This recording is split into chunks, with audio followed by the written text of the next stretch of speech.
Hello, hello, hello. How's everybody today? We might have a Grace special appearance.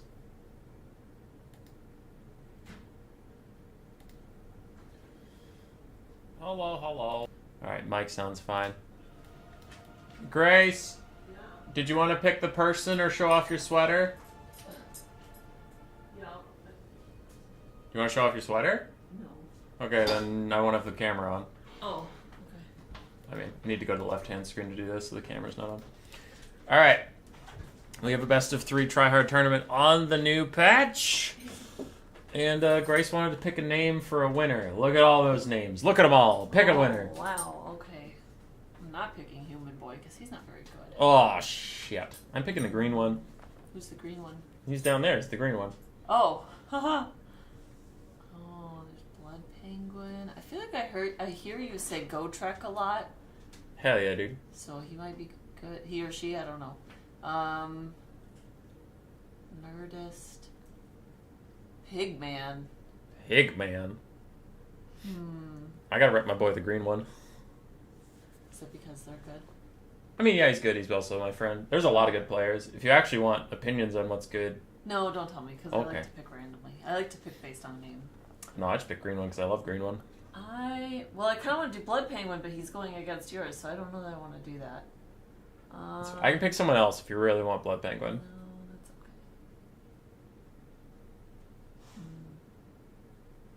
All right, I'm gonna go with Nerdist. Let's go, Nerdist. All right. He was in last night's new player tournament, so that's going to be tough. But, Oh no! Okay. He's got to do it for you. I believe in you. You can show him. Just because you're new doesn't mean that you can't win. I like how you root for Dr. Nerd, and then when he finally wins, you're like, I need a new person to back. What about another person named Nerd? No, I know. I just like it. Nerdist is a good name. So There you go. You're killing it. good luck, everyone. But mostly Nerdist. But mostly Nerdist. All right. All right, Masiki. Let's go. So yeah, best of 3s. No real shtick here. No global bans yet. Those will be coming in the next week here.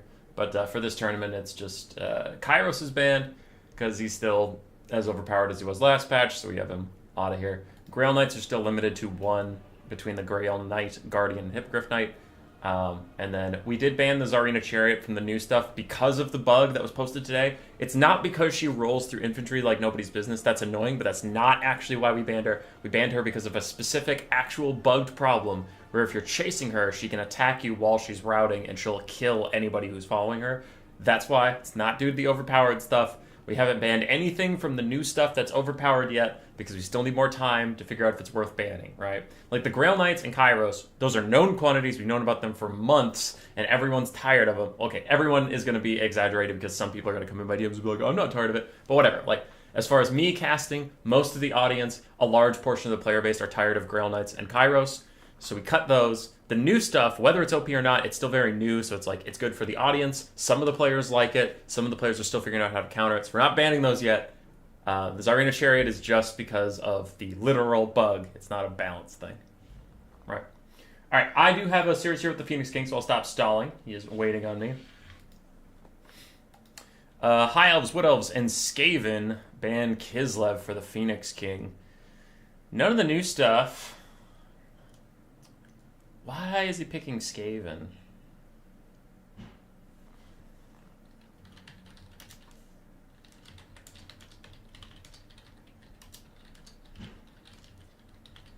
Okay. High Elves, Wood Elves, Skaven. I could pick Greenskins, ban...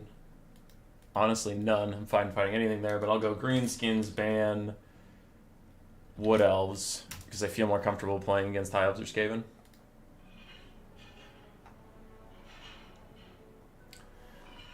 Alright. Green one is here.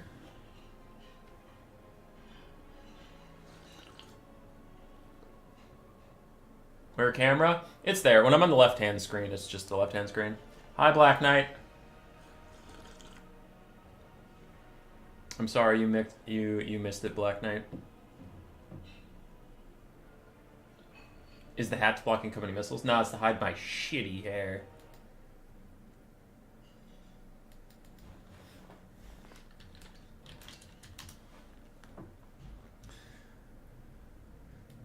Okay.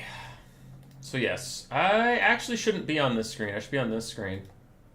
Because I need the scorecard. It's best of threes. I'm so used to casting the best of one tournaments that I forgot to pull up my scorecard. Alright, get that in position. Blocker down to the appropriate level. And then I'll update the thing. Hey, I'm still up here, so I'll go 0 to me and 0 to the Phoenix King. It is a best of 3 tournament all the way through.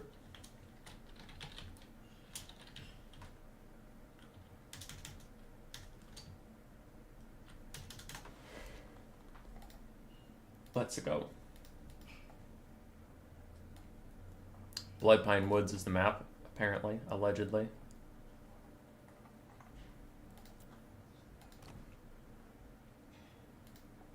Alright, he's going Skaven versus my greenskins. I have a build here that I take quite often that's currently undefeated, though I wonder if he knows what the build is and if he's crafted a counter, which I guess that's fine.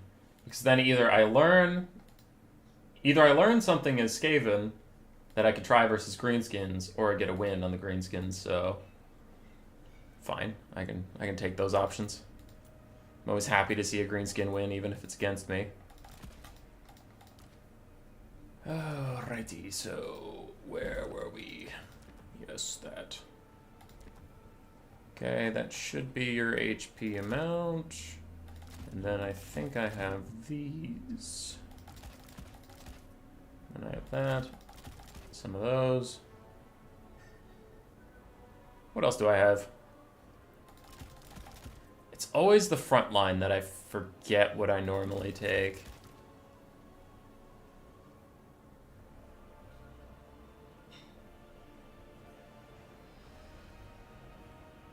Is that everything? Do I bring the Rusty Arrows or not? Huh.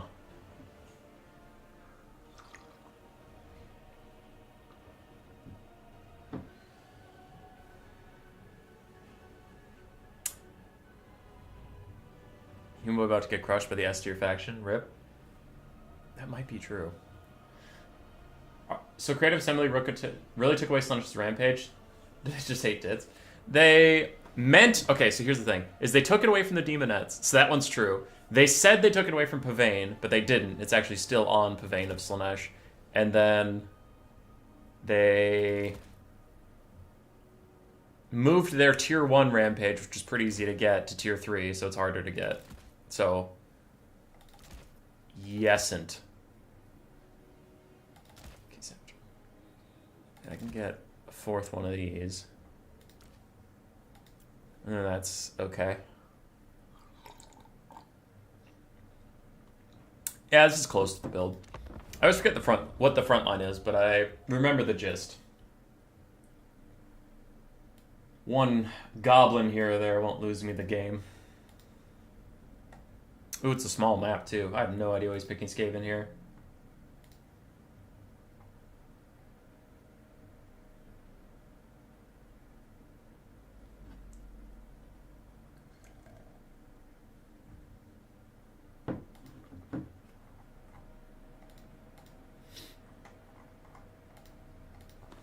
I think they meant to take it from Pavane, but took it from Hysterical Frenzy instead, so now the big melee buff spell no longer rampages your own unit.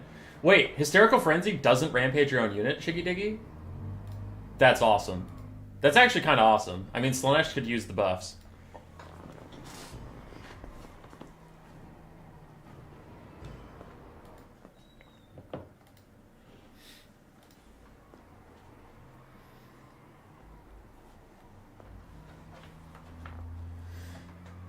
Okay, booting into game 1.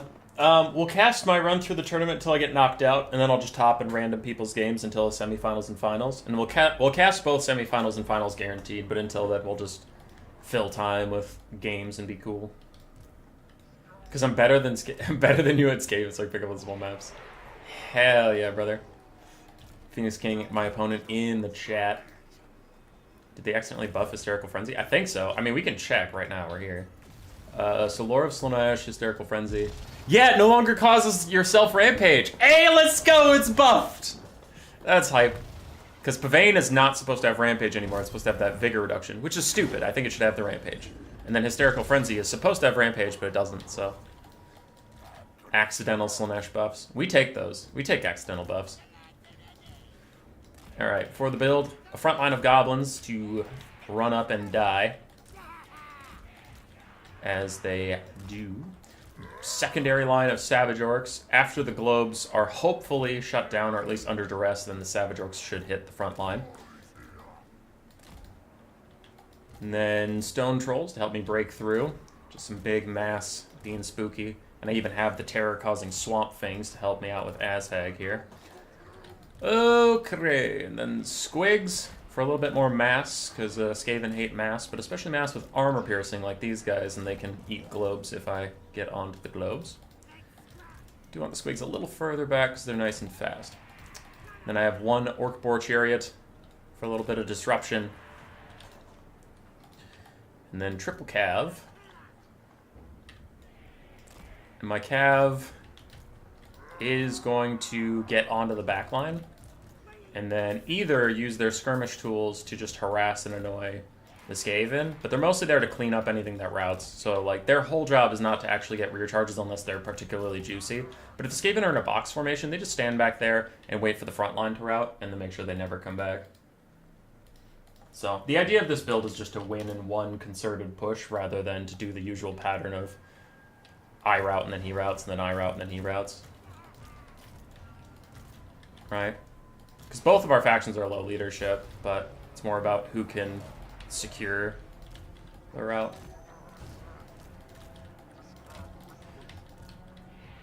Alright, Night Runners with slings. Okay, they're going to kite away, so I'm going to give attack orders onto the stuff behind them, because that's the things I actually think I'll hit. Because I don't want to run at Night Runners and then they run away, and then I don't actually have attack orders onto the real front line. Not the chariot, I'll order them back a little bit here. We have a Plague Priest. I don't know where their lord is, but it's probably Deathmaster at this point. Otherwise I would have seen him by now.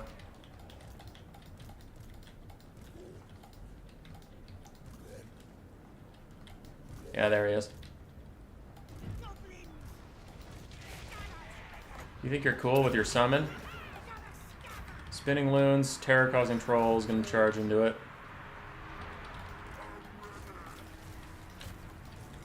He doesn't have a lot of spears, so I'm just going to go ahead and charge this front line. There they go. Those guys are terror routing.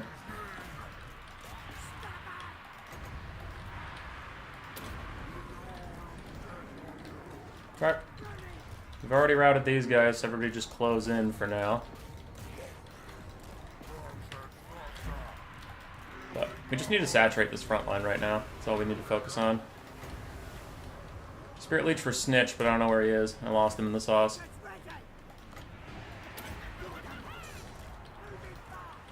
But we do actually have some good rear charge targets in here, so I'm going to go ahead and do that. Because normally this Skaven are in a box formation, so it's hard to get a rear charge off. Alright, Snitch and the boys are on top of me, so I'm going to try and fall back. I'll use my chariots to peel myself. Azhag needs to start getting Snitch. But a whole bunch of stuff is shattering and routing. So we'll keep on the push here. Moonhowlers need to fall back, but again, the main point is we need to make sure that nothing comes back ever. So we'll do that. Snitch got to safety. My chariots, the chariots are being sacrificial here because they were here to disrupt range units that ended up not existing. So now I'm using them to peel Snitch off of Azhag. That's all I really need from them right now. So Azhag needs to get over here. My chariots have done their job, so I'm going to try and pull them out while they still have a little bit of life left in them. Azhag could join this fight.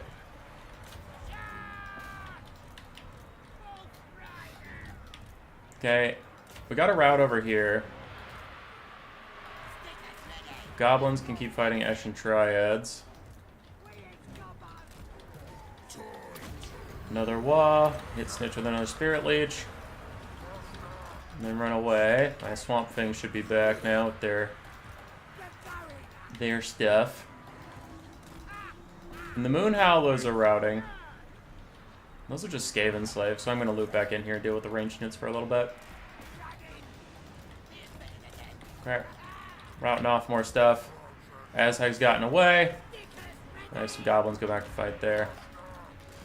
That Rat Ogre is too low to come back, so I'm going to use my Death Creepas to run off some other stuff. His Eshin Triads are not in position to really bother me right now. And are these Savage Orc Biggins? Yes, the Savage Orc Biggins are going to have to go deal with Snitch for a little bit. Actually, all these units are going to have to come deal with Snitch because I need them off of Azhag. Another Spirit Leech for Snitch. And I have Chariots back that can help me route some stuff. Okay, don't chase the Rat Ogres. The Rat Ogres are going to be too hard to get. This Chariot can run down some Night Runners for me.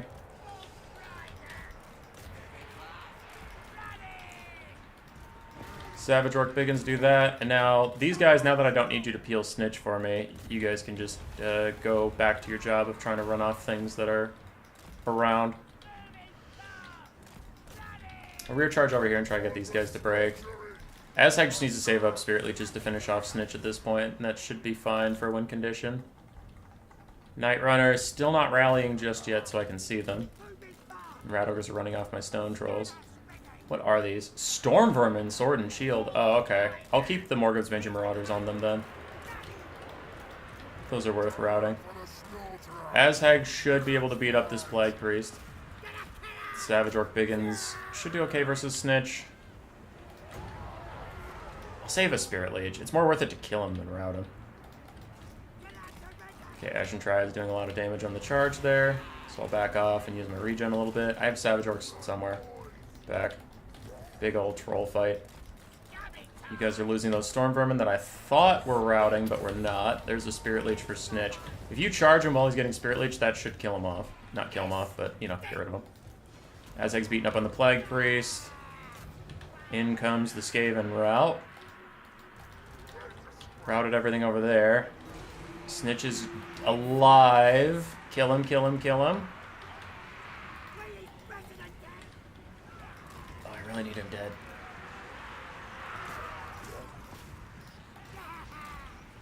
Alright, turn on your ranged attack and just shoot at him. It's way more guaranteed than melee damage. Meanwhile, more grubs chase off this Plague Priest. I have other shit to be doing. Can we kill Snitch, please? That would be Big Pog. Stone Trolls are back in the fight. Snitch is dead. So with that, now this Assassin should be routing. I'm going to Doom and Darkness the Ashen Triads to also get them to rout, because they're killing my Trolls. And that's GG.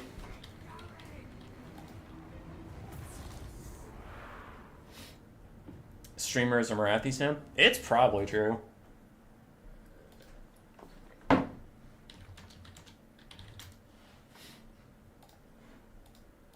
Spirit Leech with a casual 1800 value killing Snitch. But yeah, that's largely how the build's supposed to work. He held for a lot longer than I thought because he had 2 Storm Vermin. So that put a bit of a wrench in my plans, but without globes, he didn't really have the DPS to stop me. I feel like, honestly, if he had some globes instead of maybe these Night Runner slings, he might have won that. How are the new Witch Elves any good? I actually literally haven't seen a single game with them.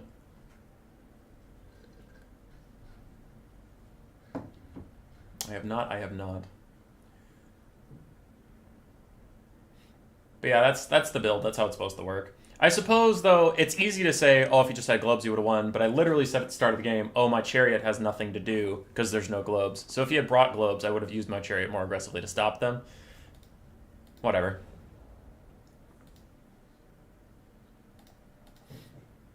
It was a cool build, though. And the Storm Vermin did hold for a long time, which was nice. My whole plan is just to break your front line once and win the game. Next map is Schwarzhofen. I have to pick 3. Schwarzhofen.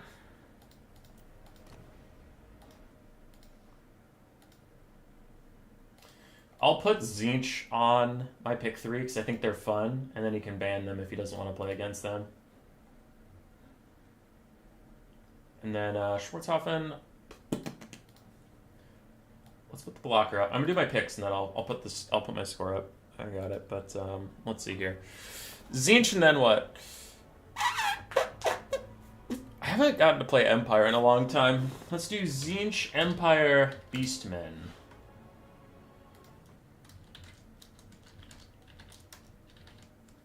Ban Dark Elves. I don't want to fight Dark Elves. I just hate them. I hate them. I hate their little feet.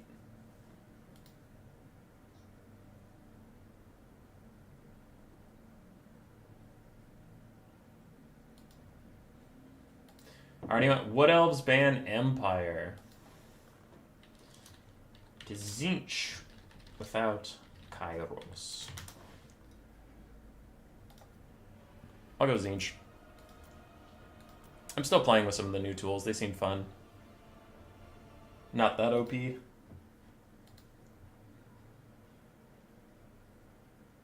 Didn't seem that much better against TK Spheres compared to Black Corsairs. No tested, I'm not sure though. Oh, the Witch Elves. Okay. Yeah, I haven't actually seen the new Witch Elves at all yet. Some people have told me that they're worse. Some people have told me that they're better, DPS-wise. So I don't know. Tzeentch versus Wood Elves. He has a bunch of magic damage archers, but he also relies on physical resist, which I have magic damage.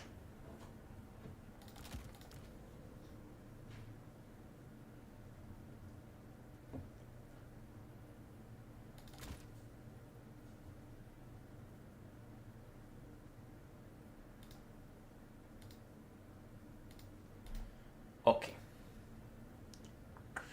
Trying to decide what Lord to take here.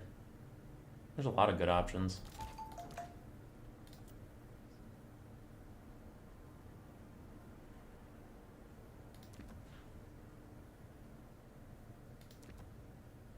I like that.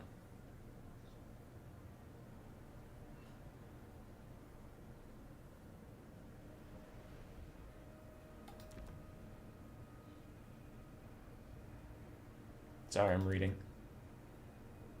You know what? I'm not sorry. You can deal with it. I'm reading.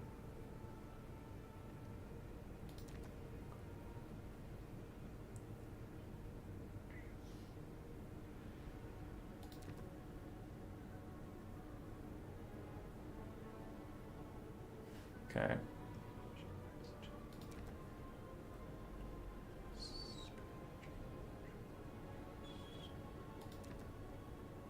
He's very expensive if I do that. I could cut Arcane Conduit. Yeah, that's probably the best I can do here. Okay, cool.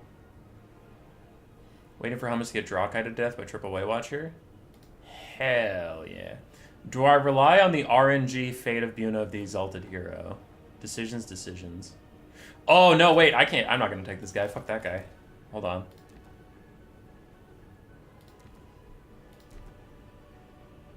What up, 1001 Airstrikes? How you doing?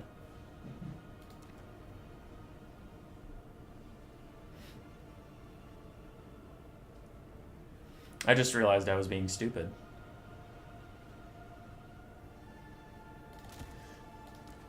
Because we have other things to be doing right now.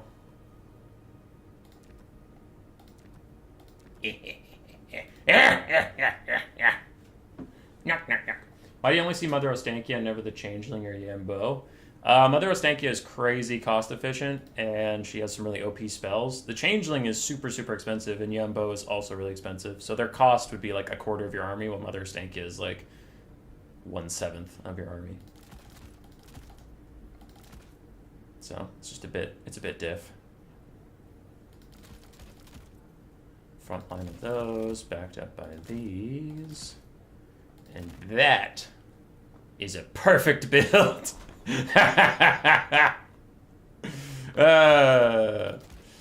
This is silly. Sometimes it's fun being me.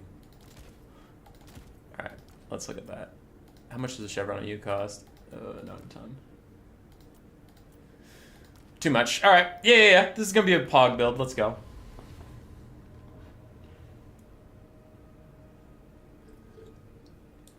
Didn't they buff Changeling?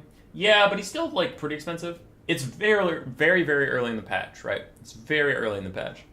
So things are subject to change. But I still think looking at him, like, when you're picking what character to be, you take their full cost for, like, them taking almost everything they have, plus a stipend of 400 gold. And that usually ends up being pretty expensive, because there's so few lords in the game where you want everything on them. So you're paying a premium.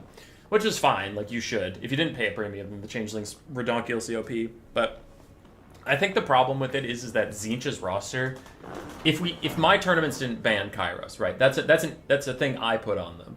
But in quick battles and stuff, you have Kairos, who's besides a Slann, maybe the best lord in the entire game, already on your roster. Okay. And then without him, you have the Chaos Lord of Tzeentch, who's pretty cost effective and good. You have the Exalted Lord of Change, who have some niche situations that are good, but they're solid. You have the Herald of Tzeentch, who I personally really like as one of the best casters in the game if you're not scared of the opponent sniping your Lord. Because he's very squishy, but like if you can guarantee keep him safe in certain matchups like the Dwarves, I take the Herald of Tzeentch versus Dwarves because they're not too good at killing him. But he has the best Winds of Magic generation in the game. He has the best power reserves in the game, and he has some really good Lords of Magic. You have this new Chaos Lord who I'm taking right now, who's a really solid combatant. So it's like the Changeling exists on a roster with some of the best lords in their class. So why would you pay extra to get someone else's lord? You know what I mean? Where if the Changeling was on Norska, you'd probably see him every game that Norska's played because it opens up so many options for you. But for Tzeentch, it's like, well, I need a combat lord. Wait, you have the Exalted Lord of Change and the Chaos Lord. They're both pretty good. Well, I need a better caster lord. You have some of the best Lords of Magic in the game. You have fucking Kairos, the Herald, and the Chaos Sorcerer Lord of Change if you don't want a demonic unit. Well... yeah. So that's probably why you don't see him in quick battle. In competitive, with this patch, you might see him because we banned Kairos. But in quick battle, you're only going to see Kairos. Unless, like, someone's just playing for fun. But if you're talking about effectiveness, then that's why. Alright, this build versus the Wood Elves. Let's see it. Enemy troop count is very, very low, which is fine. We have some blue horrors and pink horrors. Front line of basic-ass marauders. And then I have my Cultist of Tzeentch with Burning Head and Cascading Fire Cloak to proc his Wand of Whimsy to give us the Wurzag buffs. And then to deal with the Wand of Whimsy, we do have a bunch of Chaos Knights, Centaurs of Tzeentch. And then I took the Chaos Lord because I have the Cultist, so I didn't need another caster. I also have 2 Marauder Horsemen of Tzeentch for a little bit more mobility presence, and I guess they do fire damage and magic damage, so they're pretty good. But yeah, it's mostly just a Wand of Whimsy fire rush. And we're gonna see how it goes. That's a risky build, my man. I'm a risky guy. Oh wait, no, my caster is always in my second slot. All right, I'm good.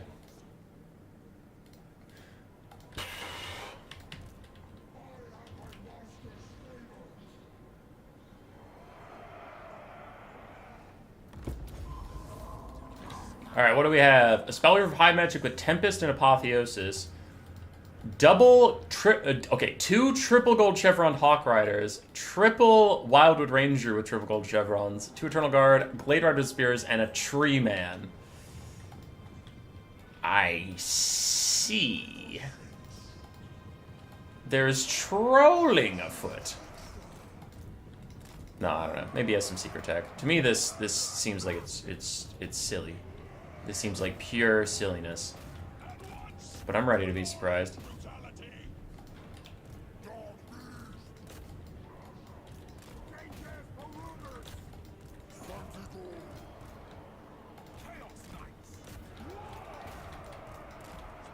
Hawk Rider's having to fall back for now. I'm fine with that. Let's get our fire damage skirmish cab doing some things. I will use a Burning Head right there.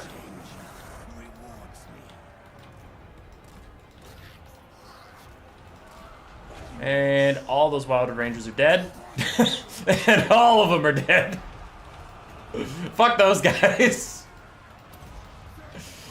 Alright, Centaur's not having a good time because I got them in way over their heads, and that's just my fault, so I don't blame anybody for those failures besides me. I do need my Chaos Knights and Centaurs to come with me over here because we need to collapse this flank a little bit. Falling back over here. Blue Horrors ending up in melee. But, yeah, we gotta go punish these fools.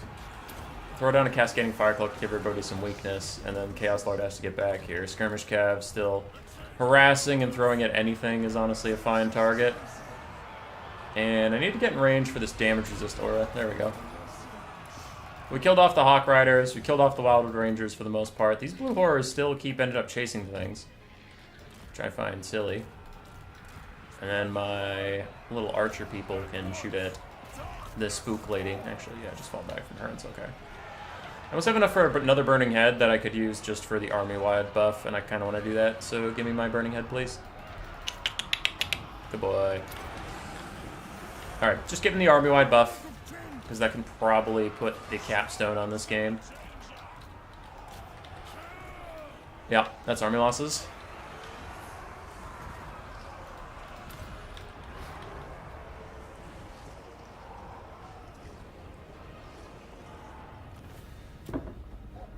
Wurzag! I mean, Tzeentch Wurzag.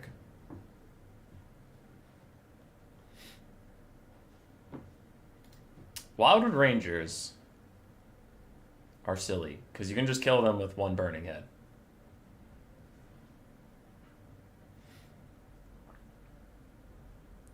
The Phoenix Chad throwing it down.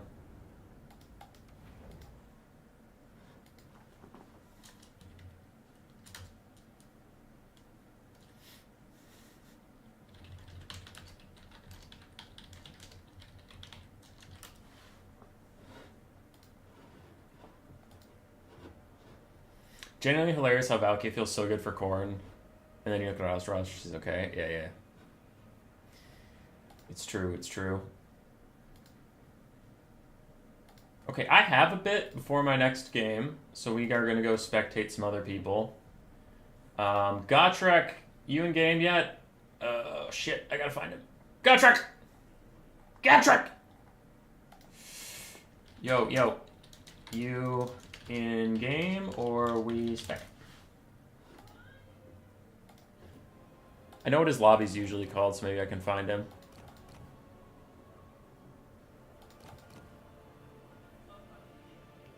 Damn it, I don't see him anywhere.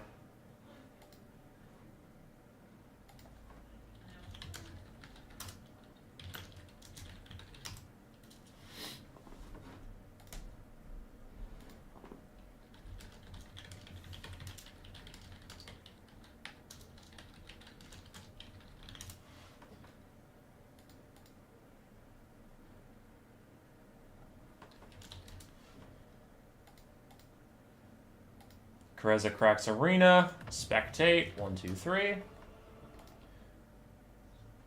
We'll be casting Swarv versus Gotram's Stringbreaker. Gotrek Starbreaker. Swarv.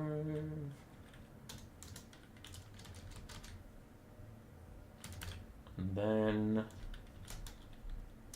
Gotrek. Oop, not Strawbreaker. It's a little different. I could do one more space on this side and then separate that at 0 somewhere. Let's go.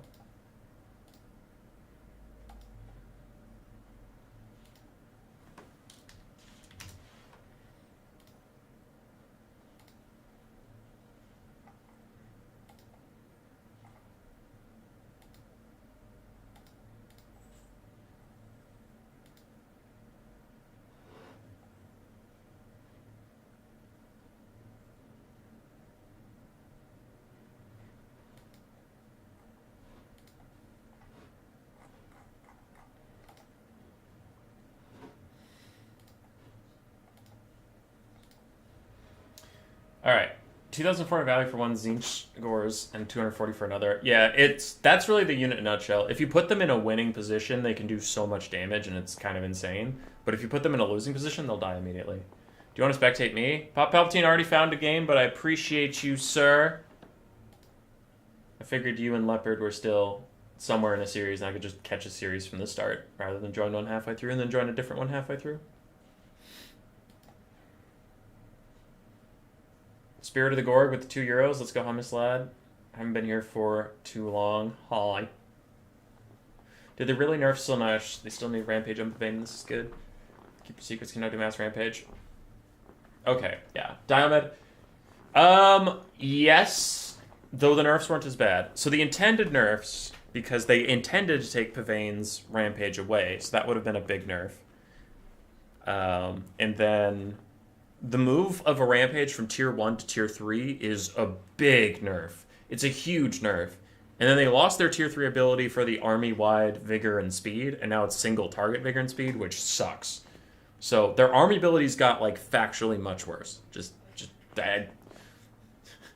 I cannot see a world where the Slaanesh army abilities getting shuffled around was a buff. Their Exalted Demonettes, which was a very important unit for their roster, lost their Rampage, which was their only real purpose over regular Exalted Demonettes. And then Pavane was supposed to lose its Rampage, right? So that's all those things were supposed to be nerfs. Now, in the patch, right, the Exalted Keeper Secrets getting the AoE Rampage to work with the new Rampage is a buff. That's true. But weighed against all those other things, I think is a nerf. Now, in the real game, they didn't take Rampage away from Pavane, so one of the nerfs didn't happen, right? And then Hysterical Frenzy lost its Rampage, which it wasn't supposed to. So now Hysterical Frenzy got buffed because you're not rampaging your own units. You still get all the buffs of the spell, but the drawback of the Rampage is gone. So one of their spells accidentally got buffed, one of their spells accidentally didn't get nerfed, and one of their lords got buffed intentionally. So it depends on how you weigh those things. I do think it is a nuanced conversation with the reality of what happened, but the intent would have been a nerf for sure. I'm still in the party that I think it's a nerf because I think the army abilities getting changed around is such a big and bad change for Slaanesh. Because their Tier 1 ability is useless now. It's garbage. The Tier 3, you would only ever use the Tier 3, the Sweet Sorrow, to give your whole army their vigor back. If you had a ton of army ability in the late game and you knew you could get more. That's the only time you ever use it, right? If you weren't sure if you could get more, you would just keep casting the Tier 1 ability Rampage. Even if you had Tier 3 amounts, you would cast the Tier 1 ability and then just wait for it to come off cooldown and cast it again and cast it again and cast it again. Maybe cast the Tier 2 here and there. So now this is just worse because your Tier 1 army ability sucks, so you don't want to cast it. You need to save up for the Tier 3 to get the good one. It's fine, not OP, but it's fine. And there's certain matchups where you're never going to get to the Tier 3 because they know they're fighting Slaanesh. So they're going to take a tight, high leadership army that will never route, so you can't charge your passive, or they'll take unbreakable units that you can't charge your passive, so things like that.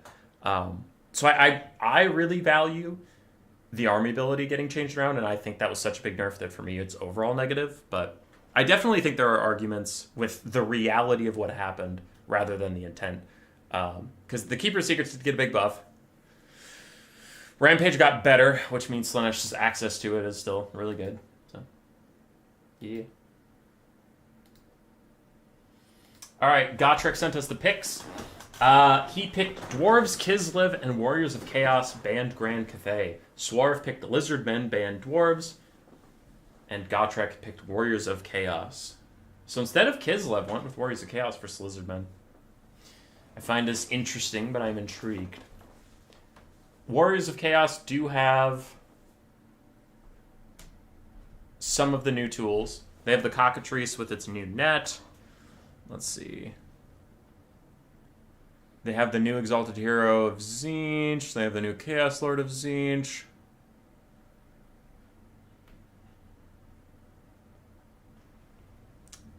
They don't have the Zongors, do they? I'm just looking at the roster right now. They have the buff to Mutalith Vortex Beast ROR, I guess. I still think it's too expensive. But, well, maybe not. It's 500 gold more expensive than its base version, though. That seems pretty expensive. Yeah. Okay, maybe not that. Okay, well, they have it. I just don't think they're going to take it. Yeah, that's about it. So some new tools. Why is the Rampage effect better? Longer duration? No, it's actually less duration, but the Rampage effect change was previously, right? Previously, behind the scenes of the Total War math aura, you got to certain health thresholds, which some people know the numbers, but I don't, right? But I'm going to make them up. Let's say 25% health and 75% health. I'm making those up. I don't know the real numbers.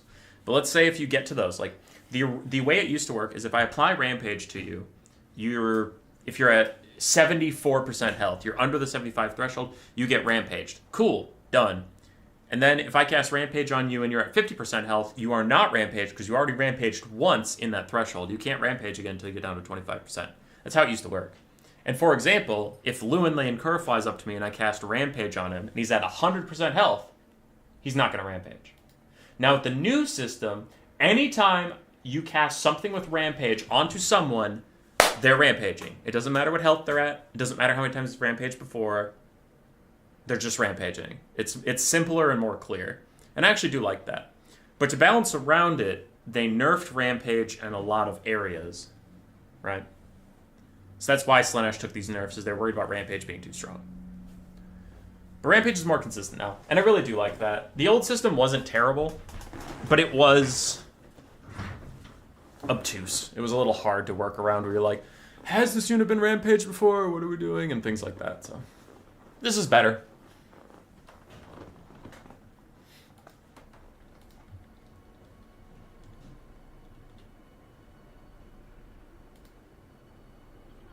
Silence on the net is pretty good, I guess, but I feel like, I don't know. It feels a little underwhelming to me, the silence on the net, because the net isn't that long, and it's not usually like, I netted someone, and I can kill them as long as they don't cast a spell in the next, 5 seconds. It's like, oh, I mean, they can probably just cast a spell when it wears off. It's a buff, for sure, Spellbound. It's a buff. I just don't think it... For me, I really, really valued the Tier 1 army ability of Slaanesh, so that, when that got changed to Tier 3, it just devastated me. We're super early in the patch. I am ready in a week or two to be wrong and be like, oh, that actually was good for Slaanesh. But my early impressions are, wow, that seems really fucking bad.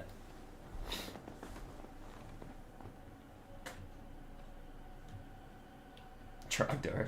Yeah. Vertical Cliff, yes, that would be true.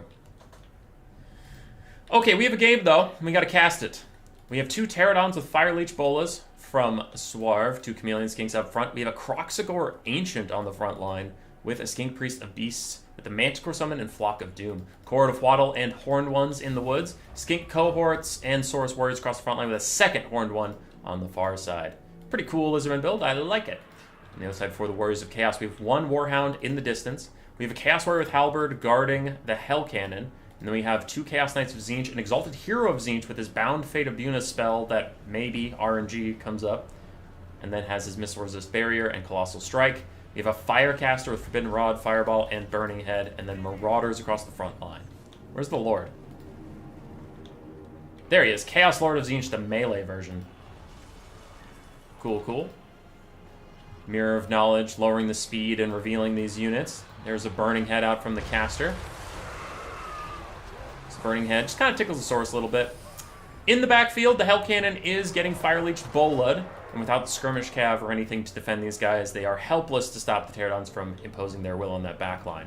Chaos Knights do take the fight with the Horned Ones, and despite not having armor-piercing, Charge or Die gives them 20% damage resistance, and the Horned Ones are losing that fight badly. The Mirror of Knowledge is going to lower their speed, meaning that these Chaos Knights should be able to keep up.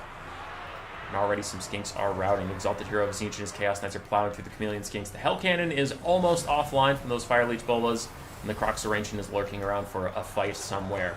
Marauders on the far side, where the Chaos Knights abandoned the fight, they're getting destroyed. They're just getting massacred, and that makes sense, you know. Chaos put no resources into holding that area, and they just let those Marauders go.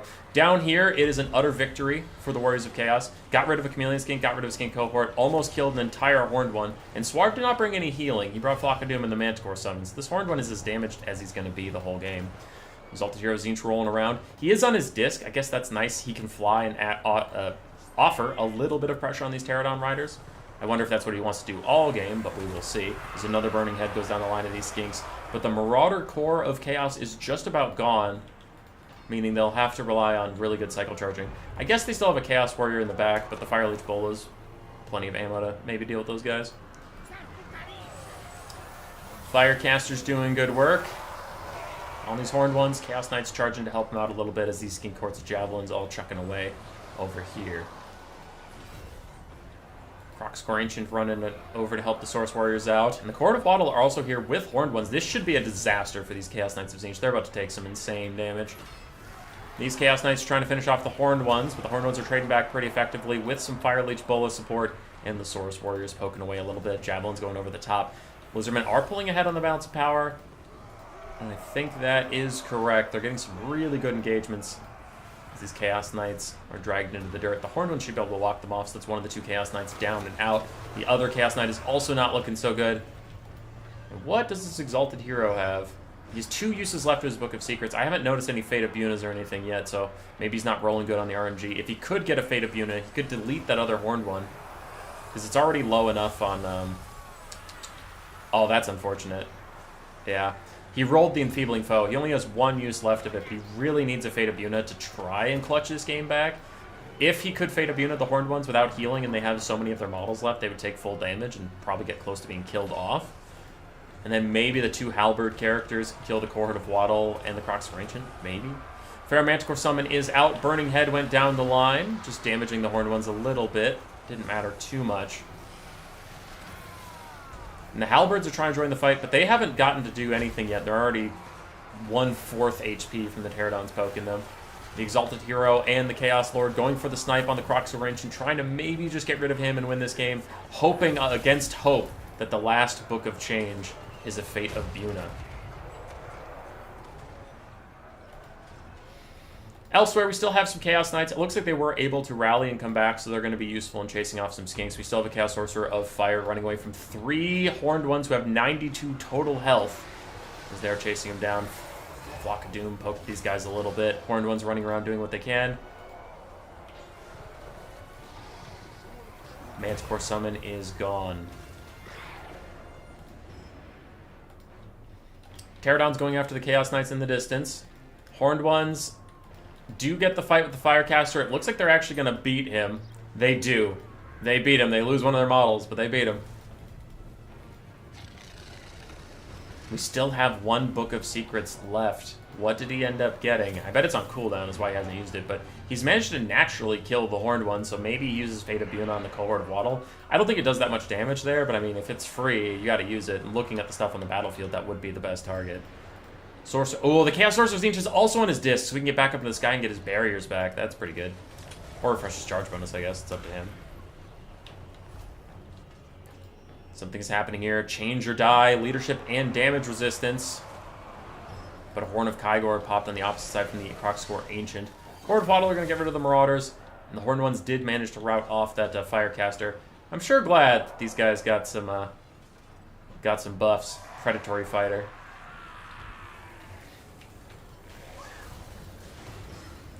Colossal Strike is popped for both of these guys, giving them an impressive amount of bonus versus large and stuff. Where is that second book? Third book, sorry. It was used somewhere. It did not look like it got the Fate of Buna, so rolling pretty bad on those spells overall. That is a GG to the Lizardman.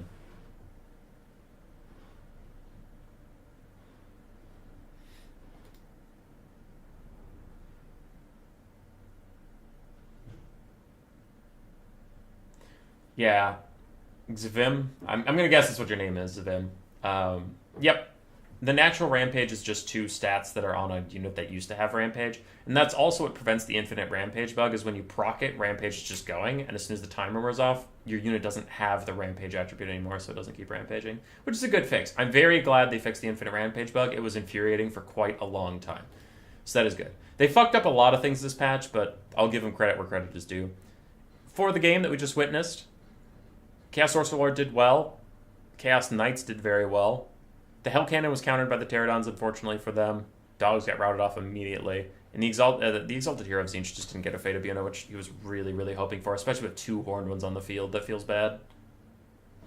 Horned ones did great. The Croxors did great. Croxor Ancient did okay. Saurus ground through some Marauders for a bit. Fireleech Bull has also got a lot of value. The Chameleon Skinks and Skink Skirmishers were run down. Skink Cohorts, sorry, were run down very quickly. GG. Blocker back up. Point on the board for Swarv.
Okay, okay.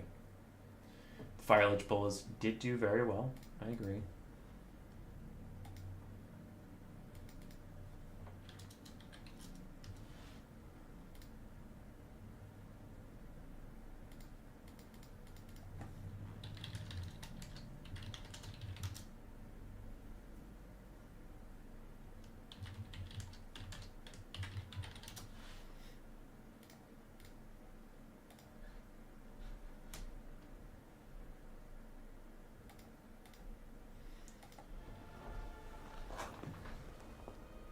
Some of the round ones are finishing.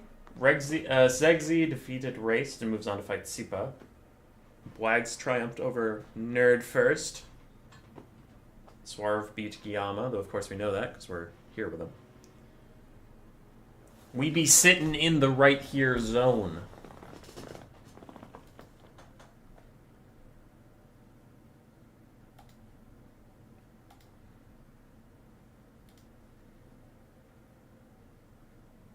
Gotrek confirmed gambler. I am generally not a fan of, like... I know they're fun, and I don't wish that they weren't in the game when I say I'm not a fan. Like, RNG mechanics are fine to be in the game. I understand that not everything is about competitive stuff. Some things are just about fun. I get that, right? That's fine. That's fine. But, like, personally, I don't tend to like RNG mechanics because I hate if I make a whole plan around hoping, like, I roll something correctly, like the Blue Scribes or that Book of Secrets or whatever. And then if RNG just fucks you, you feel so salty because you're like, dude, I did everything right. And, like, the game just didn't give me the fucking tools to win because of dice rolls that I can't control. So, like, as a player, personally, if something has an RNG mechanic, I'm, like, very loath to take it. I'll only take it if, like, all of the options are good options. You know? You're rolling between Regrowth, Fate of Buna, and Final Transmutation. Oh, okay. Yeah, I'll take that item. That's just going to be a good item. But with that Book of Secrets, it's like, you get Enfeebling Foe, which is fine, but not amazing. Fate of Buna, which is amazing. Or this dumbass Fire Weakness one that sucks. You're like, oh, okay, well, cool. It feels cool. It feels cool, guys.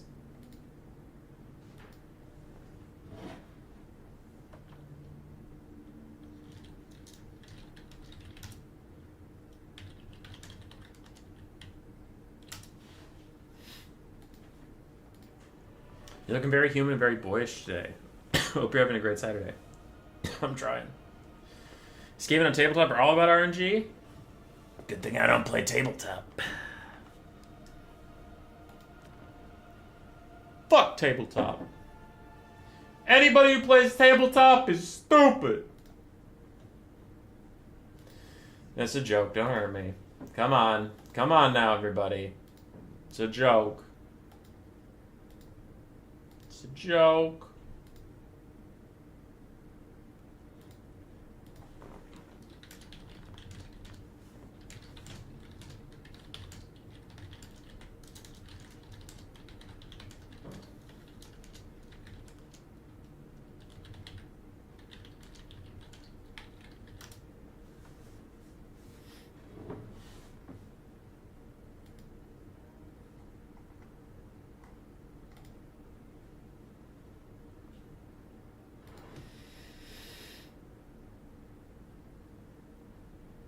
Go away with your addiction prevention measures. We have that at work already. RNG is based. Don't. RNG is not, in fact, based. Again, I don't wish it wasn't in the game. If you like RNG, great. That is good for you. If that is fun for you, that is completely fine. I was just saying, in my armies, I'm like, if something has an RNG portion, I'm just not gonna put it in because I don't like the risk. Because, like, things like that with Gotrek can happen to you, right? I'm not saying it's overpowered, because he never got Fate of Buna. There are certain games where he's going to get 3 Fate of Bunas, and then it is overpowered, but it's, you know... What are the chances of that happening? 1/3 times 1/3 times 1/3, so that'd be 1/27th of the time it's going to be overpowered. Alright.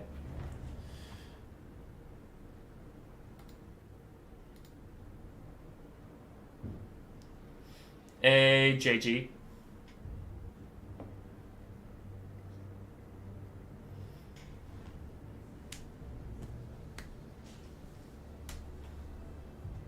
Pious, that is true. For some reason, the patch notes said they nerfed Pavane, and they didn't, so...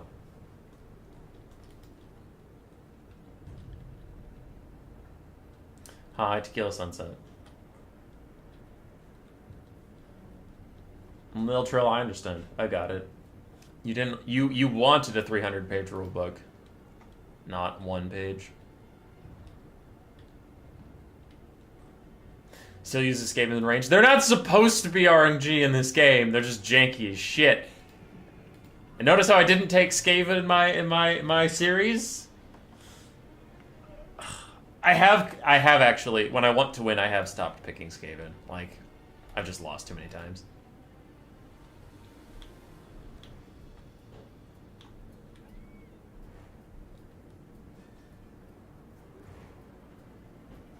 Why use other magic than life or death? There are very few cases, but usually if you have access to life or death, you're probably going to take them. Right. But we have a game. For the Skaven of Swarv, we have an Assassin with just Assassin's Trophy. Greyseer of Ruin with Howling Warpgale and Warp Lightning. Frontline is Skaven Slave with Skaven Slave Spears. 2 Warplock Jezzails, 1 Rattling Gun, the RR Teeth Breakers, a regular Poison Wind Mortars, then some Clan Rats, Plague Monk Censor Bearers, Eshin Triads, 4 Rat Ogres, and that is it. On the other side, for Gotrek and the Lizardmen, we have 2 Ripperdactyl Riders in the Vanguard.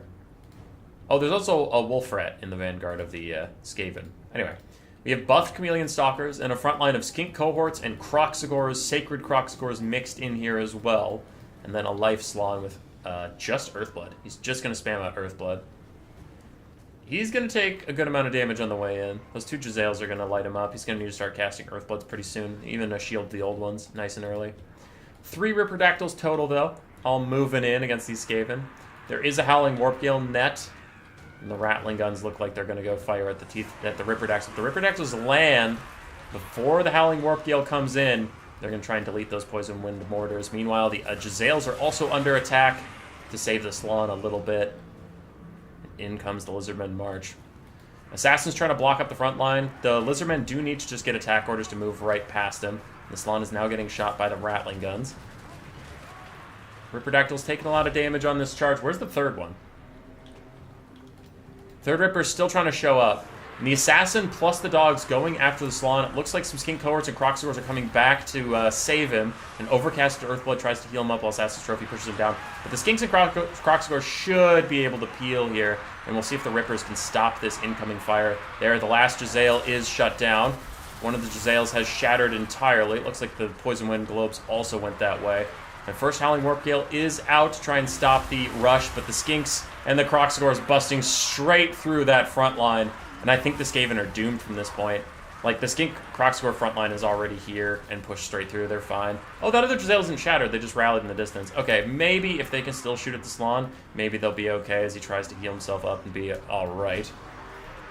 Can the Skinks and Kroxies get through to those Jezzails fast enough? Looks like Ripperdactyl's getting back in the sky. They need to save the Slan. If they can save the Slan, they win this game. Because the Skinks and Kroxigors are winning everywhere else. Chameleon Stalkers moving up too, throwing their little grenades.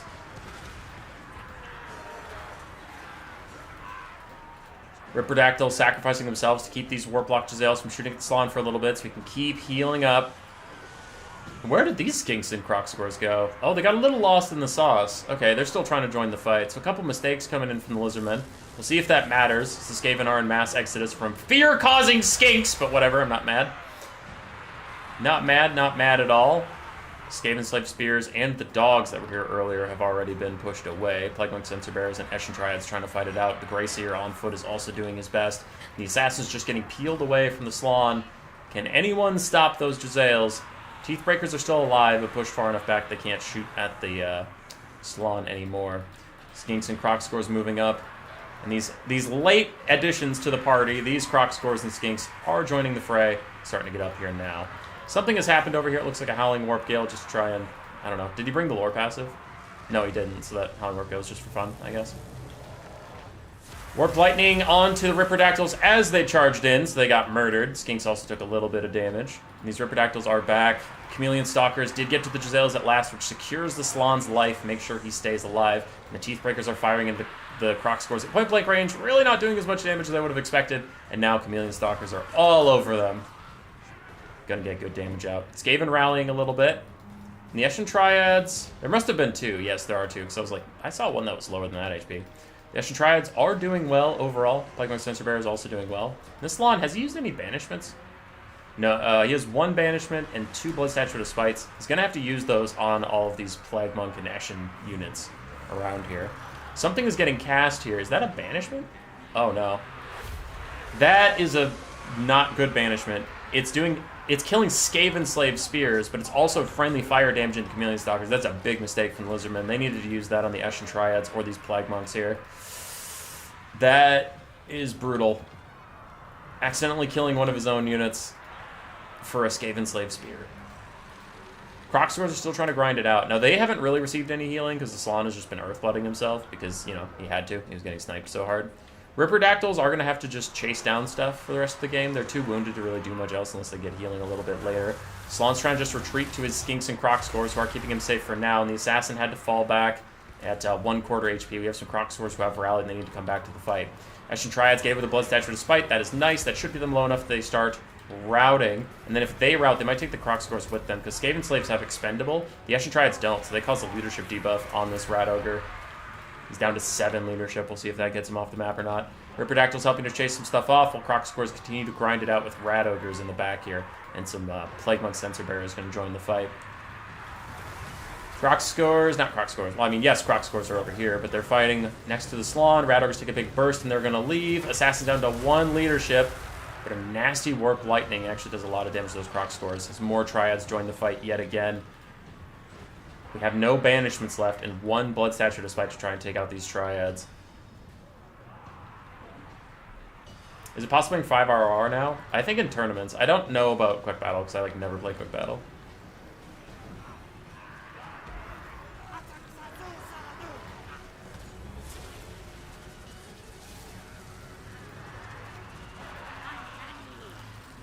Alright, the Greyseer is stuck in the fight. Another overcasted Earthblood on this whole area. All these overcasts are really hurting the Salon.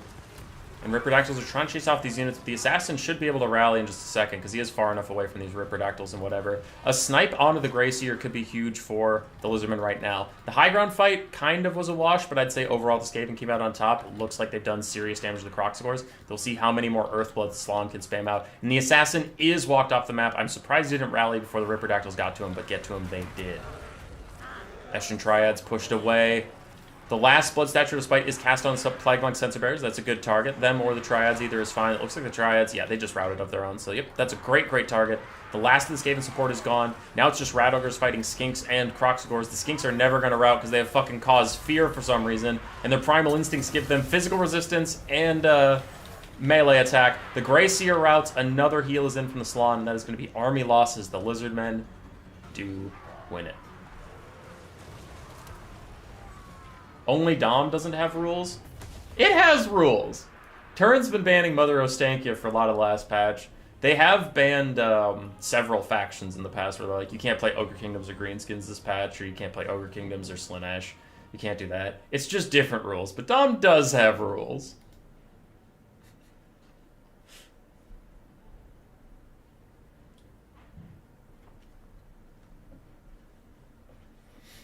Alright, Greyseer of Ruin. 1,200 value on him from just Warp Lightnings. Teethbreakers did okay. Giselles didn't actually pay for themselves despite the fact they're shooting a Salon all game. I guess it's because he has 40% missile resistance. Plaguemonk Censer Bearers did really well. Eshin Triads both did amazingly. The Assassin did not do very much. Rat Ogres did fantastic value. And that is GG. It's less complex rules. I'll give you that, Pius. I'll give you that. It is less complex. But no rules is a bit of an overstatement. Crocscores and Skinks, mixed value throughout, but they mostly just had to route some stuff. Ripperdactyls suicided to get out the ranged units. Chameleon Stalkers did well, and the Salon Mage Priest of Life. 1,200 value while also heal capping himself and healing up a lot of his army.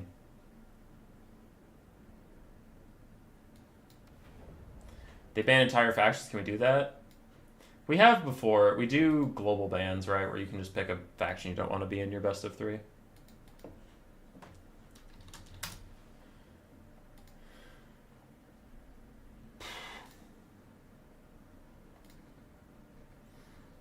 Good win there by Gotrek. I liked his build a lot. I think he made a couple micro mistakes, like forgetting a unit. Well, 2 units, the Croxor and the Skink, but I kind of paired them together as one in my head. I think he forgot those, and then the banishment was a whoopsie. That second banishment, it just, shit happens. But you see a spear unit, and you're like, all right, cast it there, but then it's a fucking Skaven Slave, and it arcs into his Chameleon Stalker. So I didn't like that, but I think his build was really, really good.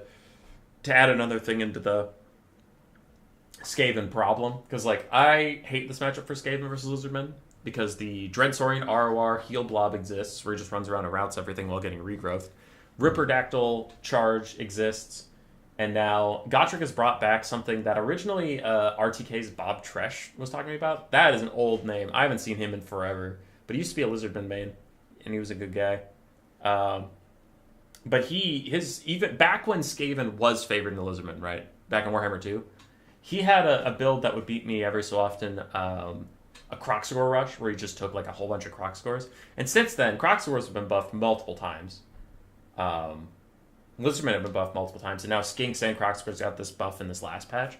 So I was wondering when we would ever see that come back, if it did, and Gotrek took it here to good effect. But it's kind of the same as the greenskins, right? You just want to spam trolls on top of a front line and get monstrous infantry to crush through them.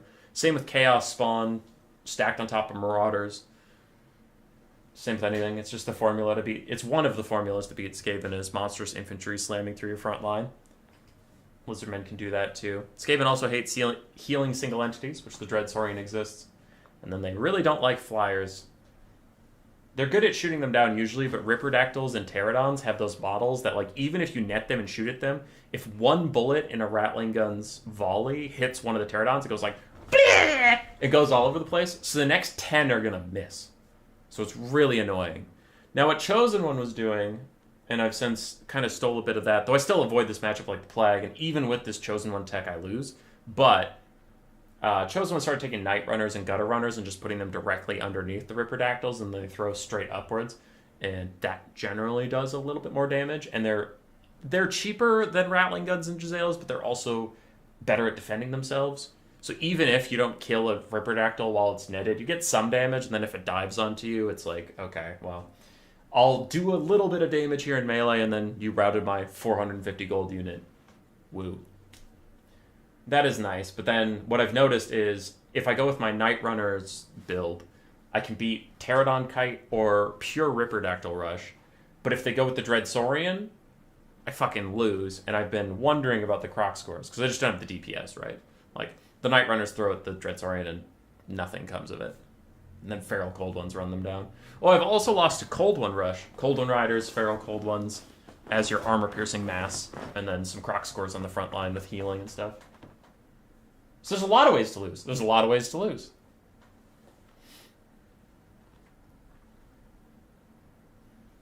Should Skaven really be picked in a try-hard tournament? Only as a counter pick. They have some good matchups. For the pick and ban, by the way, Gotrek went Dwarves and Tzeentch. He is a Dwarf specialist. Banning Kislev. Swarv picked Grand Cathay. Dwarves versus Cathay. So we'll see what he does here.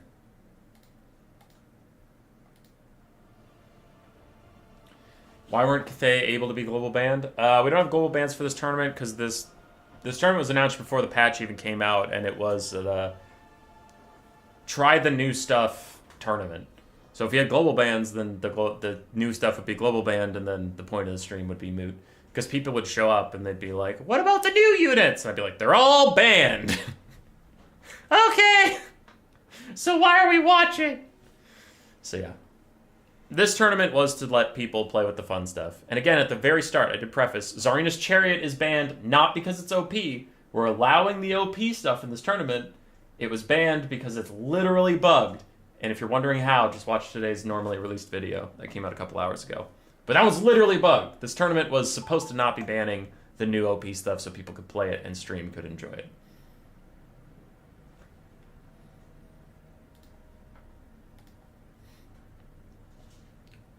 Oh no, I crashed! No!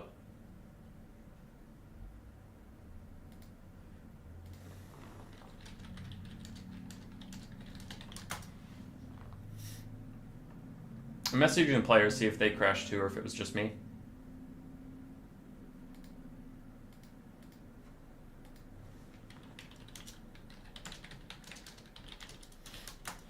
Alright.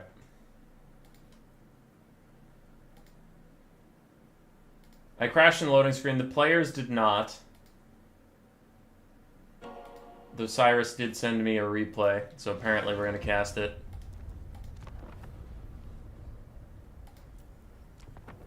Ah, more Skaven versus. I'm taking the score down because this isn't Swar versus Gotrek, but you do get your Cathay.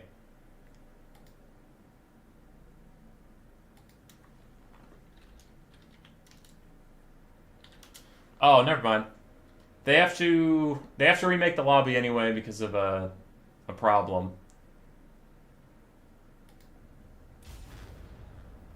So they had to quit anyway.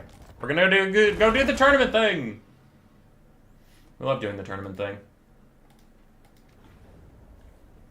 Rumors say that he's installed the game again, playing some campaign to warm up. PA. Oh, gross. Gross. No one wants Bob Tresh around. And C stands for nice cock. I don't see Karaza Karak's arena.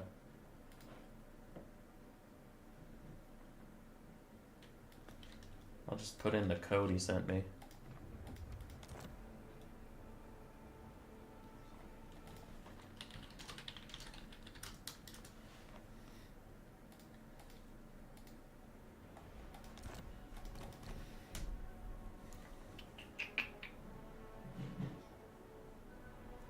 Computer crash, skill issues. Nah, just the game crashed.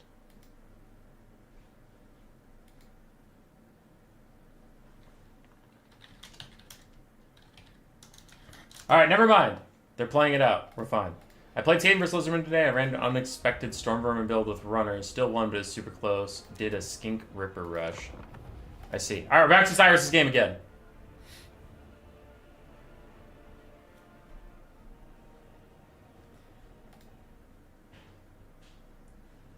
We're gone, then we're back. Then we're gone, then we're back. So this is just a random replay to fill the time.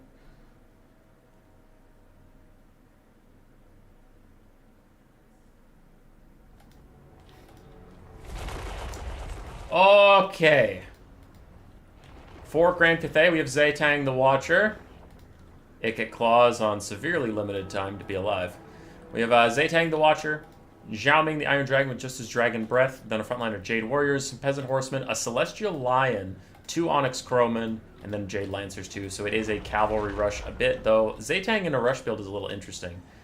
Zaytang should just be shooting at Ikit, but oh, Ikit's behind the house. Classic. That's actually really good. I love that. Alright, for the Skaven, we have Rat Ogres, Death Runners, more Rat Ogres, Wolf Rats, more Death Runners, then some Night Runners with Slings, Ashen Triads, Skaven Slave Slingers, and then Ikit Claw with Flensing Rune and Howling, and Warp Lightning in the backfield.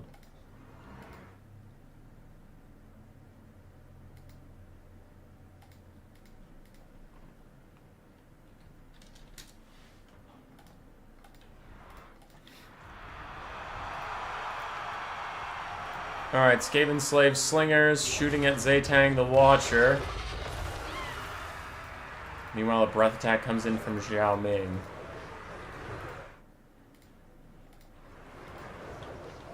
I'm getting messages right now. I'm keeping an eye on them, but whatever. The frontline engagement has happened, but Cathay, with all their Crowmen and all these Horsemen diving in, this is probably a little bit of an overcommitment from Cathay. They don't need this many units in this one spot, but I get it. And they have the Celestial Lion providing terror, so the Skaven are all going to rout. Meanwhile, we have some Death Runners and Ashen Triads chilling around. That is the hard part about this matchup, is you have to prepare for a hard Cav rush, or like the hardest of hard boxes. And Cyrus was ready to kill the box because of his Death Runners and stuff, but the Cav rush just rolls through him, and already a whole bunch of stuff is routing. Quick breath attack down the Death Runners as they try and drag down the Jade Lancers.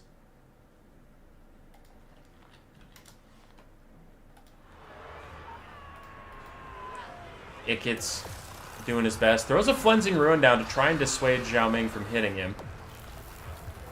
And the Celestial Lion is trying to get through Eshin Triads and Radogre surrounding him. But Zaytang is here and Ikit is outside his house. I wonder if Zhao Ming just leaves him alone, can Zaytang snipe this guy out, throw guard mode on, and use his crazy bow. Night Runners and Skaven Slave Slingers trying to throw back into here. Now the Eshin Triads are killing the Celestial Lion. I like the Celestial Lion mount for the General Cathay Lord. It's pretty fun. Ikit is trying to get back to his house as Zaytang is winded up. We can see the big red arrow. Then he cancels it. Oh no, he's doing the jump strike.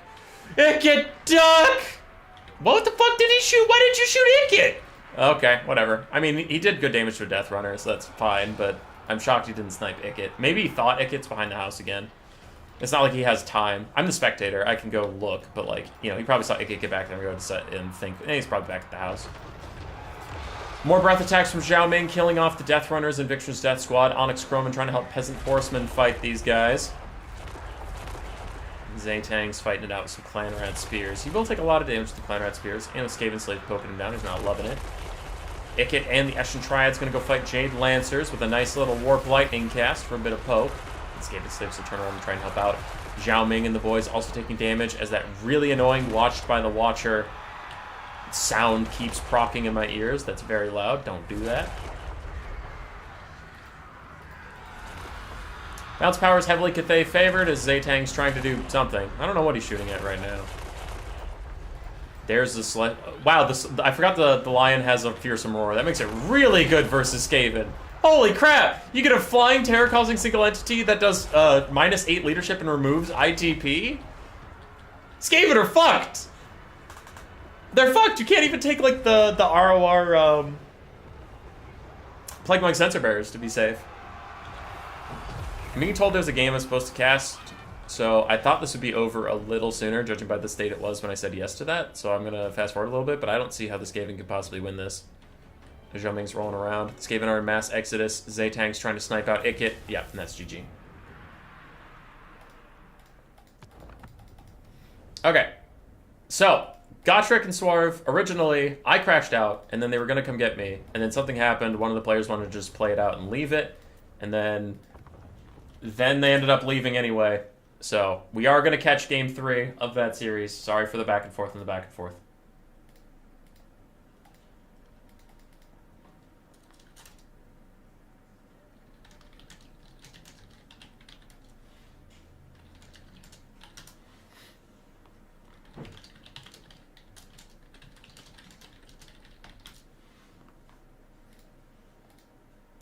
I mean, that was just sad. Yeah. Alright, we're back in it. This is Swarv versus Gotrek. Sorry for the confusions. There was issues.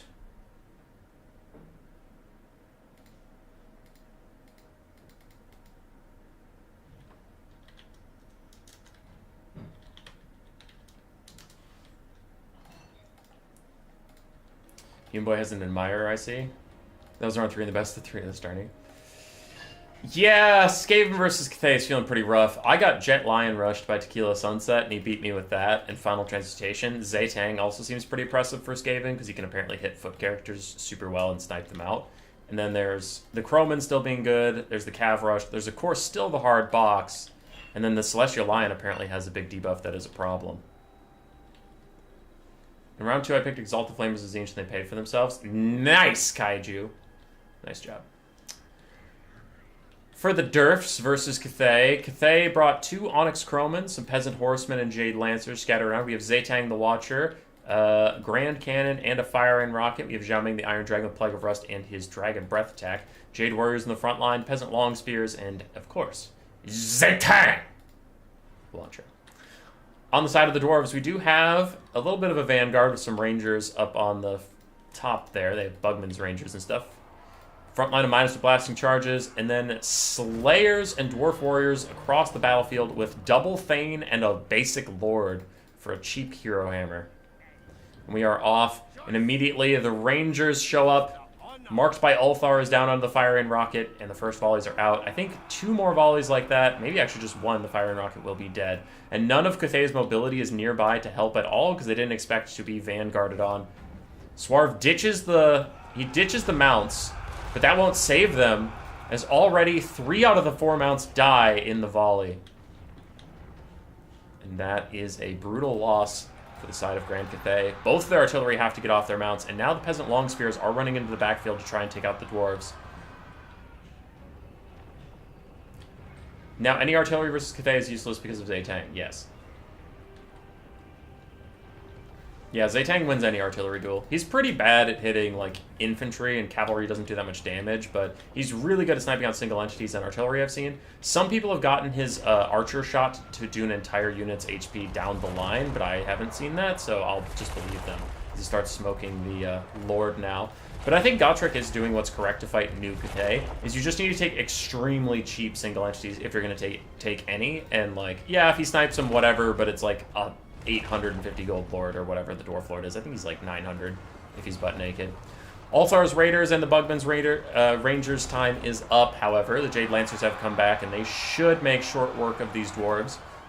Without Harmony, the Peasant Long Spears are having a tough time versus these guys. Ulthar's Raiders are going to die, but in this entire time, the Fire Rain Rockets and the Grand Cannon have gotten very little done because of the delay the dwarves put on them. And now your cannon is just getting online as the dwarves get to here, so you maybe get 2 or 3 volleys off, that's it.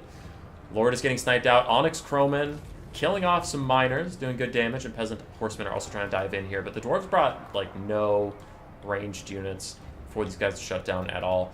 We have some Giant Slayers lagging behind. They need to keep moving. There they go. They're running again. And Zaytang is going to finish this Lord soon. Peasant Horseman saved his life there.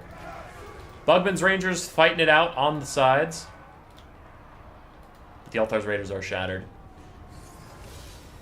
Plague of Rust onto the Thane. Giant Slayers are tearing Zaytang apart. And Cathay is actually still up on the balance of power, which I find a little silly, but okay. Lord is routing. Peasant Horseman trying to chase him off, but he will get saved by Dwarf Warriors. They should rout, and he should be fine. Onyx Crowman Arawar is fighting on the front line with minus blasting charges. The other blasting charges are getting up here. I'm so worried that if they throw right now, they'll kill the Giant Slayers. All right, they're throwing backwards. That's fine. Should do good damage to the Emperor's Crowman. Yeah, that's real good damage on that unit. Nice. Nice, nice, nice. Cannon is shut down. Bugman's Rangers still fighting it out. Other Slayers running up to chase Zaytang, keep him under wraps. And the balance power is going to be warped, because you have a half-health Zaytang with a lot of ammunition and a full-health Zhao Ming, which is always going to push the balance power way up, but the Dwarves are killing it. The Dwarves are very, very ahead right now in the game.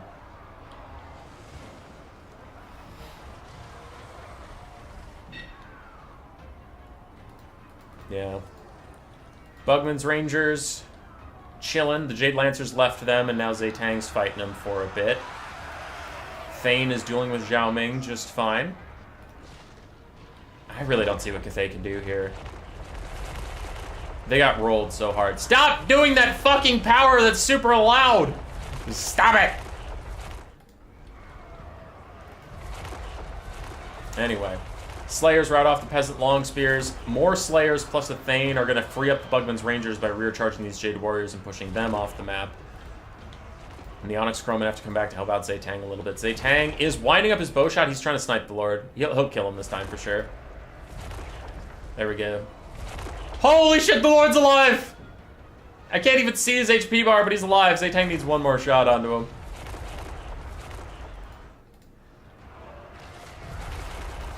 Zhao Ming does finish off one of the Thanes, so the Lord and the Thane aren't feeling too good, Mr. Krabs. And I really think Zaytang's going to try and kill the Lord with the next shot, because I think he wants the Dwarves to get the leadership debuff so he at least has a chance of routing some of these guys off. Because look at these Bugman's Rangers fighting the Onyx Crowman. They would rout off the map if their Lord was dead, as Slayers continue to push in. Though I don't know what he can do against all these Slayers. Him and Zhao Ming are probably just going to get killed by Slayers in the late game, because there's a lot of them left. Zaytang's winding up. Big shot. Dead Lord. And there go the Bugman's Rangers up on the high ground. On the low ground, we're losing some miners with blasting charges. More miners with blasting charges throwing in on these Jade Warriors' backsides as Dwarf Warriors continue to fight with them. But the Empress Crowman, Demonic Instability Crumbling is going to take them out here. So that is one less mobility unit for Cathay to rely on. They still have a half-health other Crowman. Zhao Ming is 2/3 HP. He still has his heal possible. Zaytang just under half as he slams some Giant Slayers with that shot.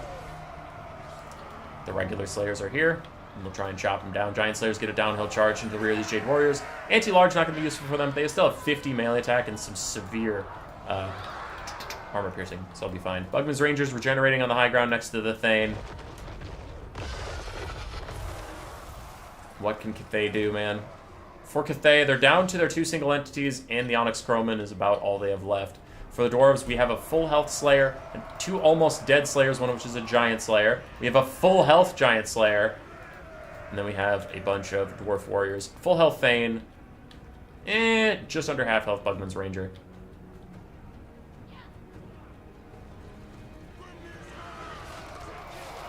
Zhao Ming jumps in to try and get rid of the Thane. The Thane is not ITP, so if he terror routes, he will go straight off the map, which is why he maybe shouldn't be standing that close to the edge of the map. It's not going to help him at all. Zaytang took about 2,000 HP from the Slayers since we last saw him, and now he's starting to run away. Peasant Horsemen dive in on the Midas Blast charges and push them off.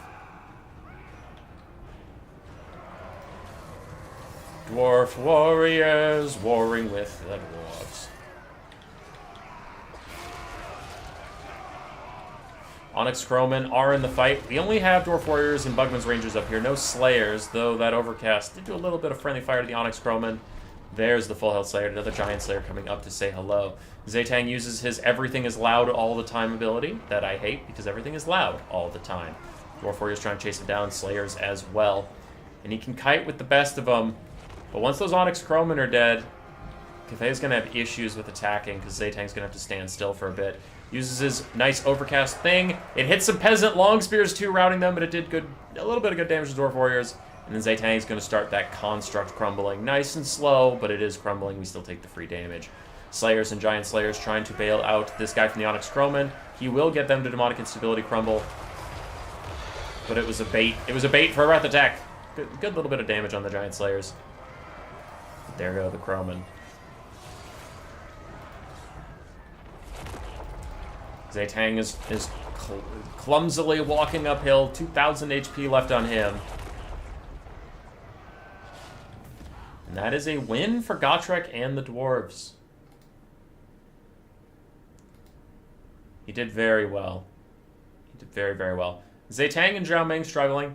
The cannons and the fire and rockets not getting a single volley off was completely brutal. Both of the Onyx Chroman did very, very well. Jade Warriors held for a super long time. Peasant Horsemen controlled the map, but they were down just too much money in the start of the game because Zaytang had nothing to shoot at, and then his cannons were shut down. For the Thanes and the Lord, none of them did anything. They just walked around and died to Zaytang slowly. Slayers did a lot of good work. Dwarf Warriors were constant good pressure. Minus the blasting charges also did well. And then Bugman's Rangers with the flank, heroes of the day. GG. Zhao Ming is the most meta lord in general.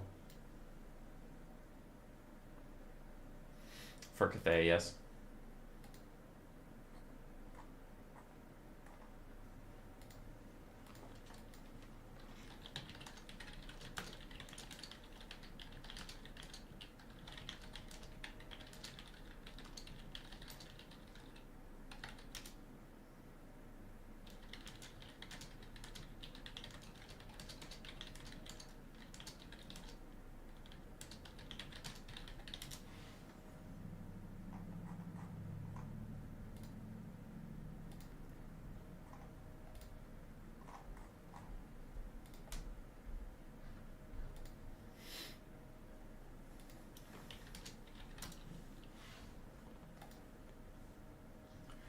If you want to take a look at the tournament standings right now, Zexy and Sipa are fighting somewhere. For some reason. Oh, I see their lobby. Hang on. You in lobby for spec or nah? I see Zexy and Sipa. I messaged Sipa.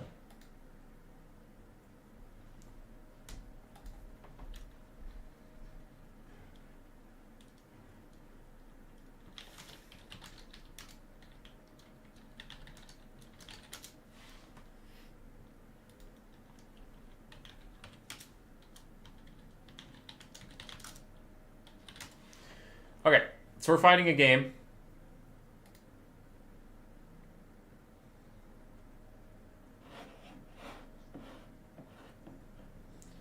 Right now. Oops, oops, oops. Don't click that. Don't you click that. Stupid paste.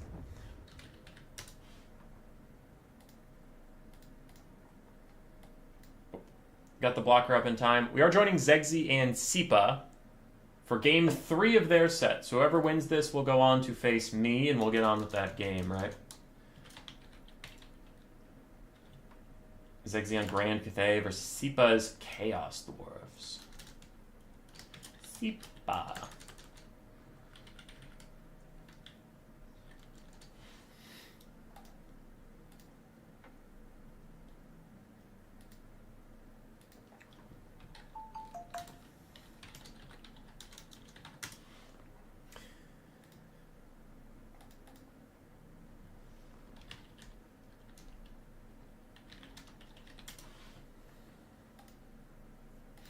I believe this Zegzi is the same Zegzi. If not, then that's a weird coincidence. I believe he's the same one who posts all the timestamps on our tournament streams for what is where. See, Satang isn't OP.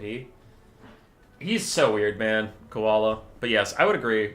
Over time, he's not that OP, which is why we didn't nerf him. Well, we didn't nerf him. We didn't ban him right off the bat, just like we have to get rid of this guy. He's fucking broken. Because in testing, he's really, really good. In game, he's still really good, but he seems less completely disgusting broken now.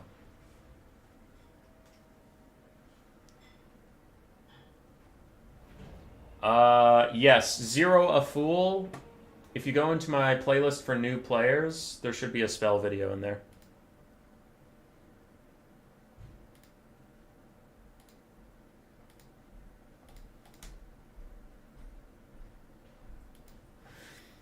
How would you respond to this without lizards or Kislev?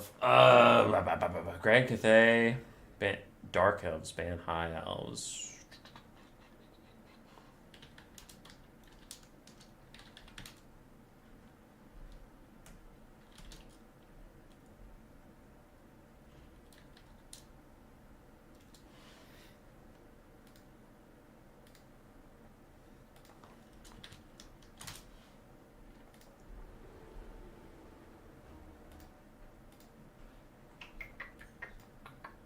All right, we're getting into the game.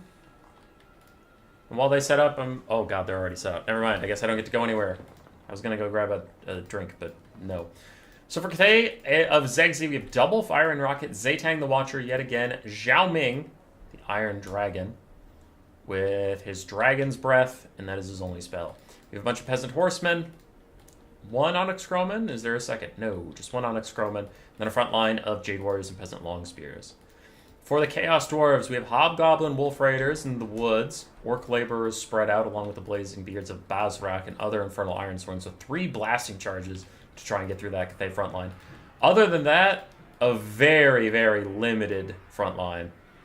All these Laborers are just going to rout and die immediately, so it is on those 3 blasting charges to hold up the front line work. We have a Sorcerer Prophet of Fire with his Breath attack from his Bale Taurus mount plus Burning Head and Cascading Fire Cloak. A Deathcaster with just Spirit Leech and then Reforge to heal up a Construct. And then his Breath attack.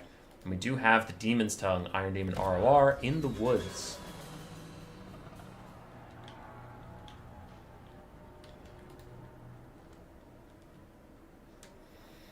And we're off. The Fire and Rocket's immediately attacking the Infernal Ironsworn. And Zaytang, as soon as the game starts, he has Fire at Will on, so he gets one shot off real quick here. Looks like he's going to start firing at the Sorcerer Prophet of Fire and put him on the back foot. Hits him, does a little bit of damage. I hate that Stalk also stops working. Yeah, because Zaytang can see everything on the map with his little cast. Fire and Rockets are missing the Infernal Ironsworn pretty badly. Chaos Dwarf Lord gets his first Breath attack out. Takes out 1 Fire and Rocket model. Meanwhile, the Onyx Crowmen are fighting the Sorcerer of Death, and they are losing, so they're going to run away. They don't want that smoke.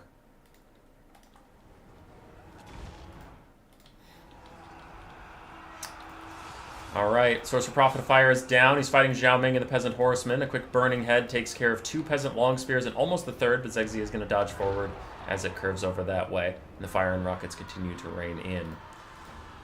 Sorcerer Prophet of Fire gets rear charged by Zhao Ming and a big attack.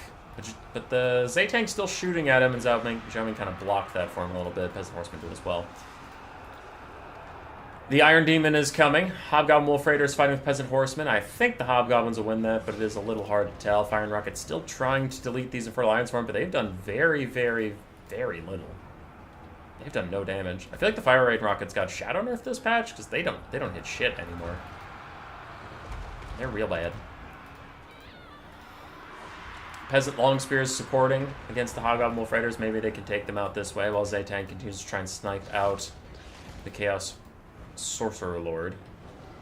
Sorcerer Prophet, whatever. And Zaytang is winding up a shot. Zhao Ming's gotta move. He's gotta move. Zhao Ming, get the fuck out of the way. Okay, the thing canceled. Yeah, Zhao Ming, just let him get into the sky. Let this guy use his giant crazy shot thing. Because the giant crazy shot thing has an execute. So, Zhao Ming's just gotta leave this guy alone. I mean, now he can maybe shoot it because the angle is right, but I don't know. He's trying to line it up. Chaos Dwarves are busting through the front line.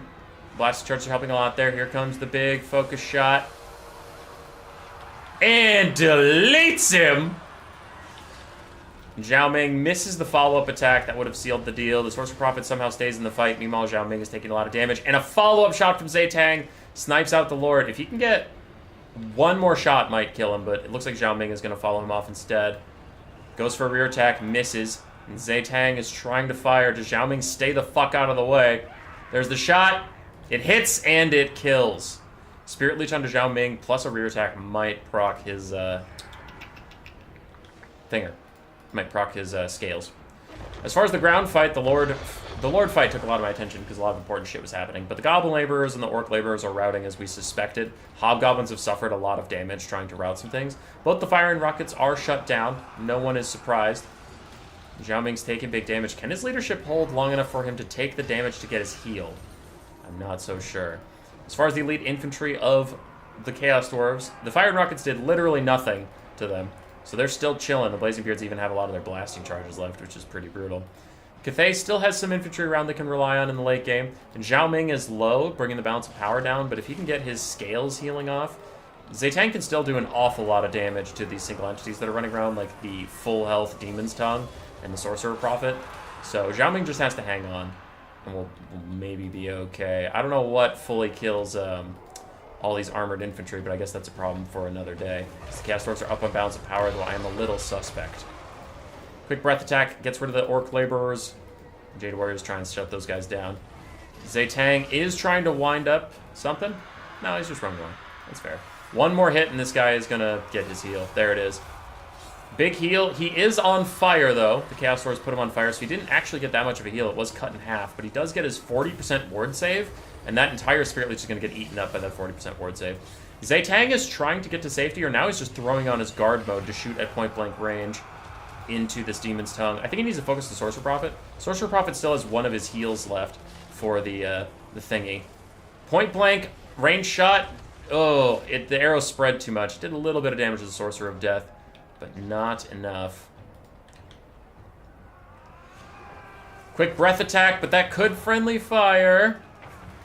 Doesn't friendly fire too bad. The Sorcerer Prophet is diving back in.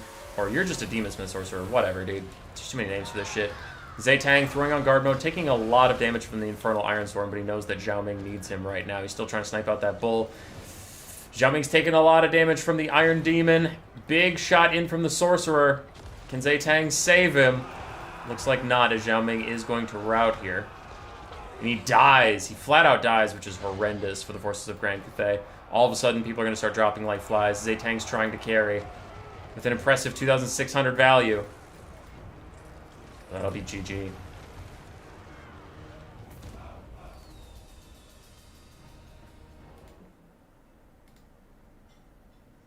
GG.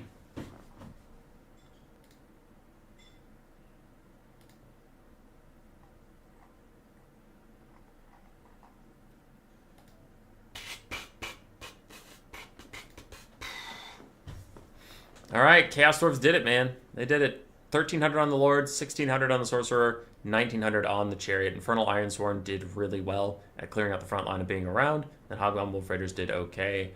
GG. On the other side for Zhao Ming and the lads, Zhao Ming and Zaytang did okay. Fire and Rocket sucked and died yet again. I think this is a bait. I think I've seen enough games now where the Fire and Rockets do literally nothing that... and I'm not counting the Dwarves game where they got flanked, right? I'm not counting that. That's unfair because they didn't get to do anything. But I have seen a lot of games where the Fire and Rockets just fire and miss.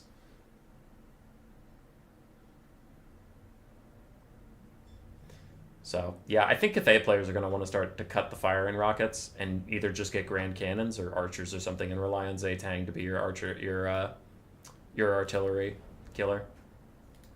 So GG's.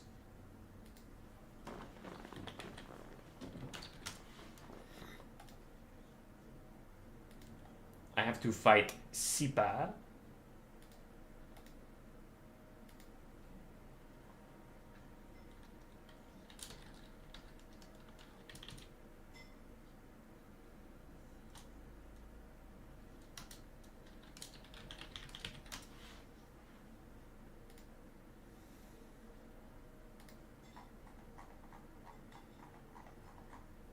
One second. Somebody's asking me about a rules thing with the new units, so I need to ask it.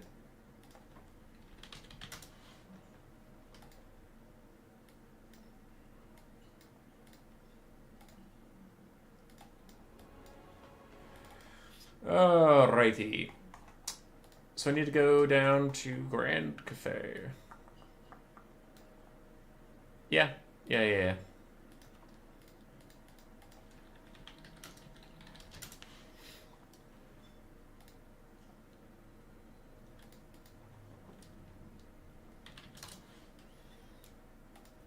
Okay, we're joining up on Sipa's lobby.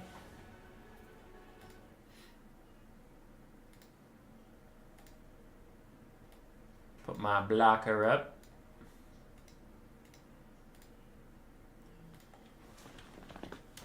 And let's go.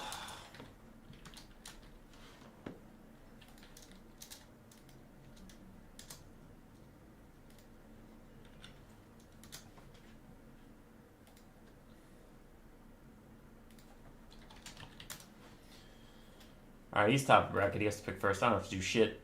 I don't have to do nothing.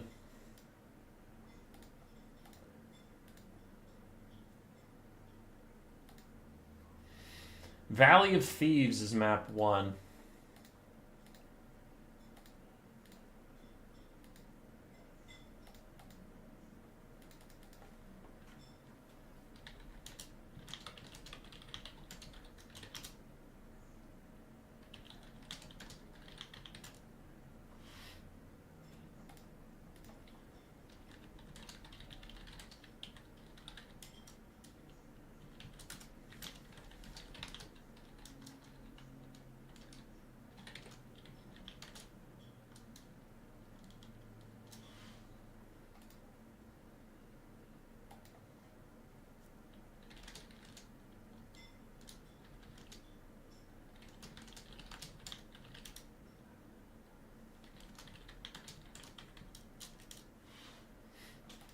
Alright, grab a drink. BRB.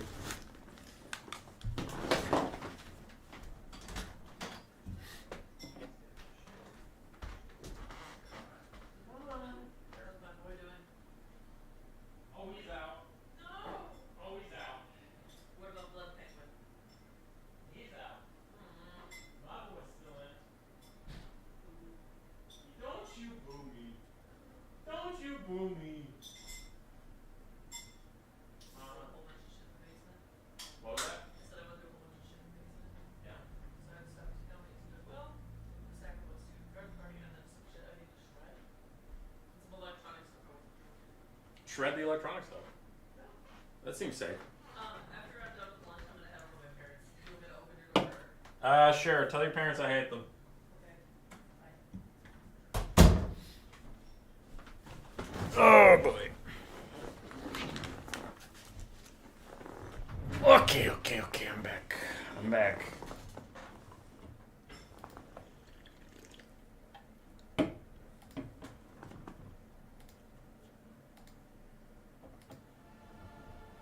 What up, Scott? Can we ban the Zaytan items from semis and finals? I wouldn't change rules this late in the game. Tzeentch Greenskins Chaos Dwarves ban Grand Cathay. Oh my goodness! Oh my goodness. That does leave Kislev open. It does, but is it bait? Was it all bait all along? Tzeentch Greenskins Chaos Dwarves.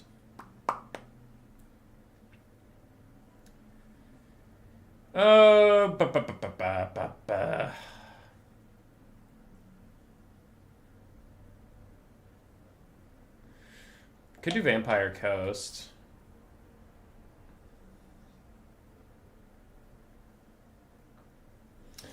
Vampire Coast, ban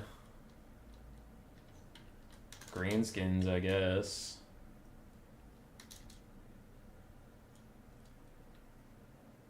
Nah, I can ban Tzeentch. Sure. I'll go VP. Nurgle ban Tzeentch? That isn't terrible.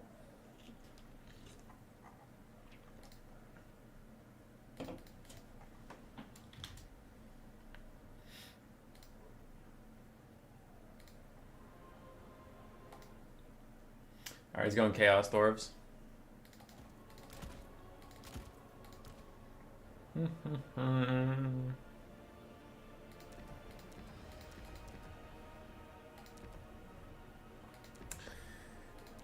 Chouse Dwarves.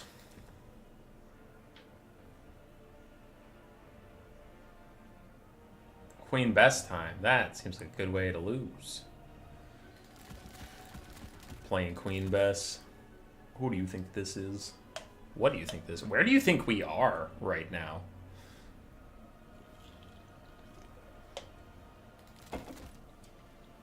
Okay. 6, 8.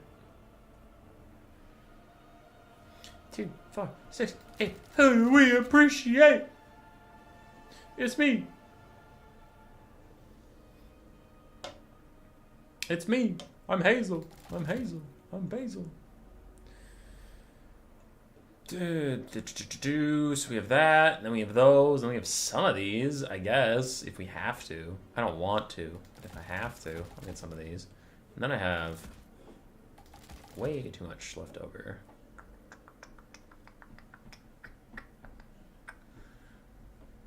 Queen Bess versus Dreadquake? That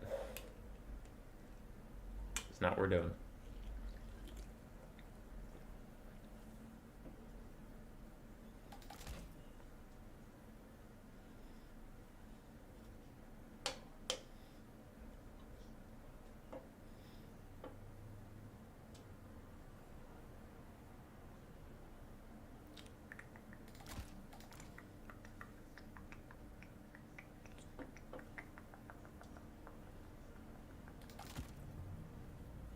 How many is that?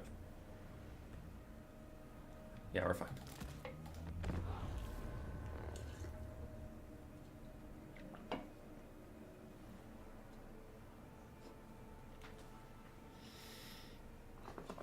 I don't know what the Merlin TV special is, Meow Meow. I can't get a nostalgia hit from something I've never seen in my entire life.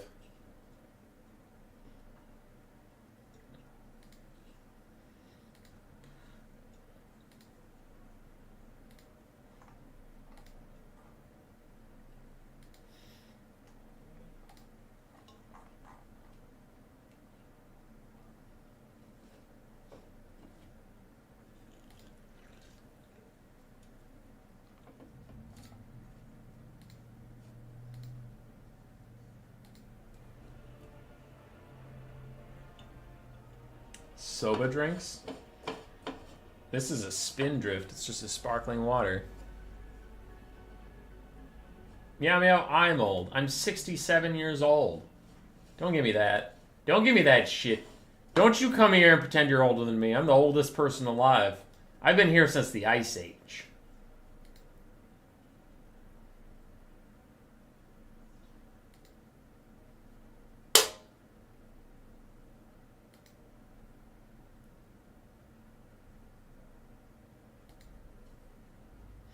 Honestly, I am surprised you guys are here. Not gonna lie. We have 100 viewers right now while Turin is also streaming Total War Warhammer. If we had 100...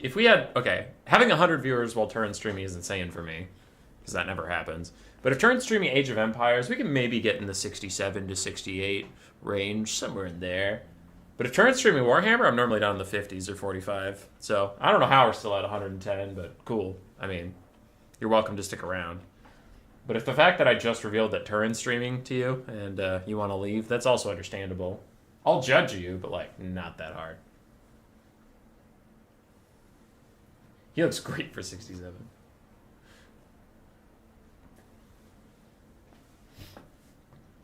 Zero full, why? Because Turin and I share a lot of an audience, and he is a much larger streamer, more well-established, more professional, all that shit. Some people prefer him. Which is fine. You can have your preferences.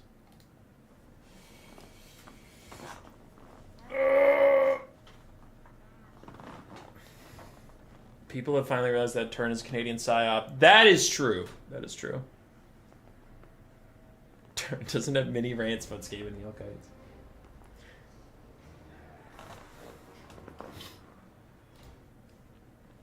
Alright, let's try it out. Vampire Coast versus Chaos Dwarves. Let's go.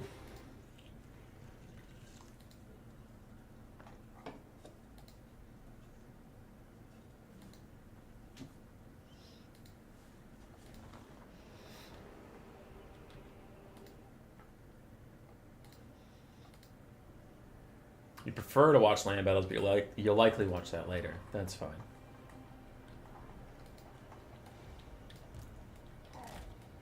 Alrighty, we have a little diverse build here. I do have triple mortar in case of mass goblin archers or a lot of armored infantry or something I need to kill. So the mortars will do okay there. I have five handgun mobs to shoot at large targets or to shoot at armored targets in like the late game where I can maybe like kite them out a little bit or something.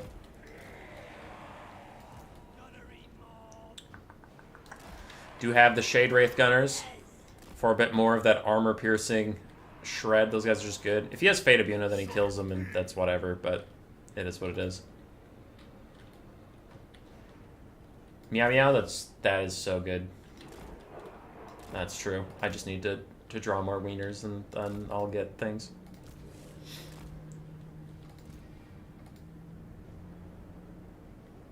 I enjoy both your content. That's too based of a take. You're not allowed to have that kind of take. You need to pick one.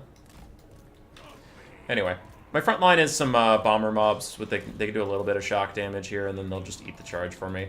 I have Noctilus. Took Melkoths to spam against Infernal Ironsworn in the late game or something. Invocation Heck. I took his Bound two summons, because I really don't like spending the Winds of Magic on the zombie summons. I don't think it's worth it. I know a lot of Vampire Coast players think that it is, and that's fine. But I just personally don't get a lot of use out of it.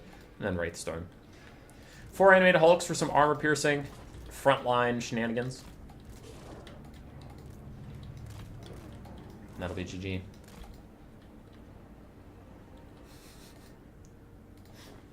Feeling the love from chat. It's mixed love, but it is love.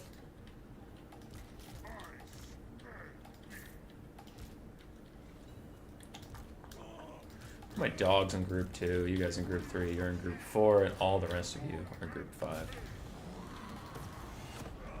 Alright, so what do we have here?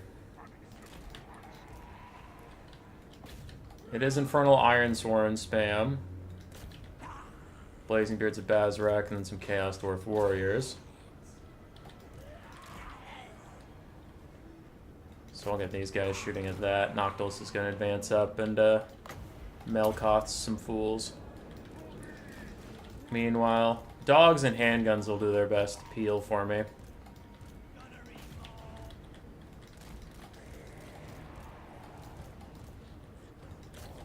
Zombies move up. Bombers try and get rid of these little guys. Handguns don't bother with the gremlins here. Handguns move up, try and deal with these little guys. Use my first Moon Dial to stall that Chaos Dwarf. Let me order my unit. Thank you. Okay. Then we'll fall back. Astrogoth is here. We have some Hobgoblin sneaky gits. Which means they're probably symmetrical, so there's another one right about here, probably.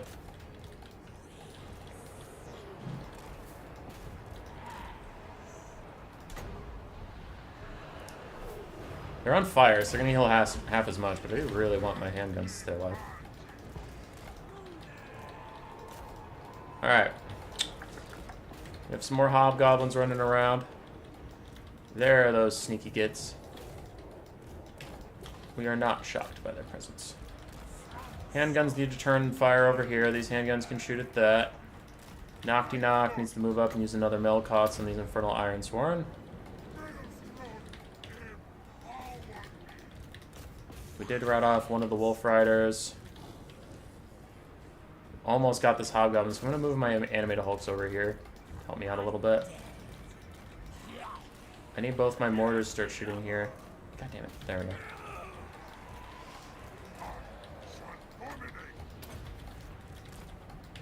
Okay, Animated Hulk's trying to deal with this guy while I kite back a little bit. My dog's going to chase this off.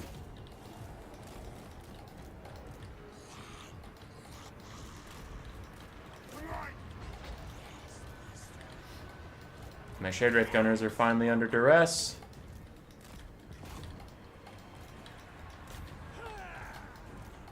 We still try to kill the armored infantry here. Handguns deal with that. Animated Hulks try and catch up to this guy. As both my handgun mobs are going to turn and shoot at Astrogoth here. So we can see if we can get a little bit of free poke damage. This mortar's about doomed, but let's ditch our mount and just make the Chaos Doors work for it. I have another Melkots. Take that, you bastards.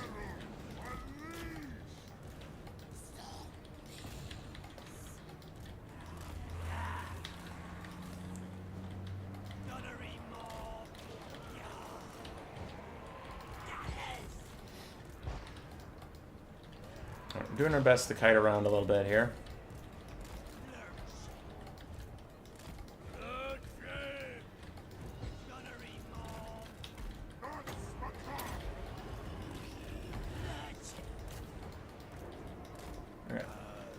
We aren't doing well at peeling off Captain Dickfuck here.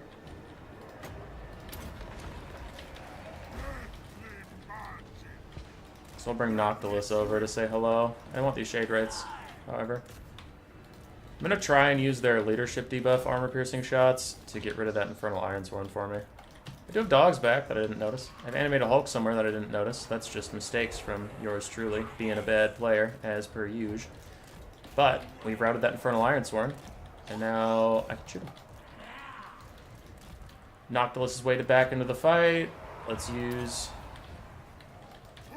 Wraith Storm on these Chaos Dwarf Warriors while also turning and firing at them.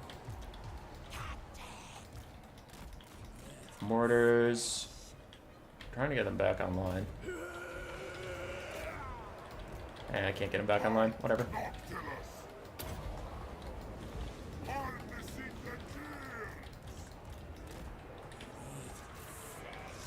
Guard mode on, try and fire at the guys coming in.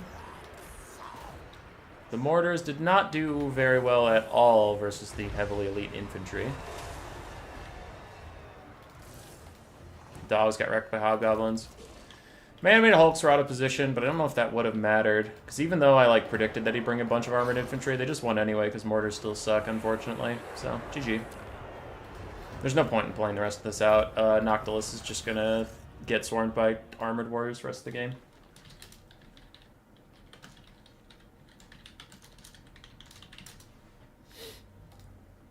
Yeah, mortars are trash.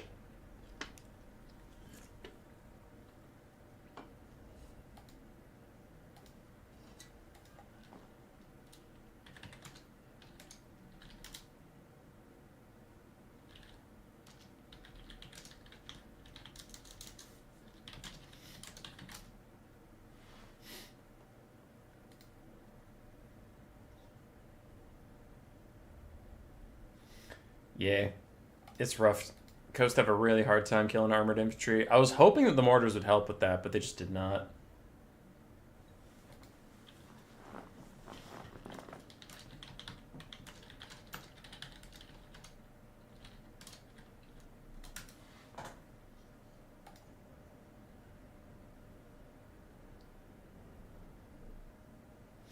Yeah. Damn shame.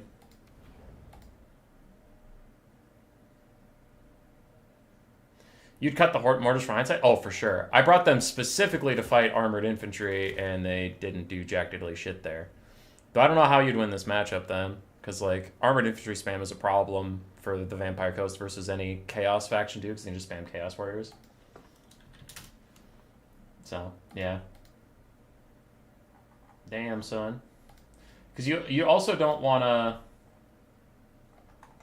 You don't want to spam crabs here because they have a bunch of armor piercing and a bunch of fire damage, which is a big old problem. So, it seems like a rough matchup for the coast.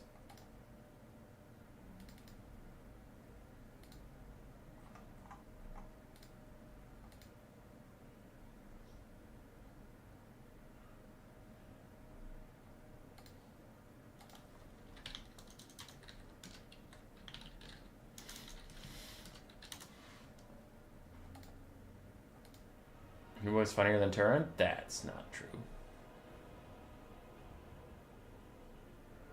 Greven, fair.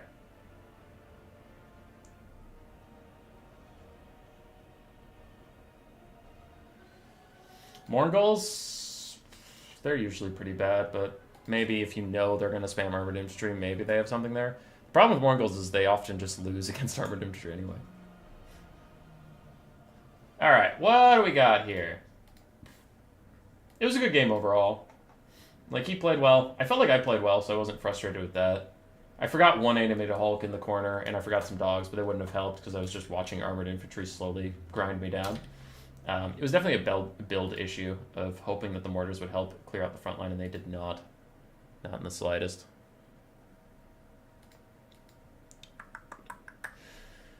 Small map with big old hill blocking things.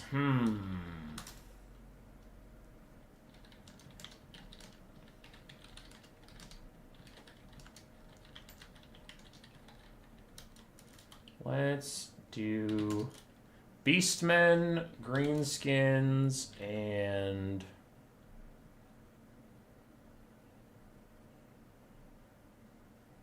Ogres? No. I suck at Ogres. Tomb Kings can't do this map because it's melee only. I'll do Tzeentch.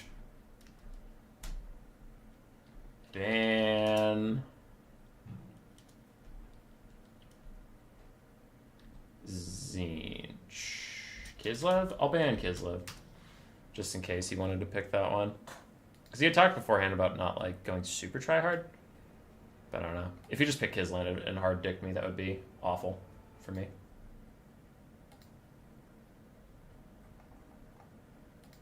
If he goes Cathay, this map is small enough and has a giant hill in the middle, so I won't get destroyed by their artillery as much. If he goes Tzeentch, I have Tzeentch, so we can... Well, I suppose we can't mirror, because he could ban it if he wanted to. But the RO deck drop bombers do well with its armored infantry. Yes, no. The only problem with that is Chaos Dwarves have a ton of ranged assets they can bring, and the bombers die very, very quickly to any sort of ranged. So I can't just count on having the bombers being alive. Maybe you could bring the ROR bombers in case of armored rush, but then play super safe with them. That's possible. That's possible.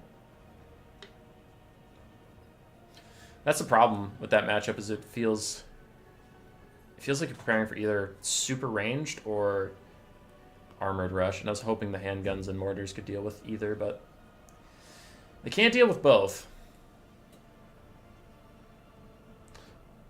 It was close. It doesn't feel unwinnable, but it definitely feels like you're on the back foot if you're Coast. Just my feeling from that game.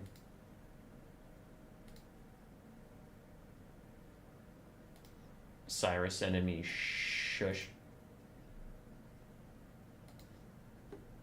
Cyrus is sending me mean things.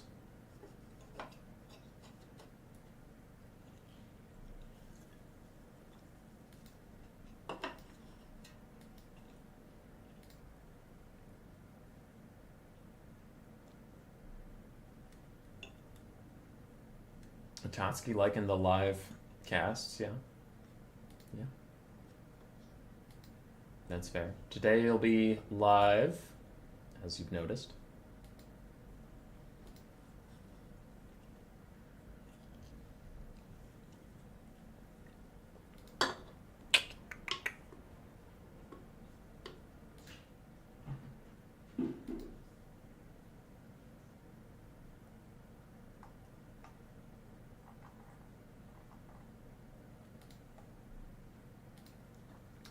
Alright, he's going Vampire Coast, ban Beastmen. Oh, let's do... Let's do Greenskins or Zinch. Honestly, both are fine here. This is your first live stream in a while? I mean, I've been streaming, but like not casting the games live, been casting replays. Chat, we're doing the usual vote. Greenskins or Zinch, the first of 3 gets it. Either is fine into Vampire Coast, so it's not a big deal for me. What do you want to see?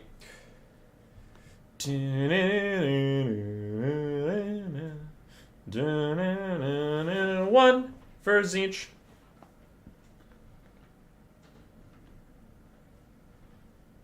2 for Zinch.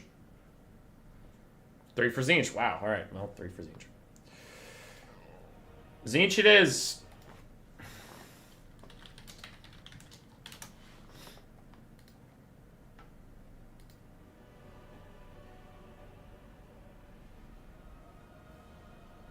When are you fighting Berserk, by the way? Next Saturday. So, a week from today. Zinch versus the Vampire Coast.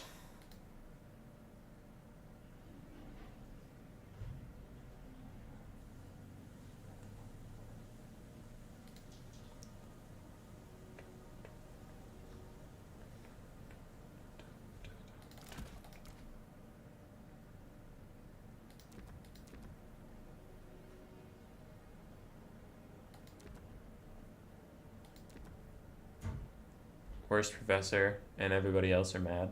This is good. This is good. Your hatred, it fuels me.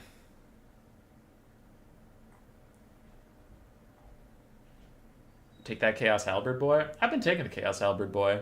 I don't know about this matchup. He is good. He is good. But usually if you have a large target to duel, which the Vampire Coast, that might be a bit overdose. Goodbye. Have fun. Goodbye.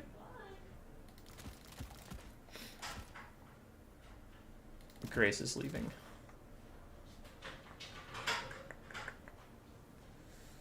Consider me sad. Bubba, I'm sad. Why? 'Cause you're leaving. Oh. I miss Bubba. It's okay. I love missing Bubba.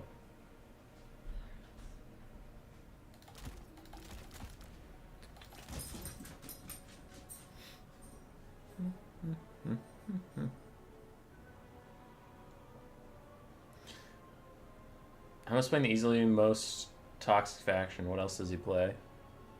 Let the chat vote. It's not my fault y'all voted wrong.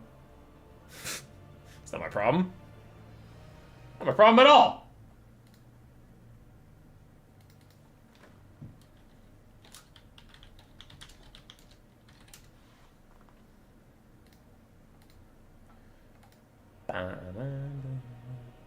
You should do some celebrity boxing matches? That is not... What? You what? What does that mean? What the fuck do I do with that information? I want some Centigores, but it feels like too much of a meme. Well, it's not too much of a meme. They're just very expensive here, and I don't really need them.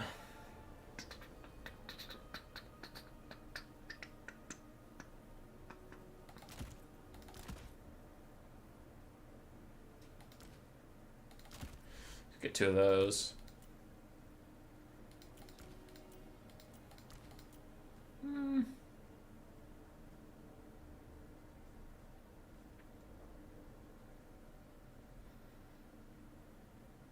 Sure. This'll work.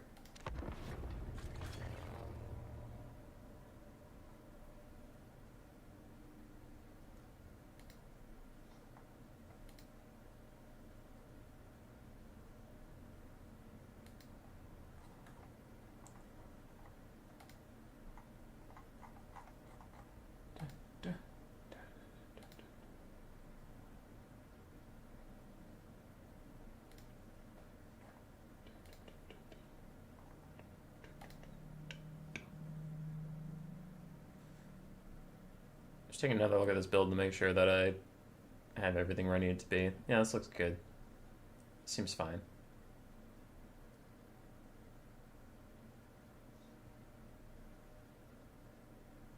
This has to be one of the Tzeentch Centaur's best matchups. Why? They're low armor.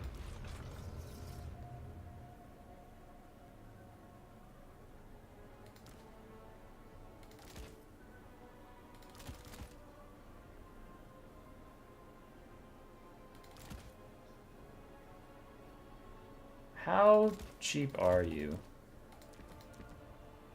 Not cheap enough. If I'm gonna go Cultist too. Yeah, it's not gonna happen.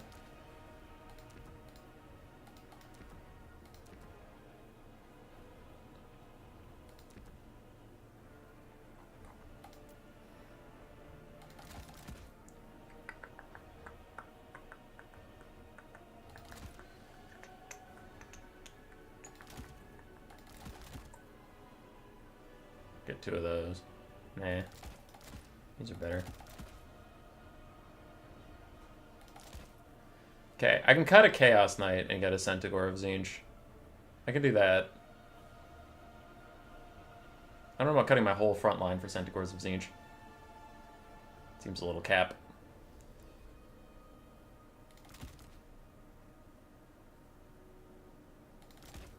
I can cut a Pink Horror. Yeah, this is shaping up. Alright. Alright, Bird. We got him in. He calls Cyrange, Rames, and Crabs. What more do you want? Fair enough. Fair enough. I'll cut some horrors and get a Centaur of Tzeentch for you. Not all my horrors, just some.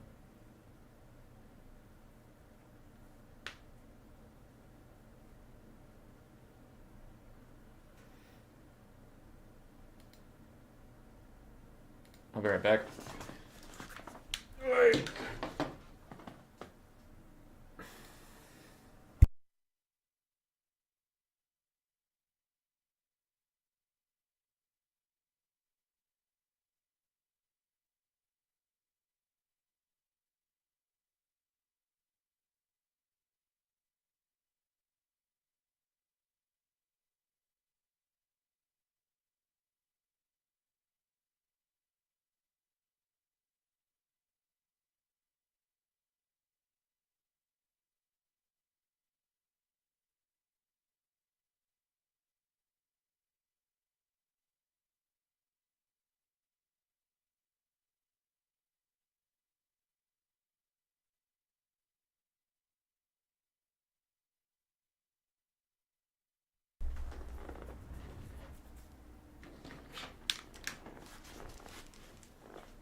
You have to tell us when the Muko cat is in the room? Okay, he's not in the room right now, so we're good.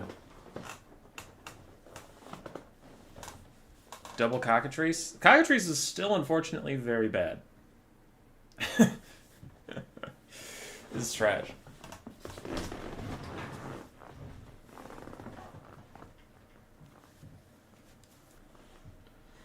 Can you share with us the thoughts on your upcoming album? It's alright. It's mostly about my time in college. Yeah. It's a 3-track album.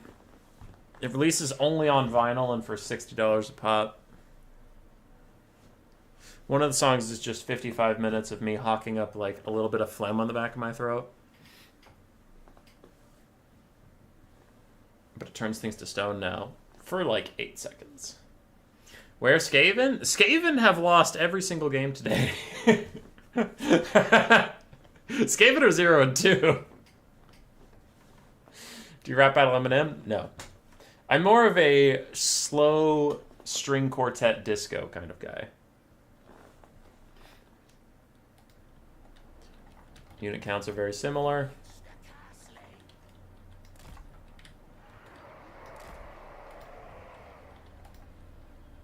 So basically one of your casts? Hell yeah, dude. Hell yeah. I thought about getting 2 Zongors, but then Bird wanted Centaurs, and he made arguments and things, so I guess I'll take those. Blue Horrors for some basic, over-the-top shooting. Coast generally doesn't really like that, and the demons are pretty good at doing it. And then I won't take as much punishment because of the giant hill. So if he has the Shade Wraith Gunners, I at least have a little time to consider what's going on. Do have some Screamers of Tzeentch, 2 Centaurs of Tzeentch. I'll have them run together. And then we do have some Chaos Knights as well for a bit more tanky mobility presence. And I have Village the Curseling. Just walk up on the front line and be annoying. Be a constant presence there. His shield regeneration, that always happens, is pretty good to avoid getting sniped out too hard. I brought Infernal Gateway in case of, you know, like a blob or something forms that can punish it pretty badly. Pink Fire is also okay here. Blue Fire is not good for Village because he's on the ground and nothing else really mattered versus the coast, so it's whatever.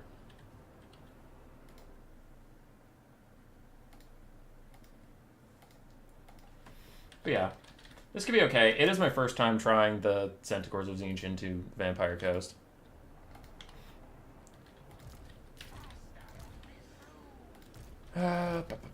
So we want the Chaos Knights in groups 1 and 2, and then you guys can group together. You're on your own because you have a special ability. The front line all goes together. We'll see how this goes. Not super sure. I only started playing Tzeentch recently because I think the DLC units make them very fun and very much my playstyle. I've always liked the Blue Horrors. I'm not a big Chaos Warrior guy. It's just not... I have nothing against them. I just don't enjoy playing Chaos Warrior style builds where it's like a slow grind at the death. It's not usually how I do things. I like either outshooting my opponent or I like rushing my opponent. Those are my 2 preferred playstyles. So Tzeentch, I used to just play a bunch of horrors, and they were good in a couple matchups, but not a lot of them. And you also had to be really good about Flying Lords and kiting, which also isn't my favorite style. So I didn't really gravitate towards Tzeentch, but now with these extra rushing tools, they're fun. Alright, he's deploying in a bit of a vanguard, so I'm just going to run at him. Make him pay for what he did. Make him pay for his crimes.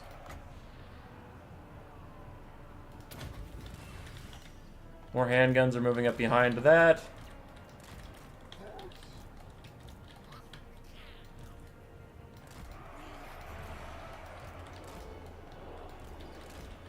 He has Luther. Okay.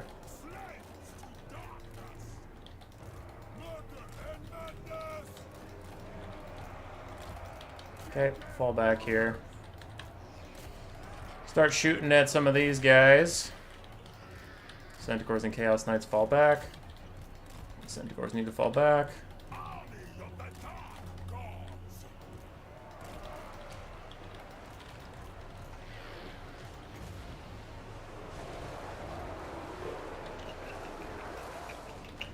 don't really see anything worth, like, casting that kind of intense spell on just yet. I'm gonna get my Centaurs to rear charge the Lampert's Revenge over here. Because that seems pretty cool. I guess I will just throw Infernal Gateway down onto something rather than, like, nothing, but not super in love with it.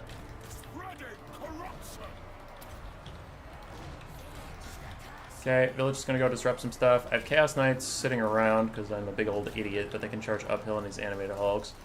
And these guys can take the long way around. These Screamers can try and free themselves up, while Chaos Knights go and charge down this pistol mob. The Centaurs did alright, but they're not getting through Lampert's Revenge too good, so I'm going to back off for now. Village is still dueling it out. You guys fall back. Marauders trying to kill some things. Blue Horrors doing their best. Meanwhile, the Screamers can move up. These Centaurs are still getting poked by those gunnery mobs who will eventually just fade away. We need to go help Village deal with Luther.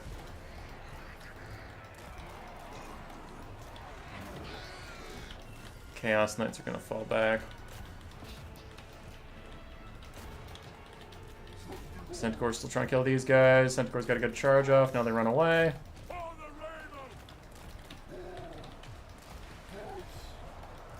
Village is still fighting that guy.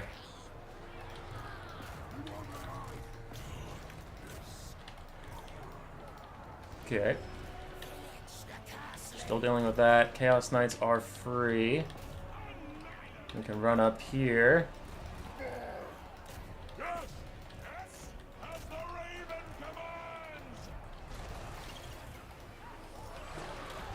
Okay, I'm gonna have Screamers run around a little bit here. And these Chaos Knights are not having a good time of it. I wanted to get a good attack angle onto the Lampe's Revenge. That's a summon, it'll fade away in time, right? I don't have to care about it. Because we do have the Lamprey's Bite going out. There's a lot of Rotting Prometheans mobs around.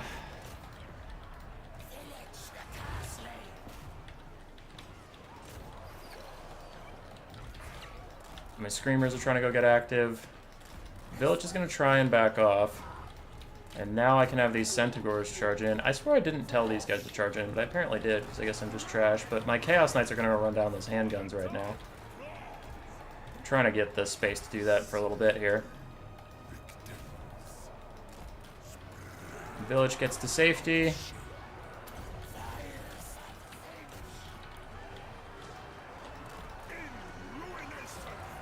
There, that'll reduce the damage a little bit.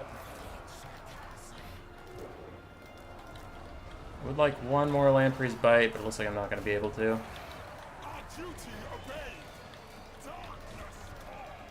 Alright. You guys charge back in. We have Screamers in here just fighting a whole bunch of stuff that they really want to fight, so that's fine. Centaurs took some damage on the high ground. And Luther is once again fighting Village. We have some Marauders here and there. Still trying to kill these handguns.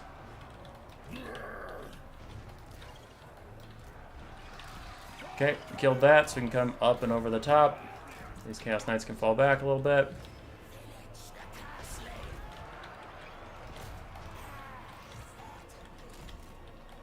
Lamprey's Revenge trying to move up. He got onto my blue and pink horrors really fast, so I didn't get a lot of time to shoot, which was nice. Okay, big charge. Go fight over here. And you guys just take a little charge on this side. We're going to try and stop the Lamprey's Revenge from showing up to this birthday party uninvited. Screamers still trying to kill off that Rotting Promethean, and now I'm going to try and get them over here.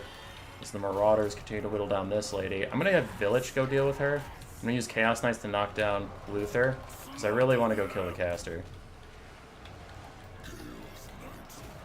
Should be a good engagement for us. I want to snipe out the caster. And Chaos Knights just need to buy me a little bit of time to do that. Alright. Now Village is in a 2v1. He doesn't like that. Lamprey's Revenge still taking damage.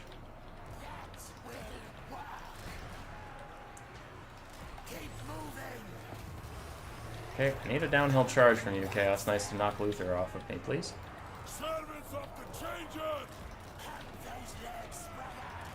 Village is starting to rout. Lamprey's Revenge are still chilling. Lead us to mortals!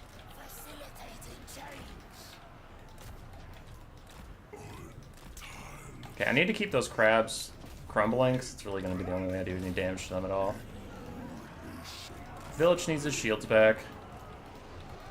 Crabs are crumbling yet again. We're getting Marauders back slowly.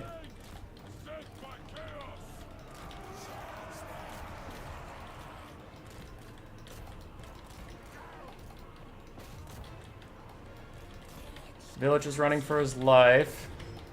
Chaos Knight's starting to charge around a little bit. Lamprey's Revenge still taking damage. Summon's not real.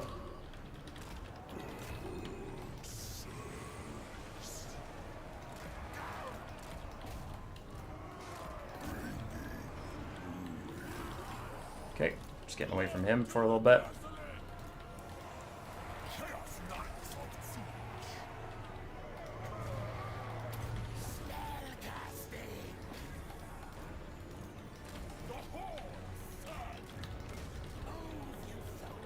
There's that. I will bomb his caster while running away and sending Marauders into their death.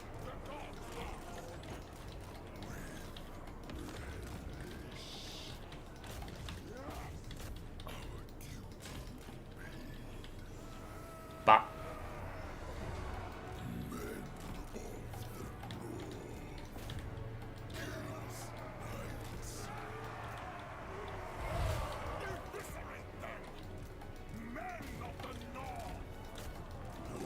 Man, Village is having such a hard time getting his shields back. It's insane.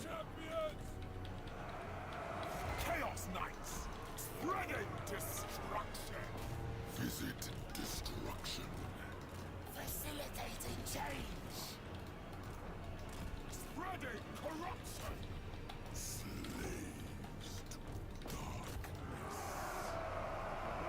She has no summons left. So they are what they are.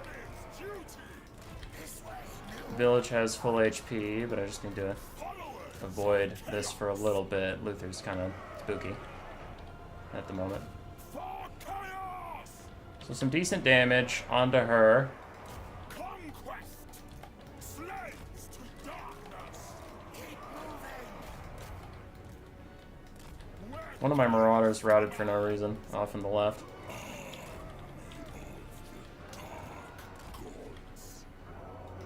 The North decides.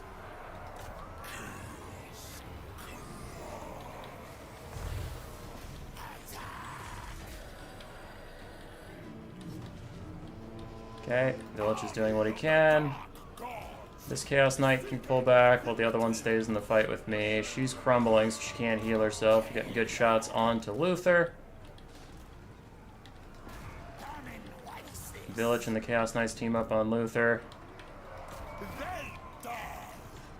While I try and back Village off, we'll keep this Chaos Knight in combat for now. Here comes the sandwich to knock him far away from me. Army losses is starting to hit. And I'm trying to just save up, even if Army losses is going to hit, I'm trying to just save up for the Infernal Gateway. So I can cast it and then use Bolt of Change on him and kill him off, but GG.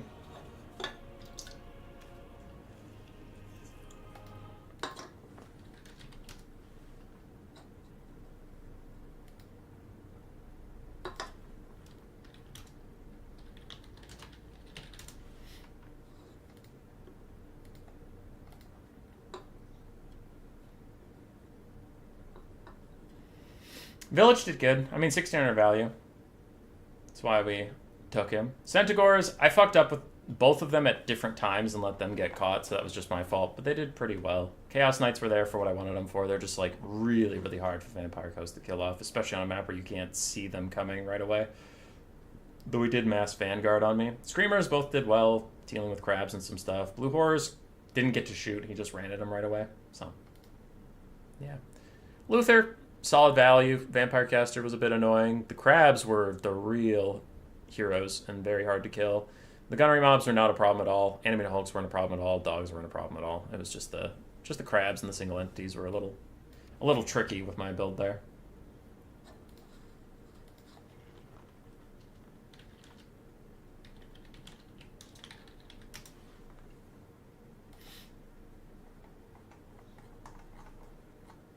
Village the Curseling. I love Village. I don't think he's like a great lord, but he is my favorite on the Tzeentch roster. I just love him. He's cool. He's funny. His voice lines are hilarious. All right, last map, huh? Let's do Skaven and Greenskins. Ban Grand Cathay. Sure. I'll play a bad faction. Why not? Why not? I'll play some dog shit ass Skaven. Unless he picks something that counters him, then I'll play some dog shit ass Greenskins.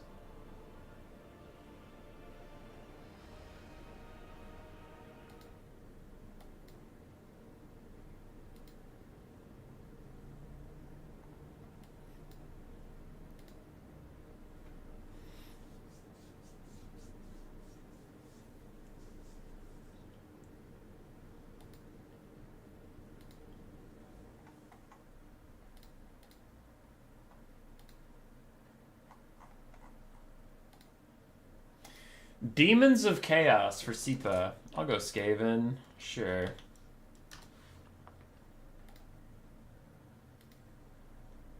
We'll go Skaven versus Demons. Are you the giant around makes all the rules? That's technically me. Sounds like me. Sounds like a thing I'd do.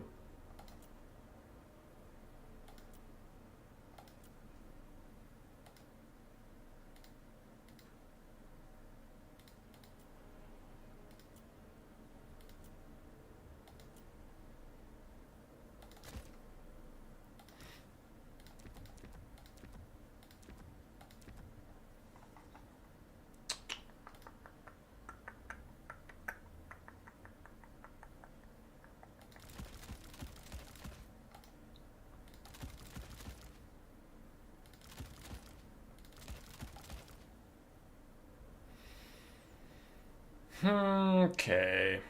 So that. Can have some of these. Well, why do I have those? Yeah, those are bad. Cut those. Cut those. Cut it and gut it.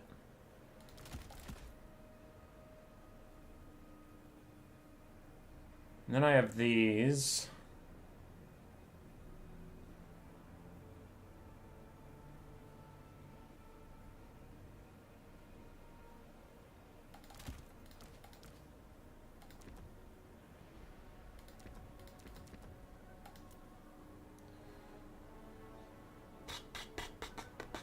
What else do I even need?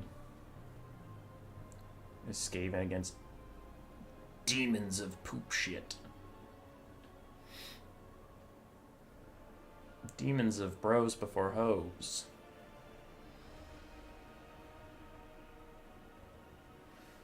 Listen to the winds of change. Zaytang is not banned from play? Nah, dude. Nah. He's aight. We get along. Me and old Zaytang. Me and the Tangster. The Tankster in chief.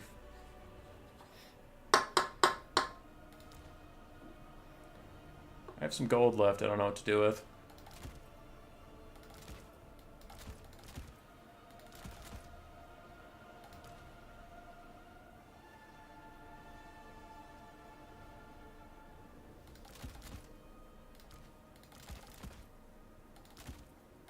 Sure.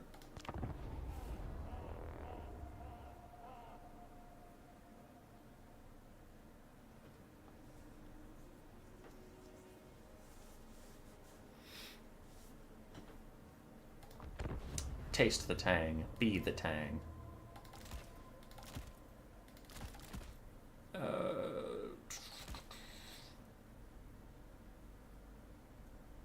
Well, actually...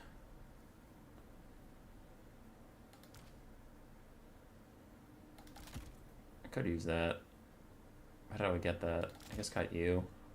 And then I have that much. Oh boy. Oh boy.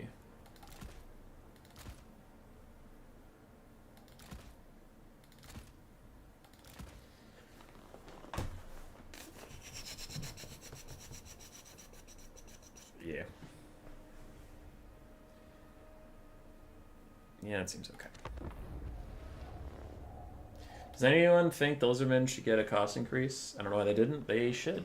They should, they should, they should.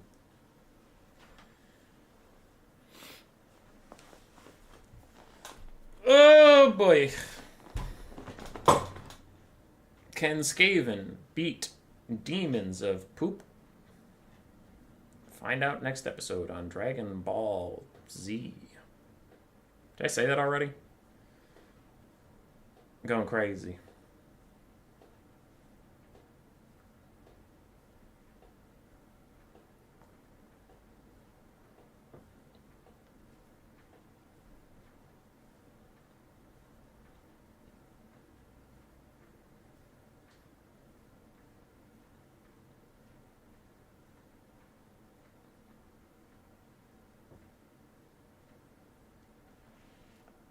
I just ran into that Volon guy who hates Total Warhammer because it's not historic. The guy has such angry existence. It's nuts. Yeah, he made a video at one point just complaining about like everything, and I was on it. Where there was a guy in the multiplayer community who made a cheat mod where you could see your opponent's army in this screen that we're in right now. You could just click on the opponent and see what they built, and then counter build it. And that guy introduced the mod to Turin server. He got banned from Turin server and then banned from mine. And Volon goes on a rant where he's just like, these fucking multiplayer cucks don't like cheaters in their game. And like shows me ragging on this guy who made the cheat mod. I'm like, dude, like, you know, to the guy with the cheat mod, I was like, get the fuck out of here. What are you doing? Like, why would you make a cheat mod and then publicly advertise it on Discord and get upset when someone bans you? What's wrong with you? And he's like, you know, he sent this screenshot to Volon, and Volon's like, my poor innocent boy just wanted to cheat at tournaments and ruin everybody's good time. What a fuck. It's not even an allegation. Like, Classon posted his mod, and he's like, if you download this, you can see the opponent's army. And if we all use it, it'll shut down the tournament scene and show CA that they should fix it. And I'm like, yeah, why did you think that you go up to the tournament scene and your proposal is, here's a cheat mod that'll make all of your tournaments pointless.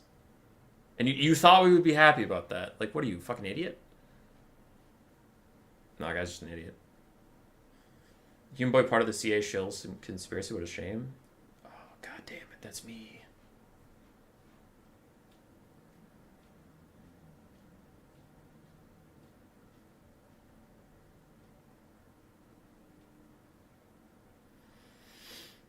Scabrinos versus Demons.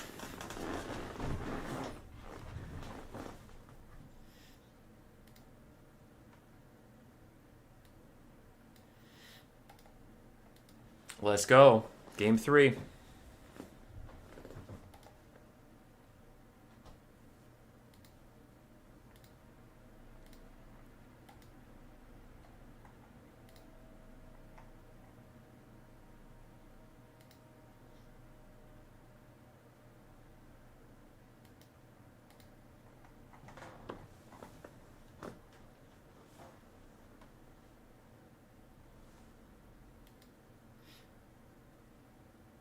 Hey, human, I didn't see any new builds. The new player tournament had a bunch of weird builds. Today, a couple. Grand Cathay still rolling. Zaytang. But other than that, they're mixing some stuff up. Saw Celestial Lion rush against Skaven. That felt good. That felt good to watch Skaven just get massacred again. I don't know. Other than that, I've been rolling some Zinch stuff all day. Haven't seen too much Kislev.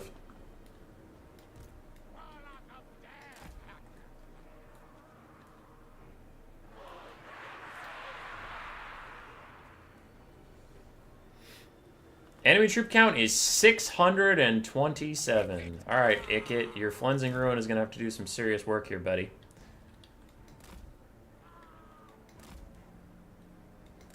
Oh, he can't hide in the forest. Alright, well, I guess I'll just deal with the Soul Grinder of Zinch if that's what he brought.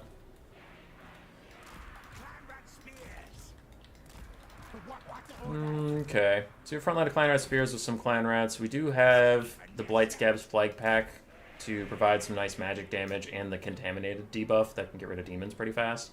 Plus they're just overall quite good if I can defend them.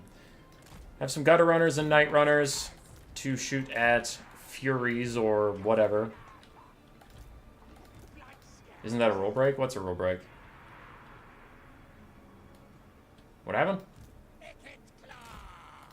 I don't know what happened. Alright.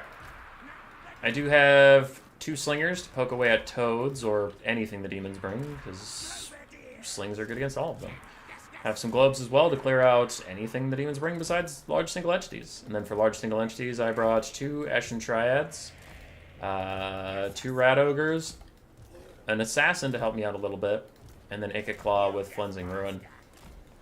Less than 400 models? Oh, he has 627. He's fine.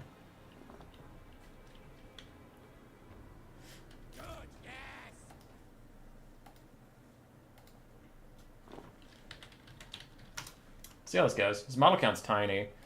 I think the thing I don't want to see at all... No Lord Skrulk, yeah, he's a little too easy to snipe out. I think the thing I don't want to see at all is a Soul Grinder of Zinch. If he has that, that's going to be tedious. He does not have that. Okay, so this is less tedious. We'll kite up a little bit. Ikit, pop that, damage yourself, and then carry on. Like nothing even happened. Alright, so we're kiting a little bit. And that's going fine.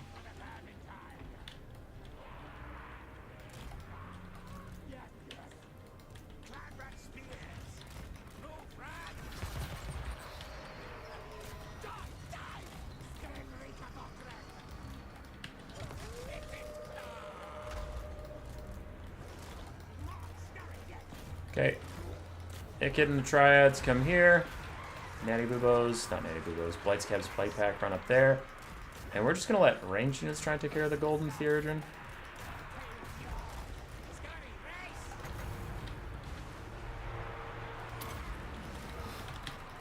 There's a nice little Flensing Ruin.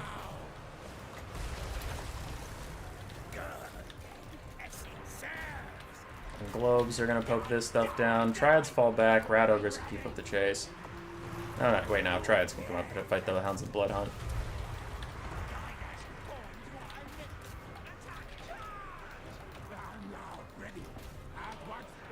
Alright. Actually, yeah. You guys deal with this. No, kill the Golden Theurgin. Fuck that thing. Ikit, deal with this a little bit. Slingers are trying their best. We'll get some people to come back here and help me with this. As the Night Runners kite away a little bit. Golden Theurgin should be Demonic Stability crumbling any second now. There we go. So now these guys that were shooting at him can help me with this lady. My globes can move on to other things like that. As I try and fall back. We killed everything on this flank, so that's going fine. So I'll go shoot at Be'lakor while Ikit tries to roll out of here. Autobots roll out. You guys turn and fight Nurglings. You guys try and fight those. Globes kill the Screamers, please. As Ikit continues to kite around with Be'lakor a little bit. And the Assassin is going to be nearby to help out. Slingers, help me clear out random stuff that's not Be'lakor for now. I need to get rid of it. Alright, Be'lakor Pit of Shades? No. Alright, so Blight Scabs can go deal with them.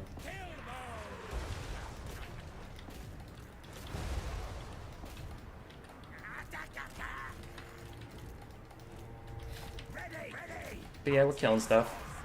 We're killing things. Does he have the Shadow Shroud? Yeah, he does. So he's waiting for me to cast Cleansing Ruin on him for a Shadow Shroud. Alright.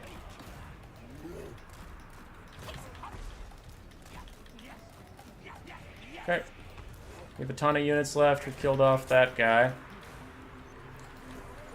Nick is trying to dodge the Doom Bolt. You can't dodge it though, so it's just gonna hit him.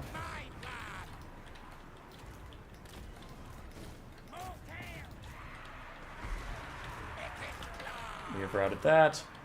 Let's go get the blue horrors.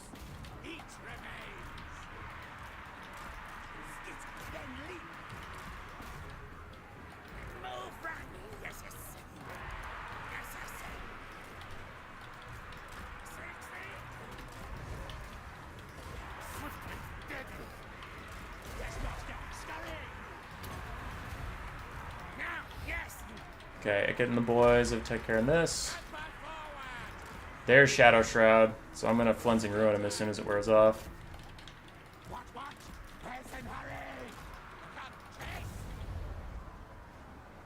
10 seconds left on it. I'll just start the cast because I need to catch up.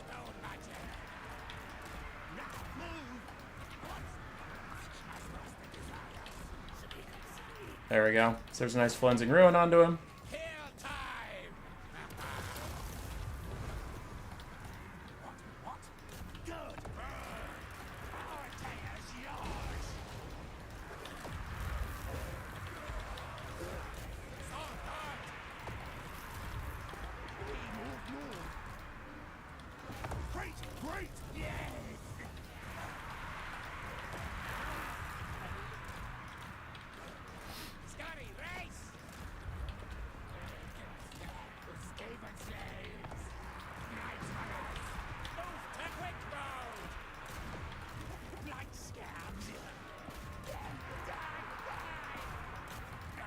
Alright, so he's just running away. We'll stay back, get our vigor up. Poke away with little people.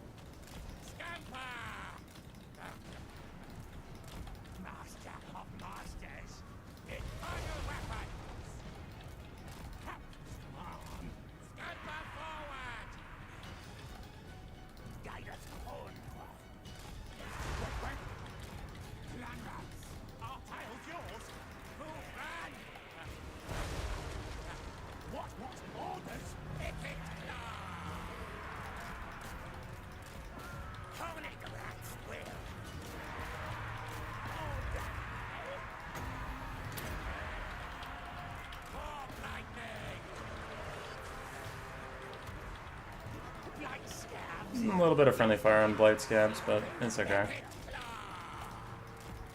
Overall, got a good one down.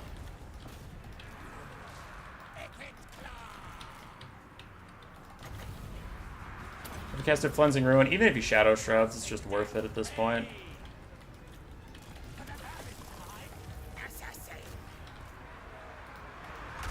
There's a Shadow Shroud, but still decent damage out.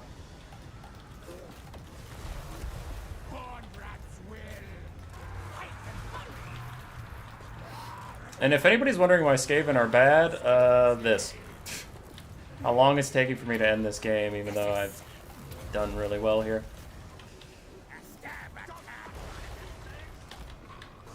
Is it's just single entities are so fucking good against you, man.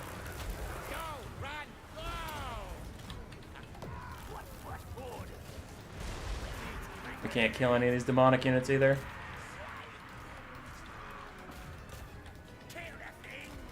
Still trying to kill Be'lakor.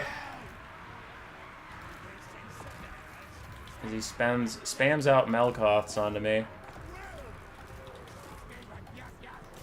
Ooh, he just charged Screamers into my Blightscabs. That should be a fat dub for me.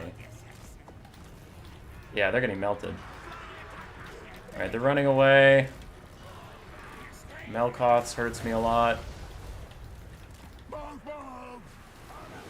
Still have one of my Triads, still have Slingers, thrown away.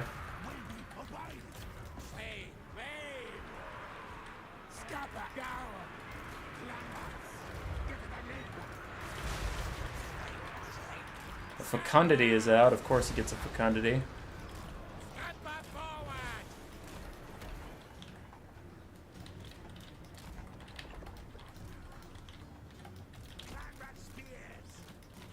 Okay. Lots of Winds of Magic left, so Spears just try and kill the Screamers.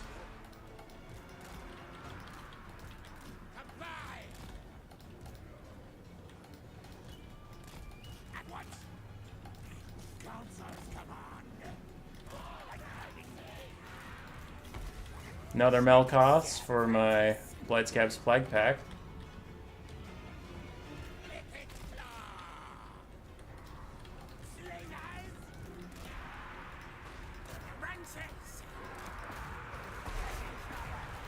Oh yeah, and I don't even get ITP because Blightscab's Plague Pack's ITP gets taken out by Be'lakor.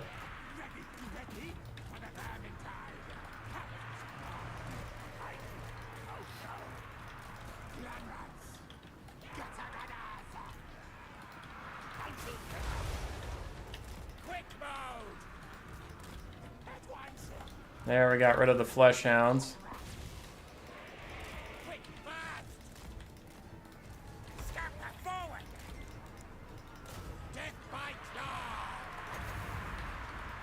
Overcast Flensing Ruin. He's going to Shadow Shroud it, but I got to do something here.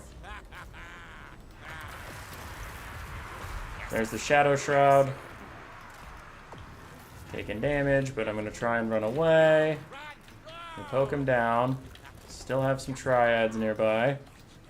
Blightscab's Plague Pack are back for the final time.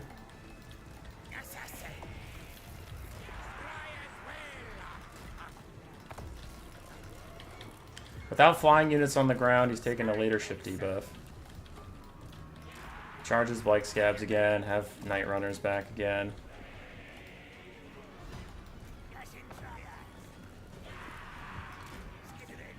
Don't worry, guys.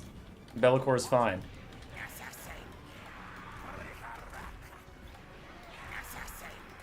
As he's getting shot by Slingers this whole time, he's just chilling. -10 leadership. Oh, he's crumbling! We got it! We got it! He can't rally! We got it! Jesus!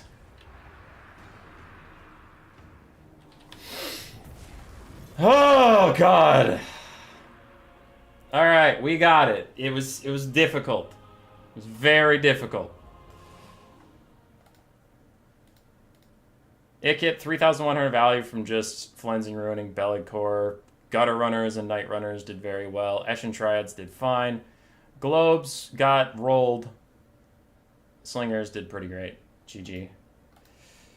Be'lakor, 2,400 value. Killed both of his single entities real quick. And then his Screamers and these Flesh Hounds just ran everything off the map for a long, long time.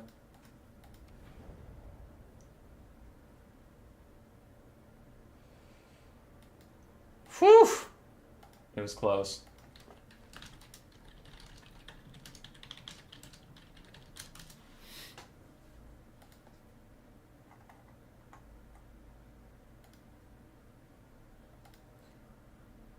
I gotta go fight Leopard.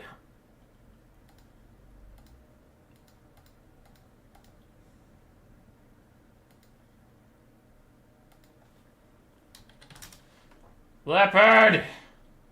Leopard! Where are you? Yo, dog. You ready?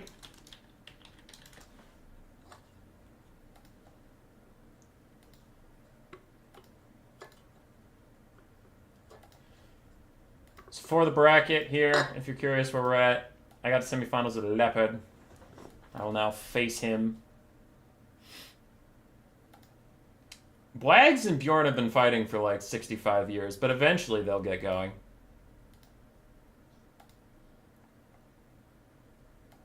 And Skaven did manage to get a dub.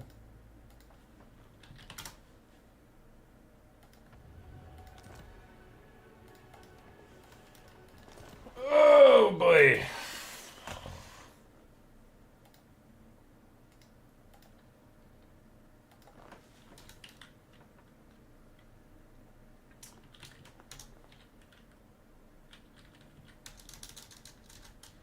Leopard.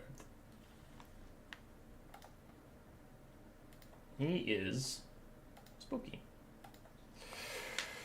What's the map, actually? Mortis Wastes. Cool. I haven't gotten to play any Tomb Kings today. I'll throw them in my pick 3. Oh, that's a minor settlement battle. Alright. I think I know what I want. Tomb Kings. Greenskins. I'm always down for some greenskins. They're a good catch-all in my picks. And I'll throw Lizardmen in there.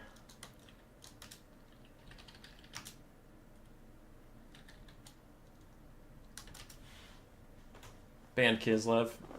Tomb Kings, Greenskins, Lizardmen, ban Kislev.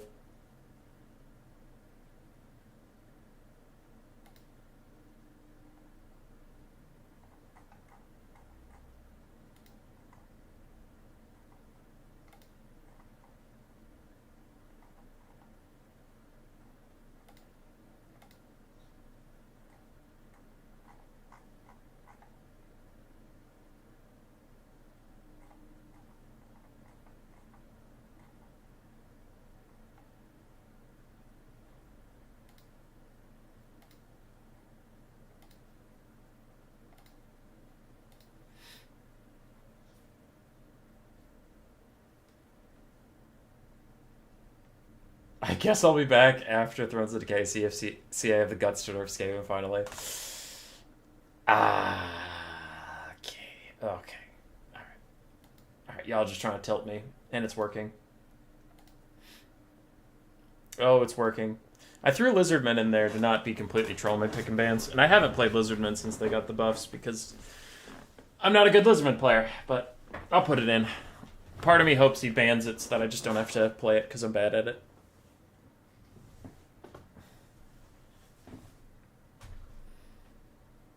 Slicing shards is on the menu now with the rampage changes. Exalted Keeper can pull everything into the bombardment. Ooh. That's fun. Unless you fight the Lizardmen. If they nerf Skaven, I'd uninstall. Yeah, Skaven aren't really that good. Did you notice? See, that's the thing. Did you notice in the post-game screen that, like, none of his stuff paid for itself, but it was a close game anyway? Because it's like, he just routed everything off the map.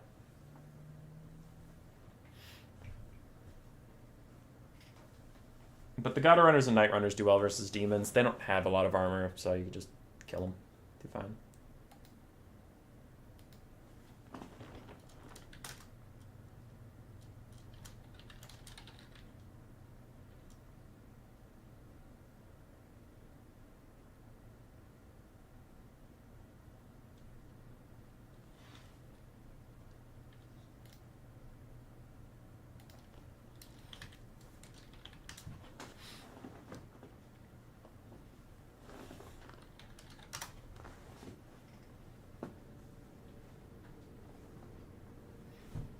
He tried to ban Zinch, but I didn't pick Zinch. He misread TK as TZ.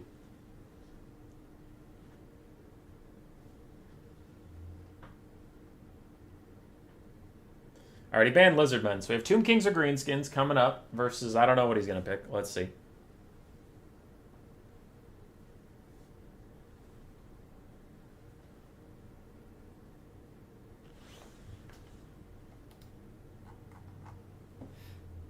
Are we going to see Slaanesh this stream? Possible. Possible. Possible? Is it possible? It's not possible. It's not happening. But maybe. It's not. But maybe it is. You don't know. But it's not. Greenskins versus High Elves. Hello, Alex Hodson. Whatever. I'm just going to call you Hot Fire Potato.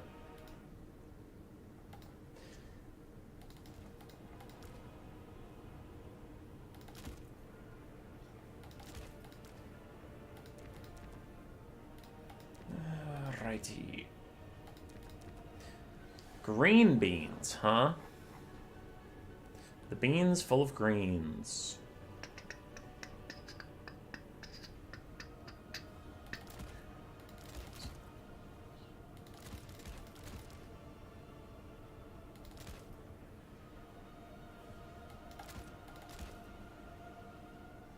We've seen Dean's Chaos as close to Slash as we're going to get tonight unless someone brings Marathi. Oh, he's already ready. Why would you do that? Why would you be ready so soon? You got somewhere to be? Because I don't.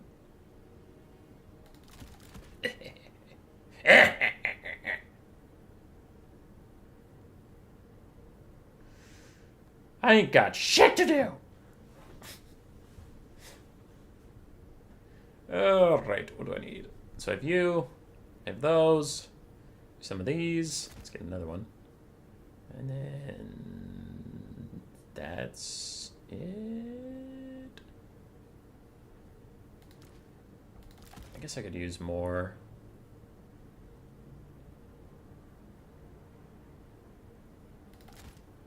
Oh, boo, 5 gold. Oh, I'm gonna throw a fit over 5 fucking gold. Oh, I can't take that because you have 5 extra gold. Oh, look at me. I'm greenskins with their weird-ass pricing.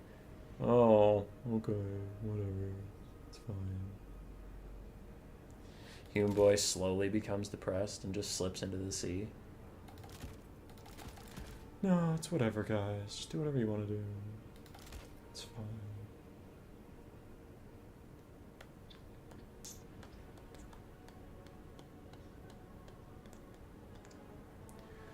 See, this is cute, but, like, I could use some goblins. So, like, can I have 5 fucking gold back, please?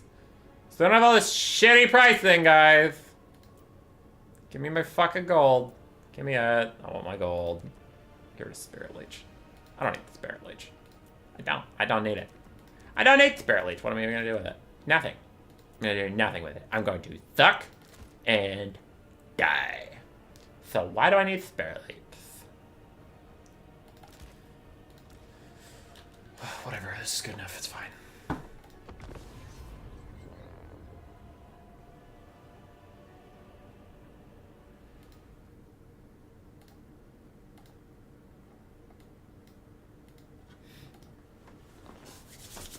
Oh boy.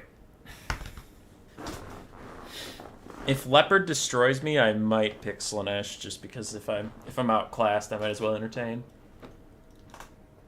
But if it's a close game or I win this game, I'm not going to throw.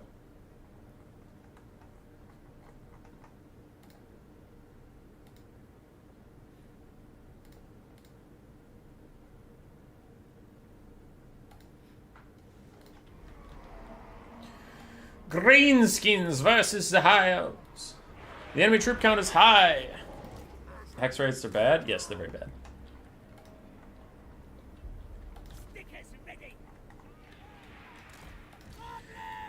For my front line, we have some sneaky goblins.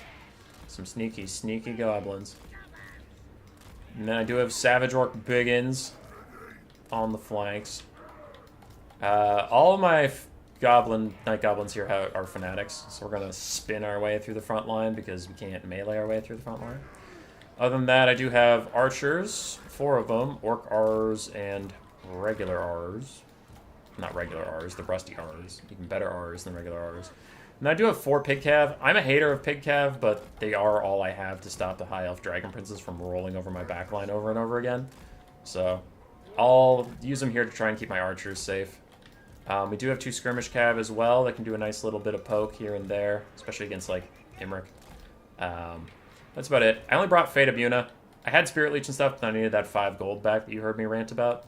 So we have Fate of Yuna because Dragon Princes can, like, solo win this matchup if you don't deal with them. So I just save all my wins of magic for Dragon Princes anyway and try and kill them. So it's whatever. Ah, and the spinning loons are all different spinning loons, so I guess I have to put you in different groups. Fine, I don't care. I don't care. I don't give a shit. I do care. I'm very salty about it, but it's fine. Alright, let's go. I double-clicked! Never double-click. Makes the camera go whoosh.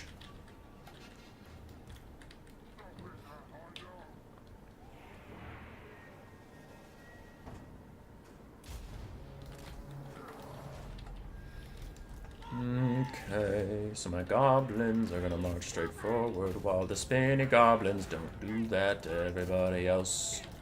Do the things I tell you to do, because if you don't, I'll kill you. I'm Azhag the Slaughterer. Something, something, slaughter ya. Azhag, that's tactless. Fuck you, tactless. More like bitchless. Alright, Illyrian Reavers, Warlions of Christ, Illyrian Reavers. What is this? These are Silver Guard? What is this? Madness. Where's all your money? Where'd you spend all your money? None of this shit costs anything. Whatever. Let's move up. It's only Illyrian Reavers to stop us on the flank so we can do what we want. I'm throwing you guys into melee for him. Ouch, my spinning loons. Archers. Kill these guys.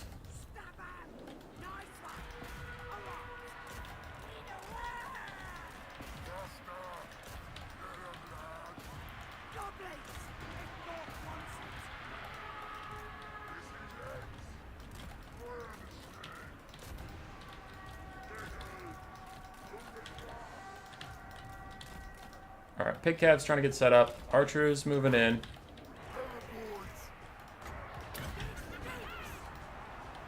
Ah, that loon didn't go.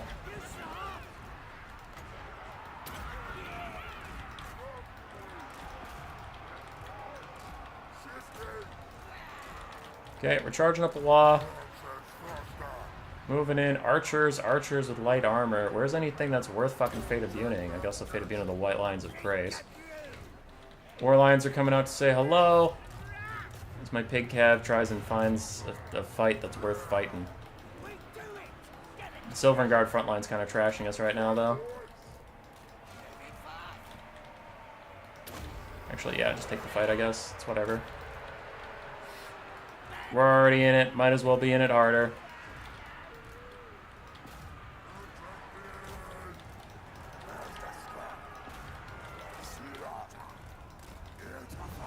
Oh, he's overcasting net on me. That's rude. Oh, you have your second spin. There we go.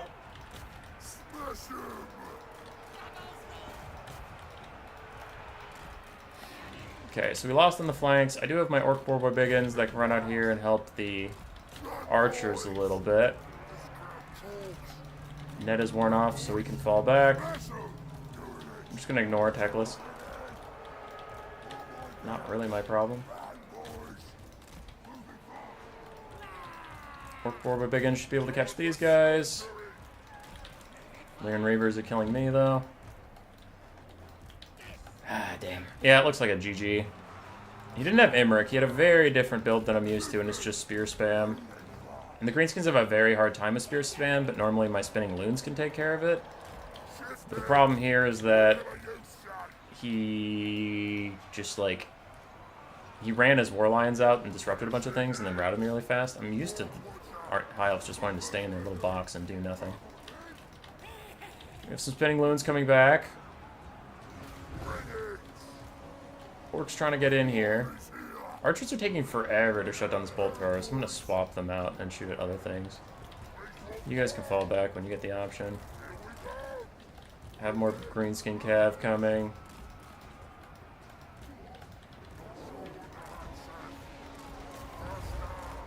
Okay, you charge back here and deal with these lions while my archers peel their archers off.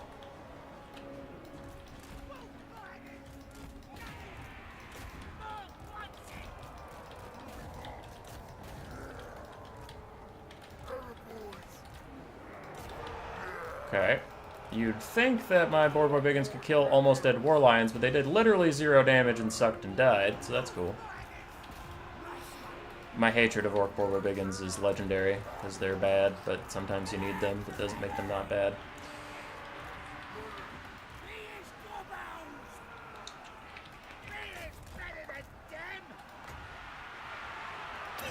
Can't see where I'm casting it, but I guess I'll just cast it. War Lions beating up Orc Boar Biggins because reasons. Azheg's still trying to fight it out. Jesus Christ, these War Lions don't break, and my Boar Biggins are doing dog shit damage. Look at that. They did nothing on the charge with the War Lions! I hate it. I hate it. Orc Boar Biggins, fuck you. You're terrible. You're a terrible unit. Oh! Ah, Greenskins, you need better cavalry. Even if it's more expensive, which it definitely should be, but like, all they have is cheap, bad cavalry. They don't have any good cav. Aztec did alright. There was no Dragon Princess for me to Fate of Buna. Boar Biggins sucked ass. Partially because the High Elves just had spears, but even when I got them good engagements, they just sucked and died, which is very usual for them. Fanatics, the ones that I got to use the spinning loons on did pretty well, but the other ones got killed by his War Lions, so yeah, it was just a neat build from the High Elves. What are your specs? I don't know. You'd have to message me on Discord because I can't answer that during a stream. I don't know it offhand, and I'm not gonna look it up right now.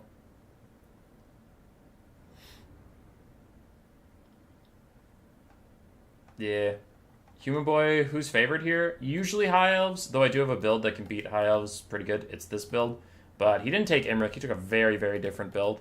But the problem is their extremely high melee defense front line can hold forever, as you saw. I needed spinning loons to get through it, but I'm not used to someone bringing War Lions and running out and killing my loons before I even get there.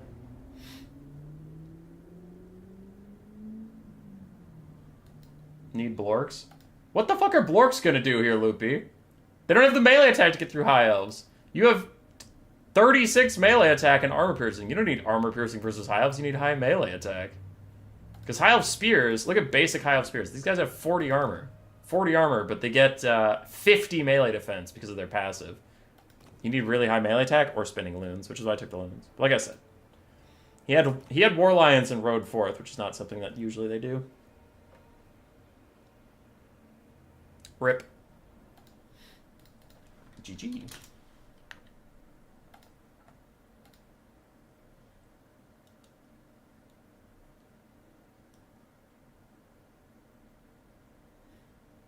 Black Orcs smack High Elves. I agree to disagree. They never get through the front line. They take way too long to get through the front line, man.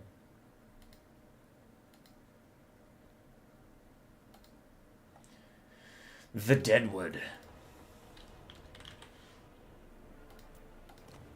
Yeah, we'll agree to disagree on that one.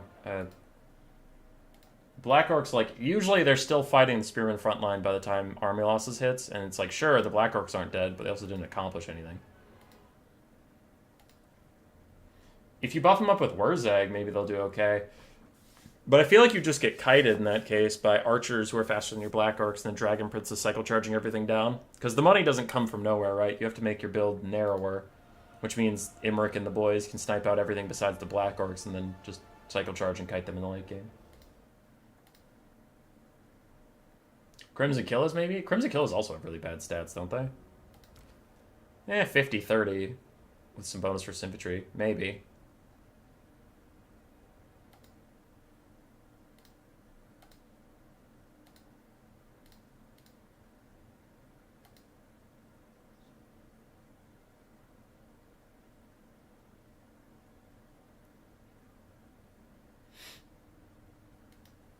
Yeah, I just worry they're going to get pin cushioned. All right, he went Empire, Lizardman, and Bretonia. Ban Grand Cathay. Empire, Lizardman, and Bretonia. That is a very strong pick 3. Alright, so he's not fucking around. What's this map? That map. Got it. Empire, Lizardman, and Brett.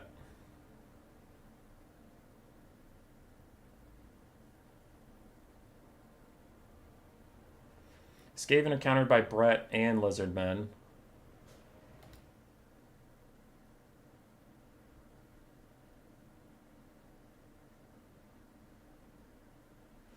Skaven are countered by Brett and Lizardmen. What about Kislev? I could pick Kislev. I'm down a game.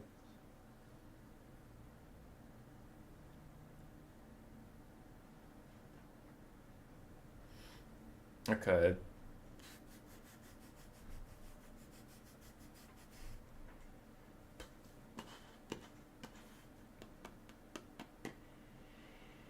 I'm thinking. Thinking. Don't stop me thinking. That's not nice. Shouldn't stop people when they're thinking. What about ogres? Could go ogres, ban Empire. And then you have Bretonia and Lizardmen. Seems a little rough. Beastmen. Beastmen are okay. I could go Tzeentch. Tzeentch ban Empire? Tzeentch ban Lizardman? Yeah, that's probably the best. Tzeentch ban Lizardman. Without taking Kislev.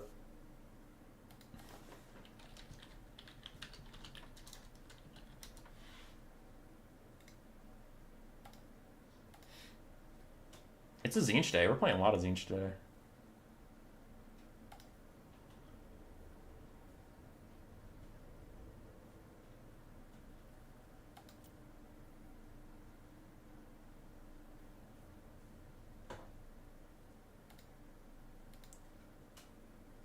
Pick Brett.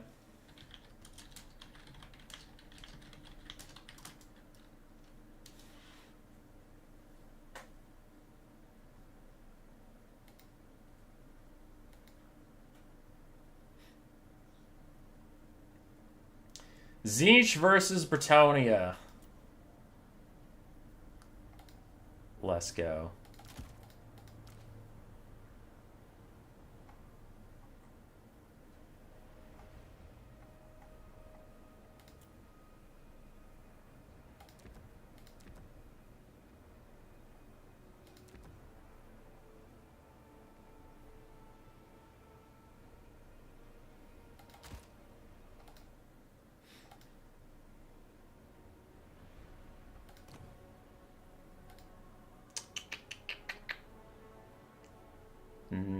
Tzeentch things.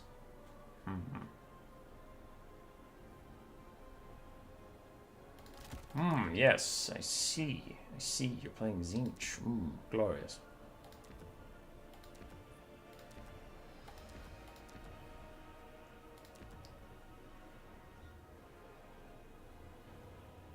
Yeah, that works.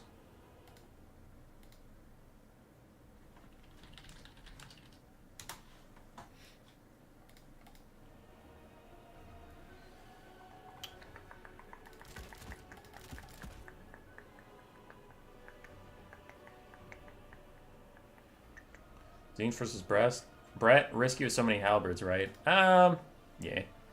You could halberd spam. It's not usually how I live my life, but yeah.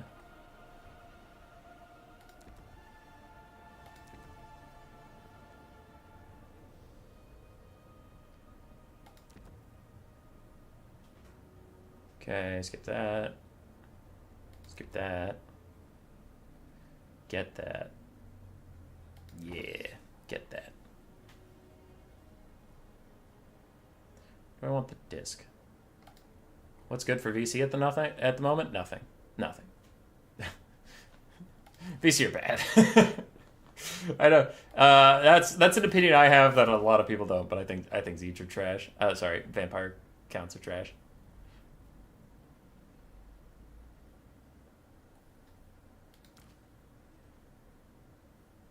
Did I bring you?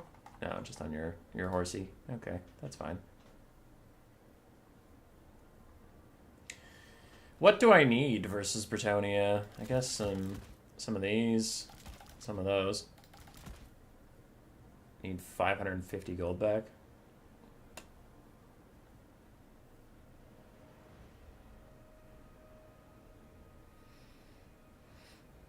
What if I don't want to give you 550 gold back? What are you going to say about that? Dumbass game telling me how to play. Tell me how to live my life. This is a stupid build, but I'll take it.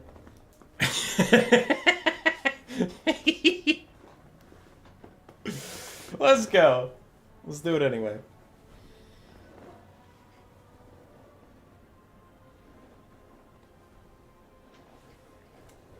Earlier in the stream, I said I wasn't going to take this unit. But you know what? It's Bretonnia. I'm feeling spicy. We're going to take this unit.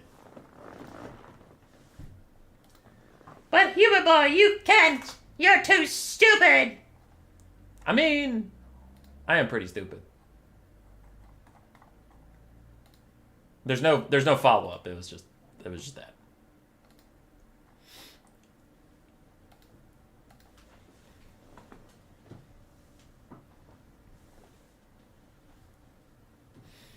Game 2. Human Boy bets it all on Tzeentch. Does it pay off? Let's find out. Ooh, actually, yeah, we're about to roll some fools.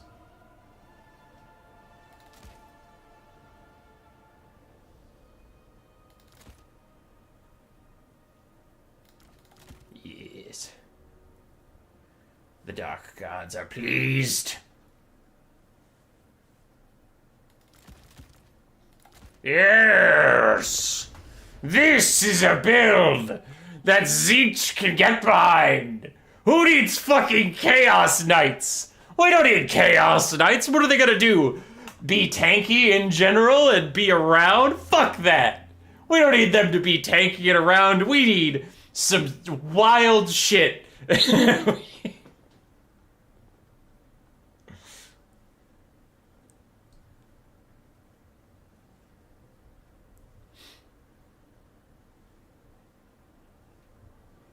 I don't need these halberds either, actually. Halberds are dumb. Halberds are for stinky people who have butts.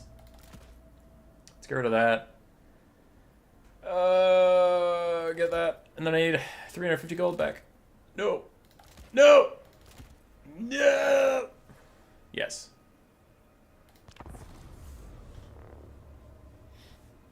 Wait, no, that's stupid. That's stupid. You're being dumb again, Human Boy. You're too crazy for this one. There we go. It's a little more reasonable. I love every time I adjust this build, it keeps getting spicier.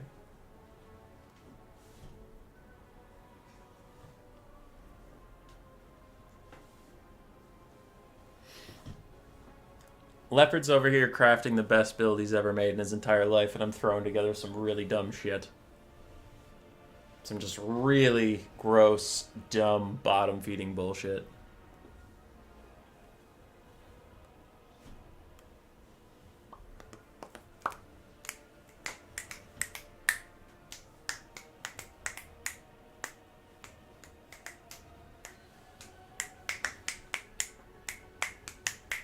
Burning Chariot spam? No, that one's bad.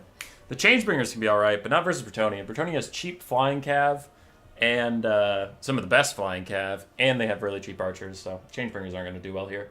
Changebringers can like carry you a whole matchup, but you need to have a way to dominate the skies, and your opponent needs to have expensive ranged or no range. But if their range is cheap, then they can bring enough of it to zone you off.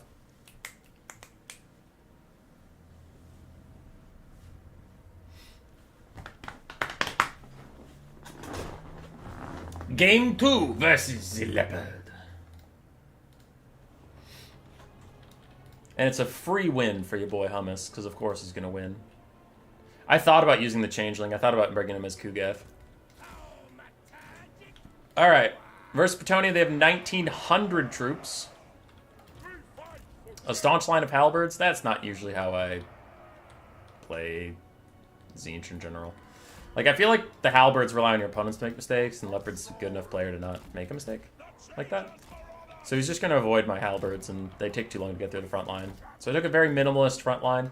Took some Screamers for a bit of air and armor-piercing values. I have a Herald of Tzeentch with Final Transmutation. We have a Beautiful Vortex Beast, which I remembered did okay in this matchup even without healing. I brought him. I brought the Book of Secrets, and we're just going to hope. We're going to hope beyond hope that I get Fate of Bunas. I thought you said you hated that. I do, but I got to bring it at least once on the stream for the new stuff. It's the new stuff stream. You can't not bring the new stuff. What are you insane? So yeah, we're gonna try. Come on, Fate of Buna.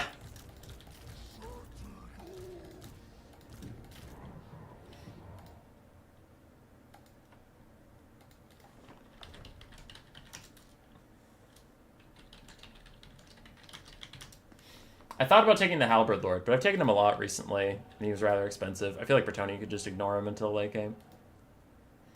But I wanted to try this. Taking my little Tzeentch Herald. Love this guy.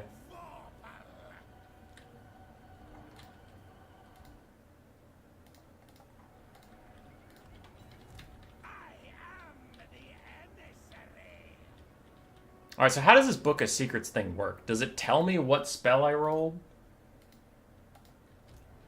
Or do I just have to cast it on someone and find out what I rolled?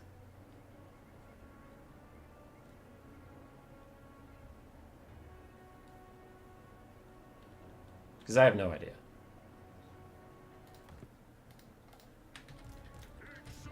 Okay, I just have to cast it on someone and hope. So we have Hippogriff Knights, Pegasus Knights, Peasant Bowmen, and then a front line. But that is a lot of flying knights. Fey Enchantress on the ground, 3 growth and Earthborn. That's a strong build. It's a strong build.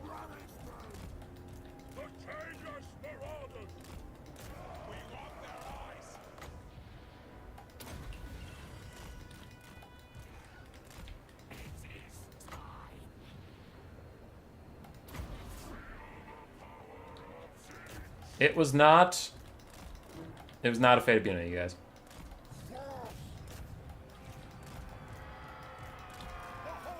I hate to tell you, but it was not a Fate of Buna.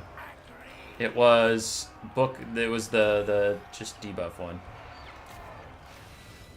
Just not very good. Okay. Problem. Let's see if these guys can land and bait the Pegasus Knights coming with them. But we're through that front line. Continuing on.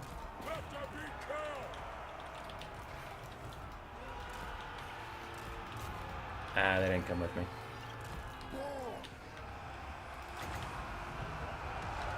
I don't have a Final Transmutation cast yet, really? How much is Overcast Final Trans? That's actually something I should probably know. Alright, Centaurs are in a little over their head. We have Spearmen going for that back line, but it does seem like this was a folly concept. So we're about to take a big old chalice of potions.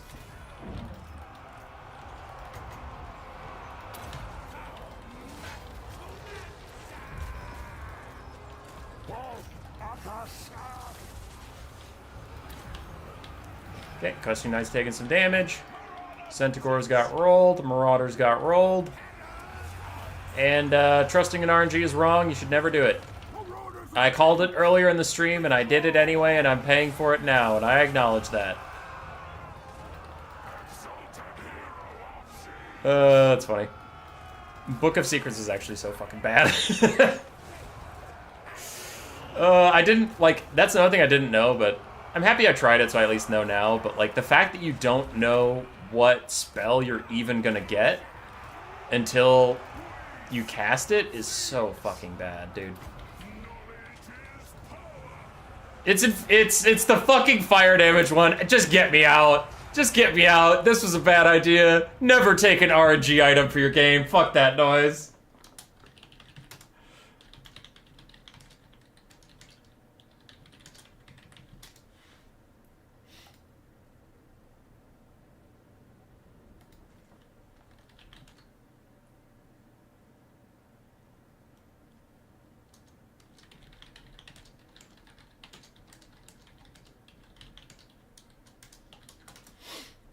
Yeah, Exalted Hero was mega trash. The Herald of Zinj, Final Transmutation. The Fey Enchantress has infinite spell resist, and they just took a bunch of really cheap stuff. Centaurs had nothing to fight because he had mostly flying knights, then he kept his knights behind his front line. It was bad. And to anybody who's worried that one Hippogriff or Grail Knight or Grail Guardian would destroy Bretonnia and they're unplayable, we've had 2 tournaments in a row where that's been the rule, and Bretonnia is still winning 2/3 or more of their games.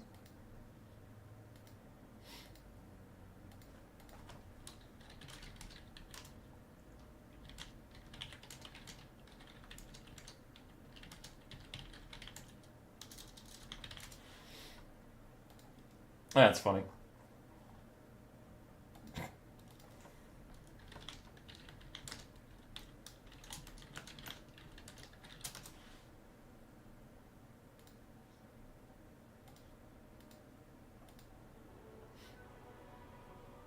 Blue Scribes as your lord is actually pretty funny now as Changeling.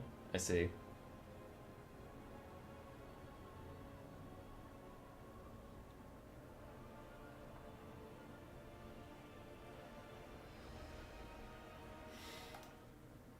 Yeah, it was a bad build. I don't know what you could do there versus Bretonnia, though, because it feels like if they just spam... Like, his build was really strong. It feels like if they just spam you, they'll win. Could go with a Chaos Sorcerer Lord, I guess, of metal, but Final Trans is, like, really betting on them taking Lewin or Alberic, not the Fae. So I think you might just want to go Searing Doom, Plague of Rust. Like, here's a serious build, right? Without fucking around, here's a serious build. Put him on his disc, that does make him nice and safe. We can keep all those, cut that. So that's pretty fine, and then you don't want any of the heroes, I don't think, in this matchup. Doesn't seem too wise. You can just go with a basic Marauder front line, because the Spearmen, either their knights aren't just going to sit in your Spearmen, so that's not going to work. Which is also why I generally don't think the Halberds going to be amazing. Centaurs could be okay if you could get a charge in, but the problem is going to be that front line. You might want Spawn, 2 Spawn, to maybe help break through the Bretonian front line. I think the Mutalith can actually be fine here, because the archers can't shoot at the Mutalith and your Spawn, so between them, you're doing alright. Some Chaos Knights are always pretty solid, and then with an extra 1,200 gold, at that point you could probably get like a Halberd or 2. How do I get the money back for that? Got a Marauder. Evasion's not that important.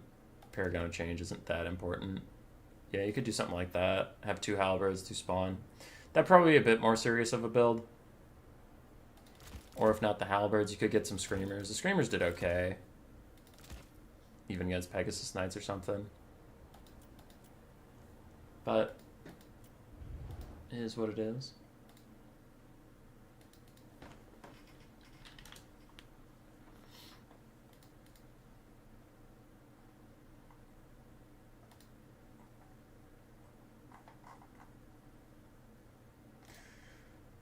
Where are we at with Blags and Kaiju?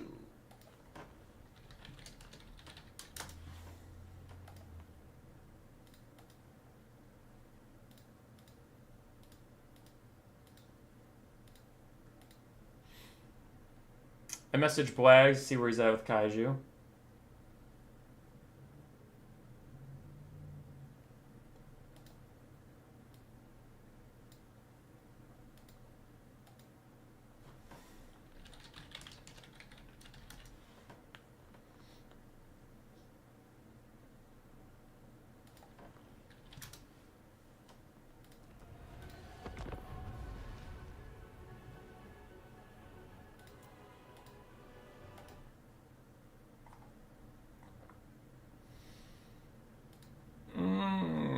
Kaiju!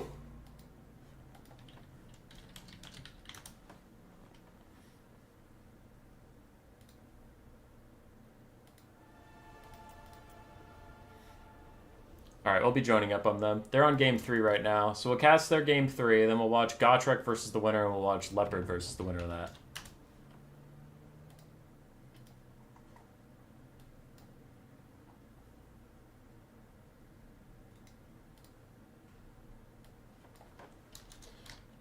Wags.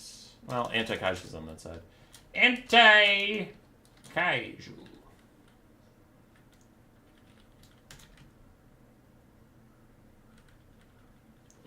versus El Buegs.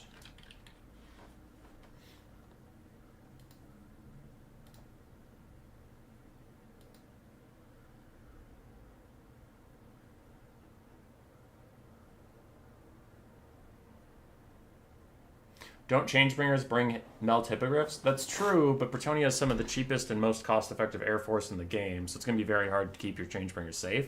And then Bretonnia also has some of the cheapest and most cost-effective archers in the game, which are the counter to the Changebringers. Are you allowed a Tzeentch Soulgrinder? Yes.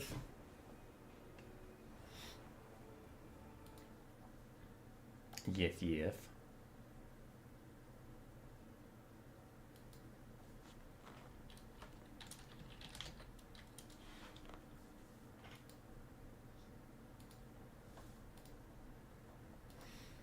No, there's probably ways to play it.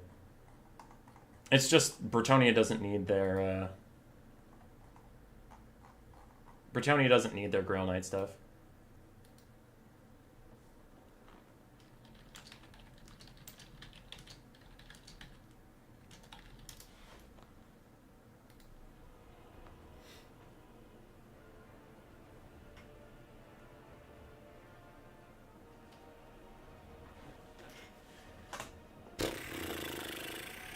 Christian, I don't know. I've never had too many problems with crashing, though I do know certain patches can cause some campaign instability. That can be really annoying. But it's never happened to me, no. I have heard about it a lot. So I don't think you're alone. Though I haven't heard about it on this patch. I just meant more of in general. Kaiju appears to be building a Lizardmen build.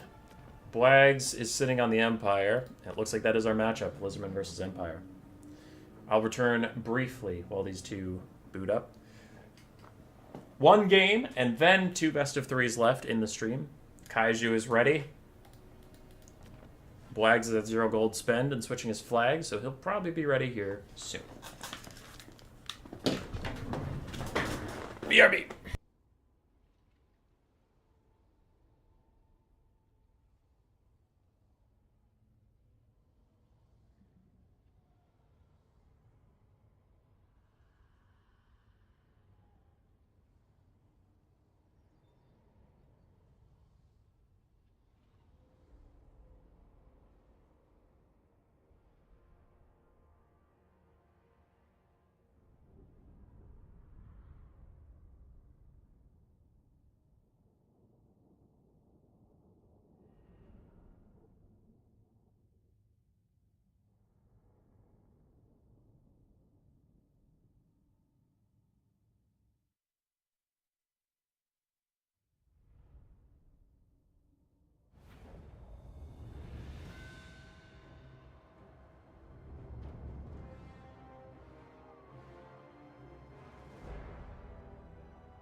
I just realized I'm very unlucky with that secrets book thing. I've only played with it once, so just one time. But I've cast 2 games with it. So out of 3 games and 7 uses of that thing, I've never once seen the Fate of Yuna. It's always been the other 2 spells, which are bad.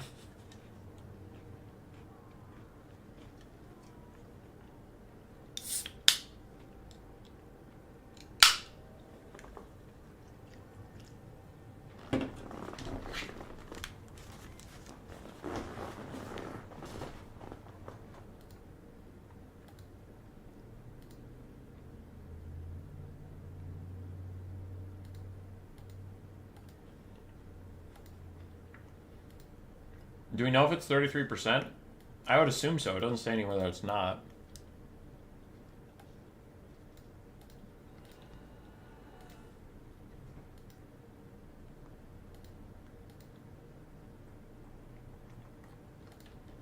Is that a bevy, sir? It is a sparkling water, so it's not the kind of bevy you thinking of. Even so, it's just a tiny item. It's way cheaper than actually spending the 20 wins magic on a spell. Yes, but it's attached to a very expensive melee hero, and the spell and the book itself costs 200 gold. So I really don't want to pay 200 gold for 3 enfeebling foes or 3 whatever the fuck that fire one is, and that one sucks. So it is a risk, but also like an exalted hero of Tzeentch is not particularly amazing. He's fine. So you're taking a fine lord. Oh wait. Hold on, sorry. I have a very important text.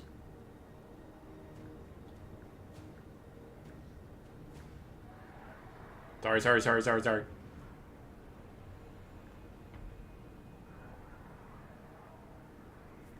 Okay. Something really important came up. I'm so sorry about that. Alright, Mazdamundi for the Lizardmen, then a whole bunch of skink skirmishers, skink cohorts, an ancient salamander, feral cold ones, ripperdactyl riders charging straight into the enemy, and all that jazz. We also have an ancient salamander. On the side of Bwags and the Empire, Sterling's Revenge, Templehof Luminarch, Empire Knights, Karl Franz, and then a front line of state troops with some more Free Company militia in the back that can kind of fight against ripperdactyls a little bit. The Templehof Luminarch is trying to snipe out the Salon. Already got a good first couple shots in there while I was busy with a very, very important text that I missed, and I'm super sorry about being distracted for the first couple seconds of the cast. I acknowledge that, but I also... sometimes real life stuff comes first. Mazdamundi's trying to dodge and heal. Good heal, though he's currently on fire, so the healing is cut in half. I need to take another big old chunk of damage. Lizardmen are down on the balance of power. Bwags is very far up on damage value, and things are looking good. Lizardmen are having a tough time getting through the front line. Some of their skirmish units are getting caught up in melee, which is not a good thing for them. And the feral cold ones are losing on the flanks to the spearmen and the Empire Cav, though. You would hope that 450 gold little velociraptors wouldn't beat the Knights of the Empire, who are over, not over, but about twice their value. Templehof Luminarch attempting to get sniped out yet again. Ripperdactyl Rider is getting low. I guess there's one that's still full HP.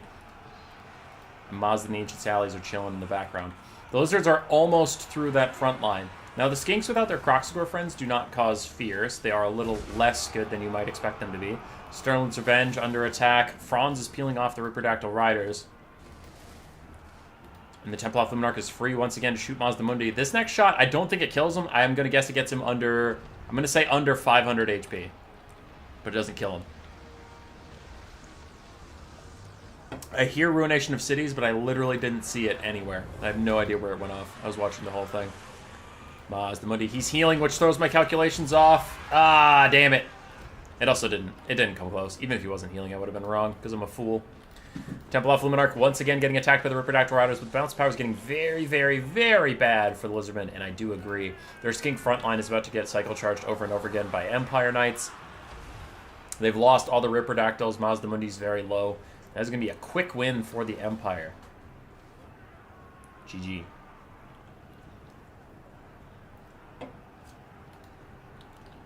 As a sudden lag spike hits.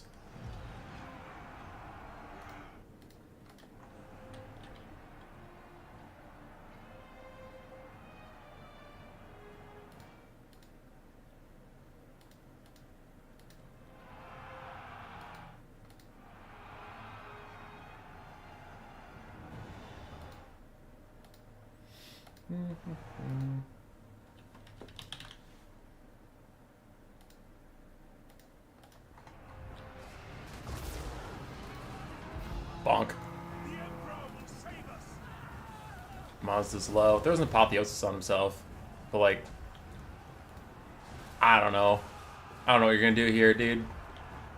You're down 2-1 damage value. Mazda routes. Templehof Luminarch's charging up again. But army losses is the true Templehof Luminarch.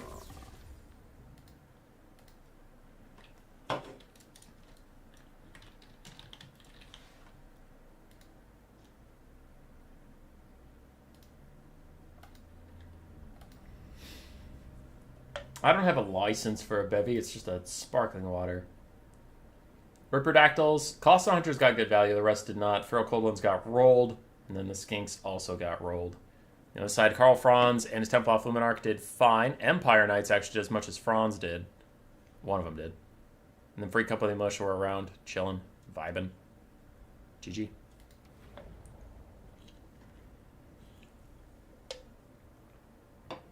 GG, brothers. On to the semifinals. 2 things left.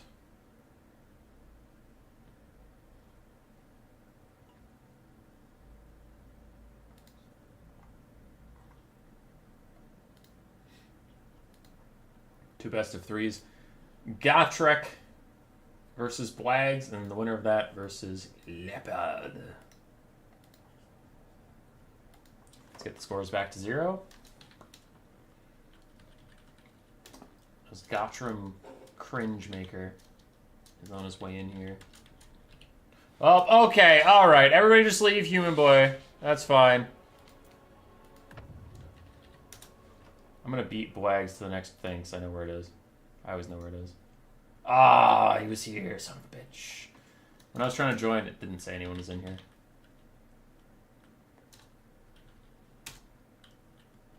Okay, so that.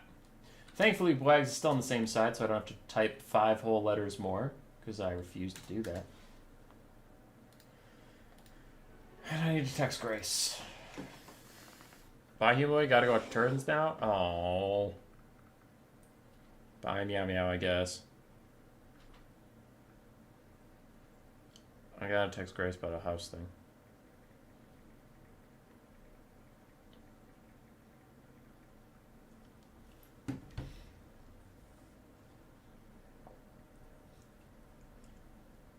If Hummon says that all the SEMs in Grand Cathay are trash and the Frostworm's also just a salamander reskin means the DLC is not worth it. The Grand Cathay SEMs are okay. The Lion's cool. It's a cool unit. And it's fine. It's not like amazing, but yeah, it's good. Zaytang is OP in certain circumstances, though as we've seen him in like real games. In real games, he doesn't seem ridiculous. He just seems like super strong. But I think he's getting paired too much with too many Fire Rain rockets, and the Fire Rain rockets have been super disappointing. So I want to see Cathay go a little bit wider with Zaytang. Like, have Zaytang for your single entity and artillery sniping, and then everything else in your build needs to focus on killing infantry and cavalry. So, I don't know, like 4 or 5 crossbows, some Iron Hail Gunners, Jade Warriors, Jade Warrior Halberds. I mean, the Crowmen are still insane. They're really good. Maybe just regular cannons instead of the Fire Rains. But the Fire Rains have been doing nothing all day long.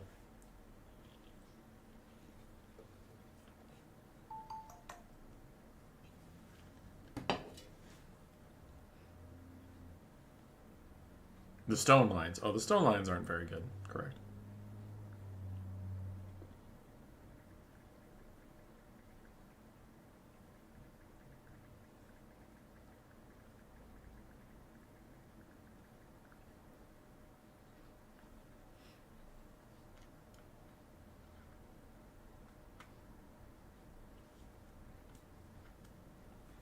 People need to start bringing Zaytang on Tzeentch. Why? Imagine the sniping potential with Soul Grinder, Zaytang, and Blue Fire. That feels like an overinvestment, but maybe. Because Zaytang already kills every single entity. The problem we've seen all day is Zaytang kills the single entities and then looks around and says, guys, as earlier Sipa surrounded him with Infernal Iron Sword to beat his ass. And, what was the other one? For some reason I'm blanking on it. Oh yeah, Gotrek and the Dwarves. The Giant Slayers and Slayers just surrounded him and beat him up. So Zaytang just needs bros to keep random infantry off of him.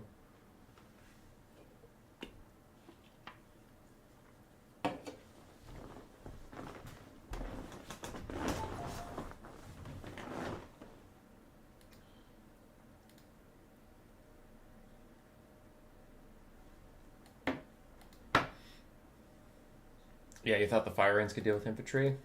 Same.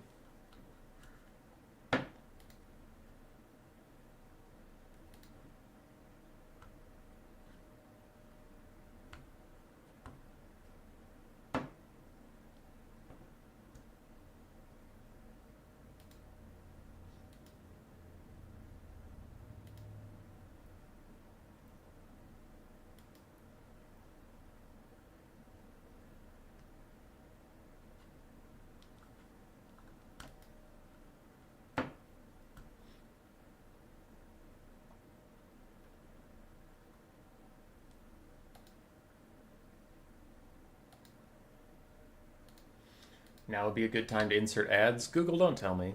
Don't tell me to insert ads. You know I'm not going to do it.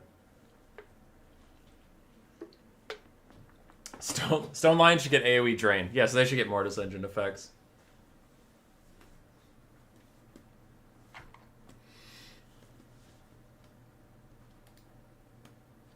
Bwags has picked Grand Cathay, Empire, and the Warriors of Chaos. Gotrek picks Grand Cathay, bans Grand Cathay. It ends up being Grand Cathay versus Empire.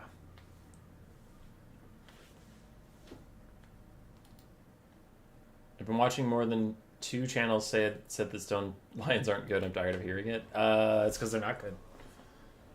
Chill your board games when you see that? Never. People don't want to hear about my board game. They just want it to go away. I can't blame them.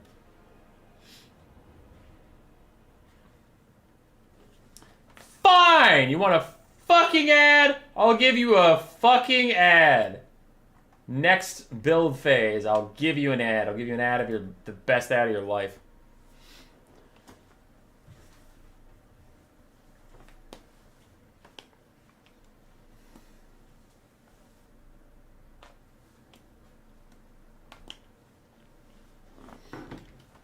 Okie dokie. Empire versus Grand Cathay. Bwags on the Empire. We have 2 Empire Knights, triple cannon, one of which is the Hammer of the Witches. We have the Silver Bullets and another handgunner, Karl Franz, a Jade Wizard, and a front line of state troops. Oh, and some Free Company Militia.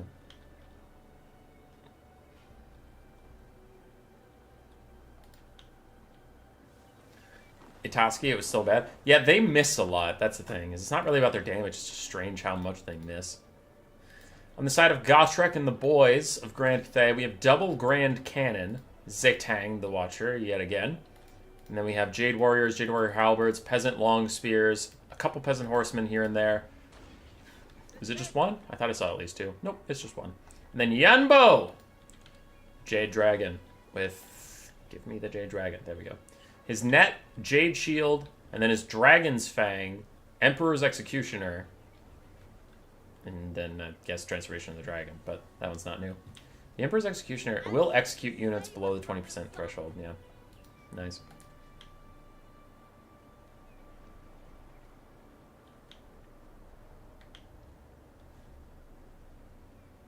Will, that is the plot of Yu-Gi-Oh! You've got it. You've got it, buddy. Alright, can Zetang beat 3 cannons? I mean, he's got his own cannon, so he should be able to do this just fine. We'll see what Franz can do, but otherwise I'm very concerned that I think this might turn into a massacre. But I've been wrong before for betting on Zetang. He winds up. I'm the Celestial's executioner. And he's actually going to aim at the Celestial Wizard right away. Gets a big chunk off, and is he going to follow up with his Wind Bow at max range? Because that can do a lot of... Okay, people tell me it does a lot of damage. But I've seen it be wrong. Jade Shield giving him 44% damage resistance, and then 15% missile resist just normally.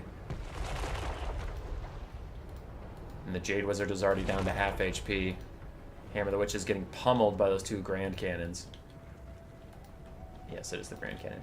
Here comes the big shot. Who is it at, and what is it going to do? Does some decent damage to the Jade Wizard, but again, not nearly as much as like some people have shown me in testing and stuff, so I don't know. The real-world applications are a little different. Franz dives straight in on the Grand Cannon. He's going to get netted by Yanbo, and then the Jade Warrior Halberds will get here. And if the Jade Wizard is sniped out, which it looks like Zetang is focusing on, Franz has no self-regeneration of any kind, so he is going to take some serious damage here. Everything's Zetang now. Yanbo jumps in. He does have Executioner popped on his little Dragon's Claw thing, the Dragon's Fang. And has he already used his ability? Yes, he did use his ability. That's how Franz got that low already. So Franz is down to half HP. A really early lead here for Cathay. Hammer the Witches is routing. Now, Cathay still has 2 cannons fully online. Zetang has taken some serious damage, and he does not have healing. Sometimes Dr. Nerd was bringing Miao Ying to give him regrowth, but this just has Yanbo for that damage resistance. Starting to snipe out the enemy cannons, though. Every shot should take out a model. But the silver bullets on range too. Zaytang's gonna have to fall back, taking damage the whole time.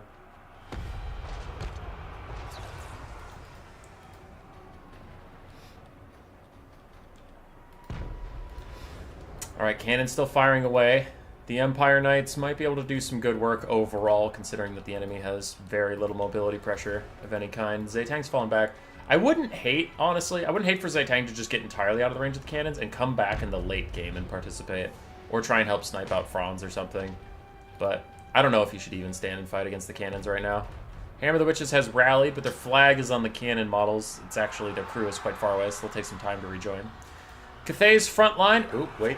Who cares about that as the Empire Knights do dive straight in. We have some halberds and spears running forward to peel them off. And peel them off they shall.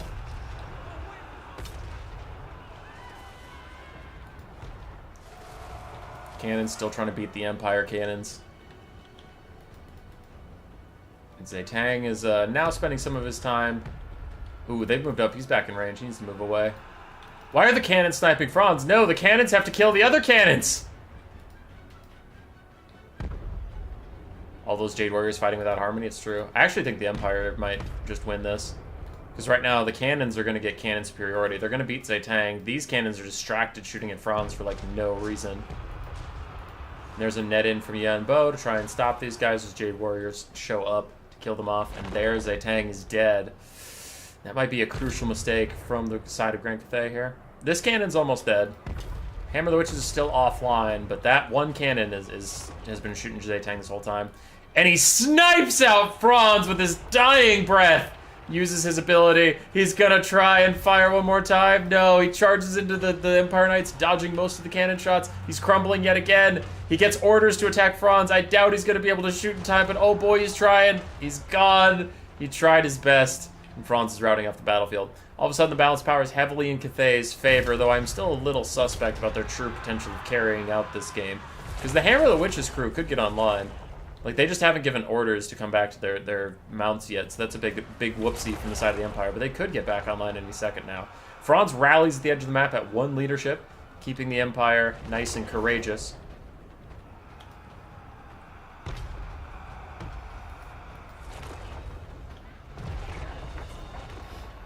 Yanbo, the Jade Dragon, transforms in the sky.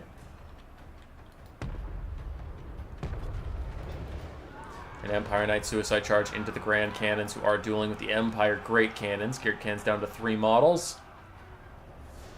Hammer of the Witches crew is running back towards their mounts. And these Empire Knights are running around doing what they can. We have Free Company Militia kiting it out. Franz, why are you coming back? Yambo's just going to go beat you up. Run away. Run away. Just stay alive. You're just an Empire beacon of leadership now. You can't do anything. Cannons still firing at the Great Cannons. The Grand Cannons are fighting back against them. Hammer of the Witches ran past their mounts. Looks like they're going into melee. And Jade Warriors tear out off from Franz. Free Company Militia using their last couple shots onto Yembo. But Yembo is full HP, and there's still a lot of Cathay infantry left over. Cannons are online, and one's even trying to snipe out Franz. One hit should, like, kill him. Can they do it? Nope. Takes off and dodges him.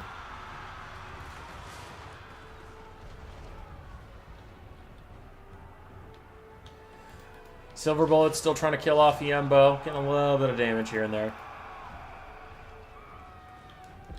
And the cannons still waiting to get any shots onto Franz at all. He routes naturally. And the Grand Cannons are shut down. The Great Cannons of the Empire finish off all those models. Now the Grand Cannon is just an underrated infantry troop. Well, not underrated, underpowered. Because of course they are. I mean, they're a friggin' cannon crew. Army losses hits, and Cathay will prevail in a very silly game, full of silly people doing silly things. Grand Cannons and Zaytang did fine. Jade Warriors stat checked the Empire's front line and forced them away. And aside, Franz got mostly sniped. Cannons, mixed value overall, unfortunately for them. Empire Knights did their best. Silver Bullets did their best with the other handgunners too. Jade Wizard got sniped immediately. Free Company Militia did well. And Swordsman and Spearmen were not enough.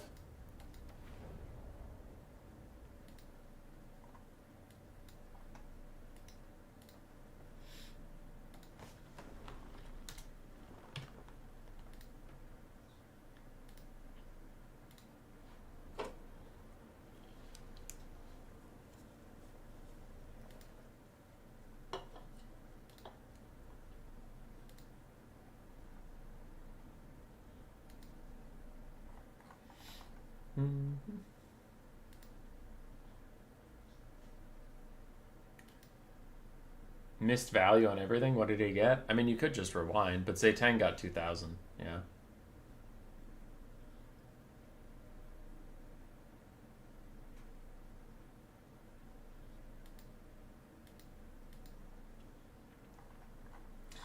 Will posting about his cat. That's classic cat. Are we one game away from seeing Gotrek versus Leopard? Or are we 2 games away from seeing Bwags versus Leopard? What about 2 games away from seeing Gotrek versus Leopard? Because Gotrek could lose one, but then he could win the next one. That's literally impossible. It can't happen.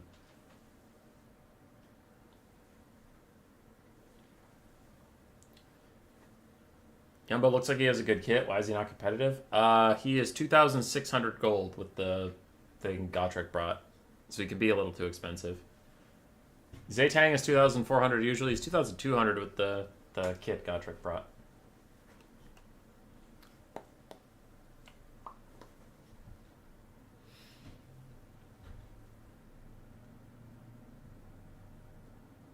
Okay. People wanted an advertisement, so you get an advertisement. All these guys do their picks and bans. Up.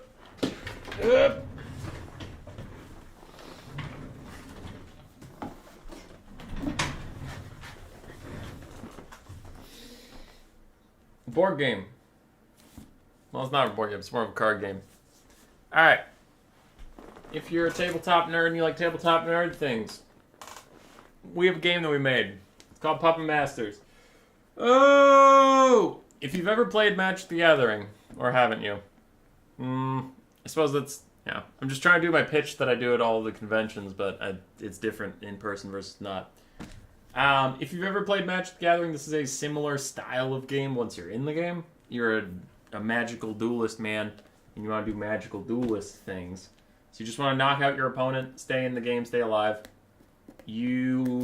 There's 27 characters inside the box, 27 playable characters. Each of them has a different amount of health strings, a different initiative and stuff. Hold on. There's got to be a better way I can do this than just holding up the box, because y'all can't see that shit. Yeah, whatever. There's 27 playable characters, each with a different amount of health, strings, initiative, whatever. Strings are just how many minions you can control. There's 18 decks of minions, so you and your opponent would grab a character each, 2 decks apiece, and then all 4 decks that are created are shuffled into the center, so you're both playing with the same amount of stuff. From there, you create a little marketplace. People buy people out of the marketplace and fight with them. When they die, they get discarded from the game forever, and you buy somebody else from the marketplace, so there's a little bit of nuance in how long you want to keep somebody and keep paying for them. If they're almost dead, you can just send them back to the middle. If you kill anything in the middle, you get money. You can spend money on items to upgrade your little people, or spells to upgrade your player character, or hurt the other player character.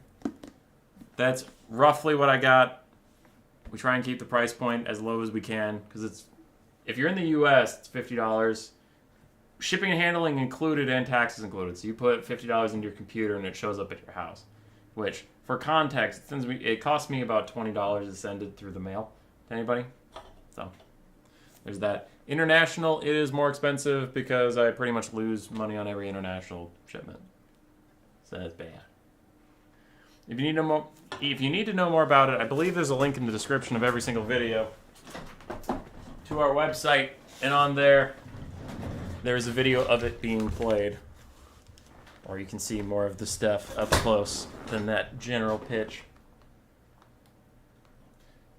But there's no packs, there's no expansions or anything. It's all one and done.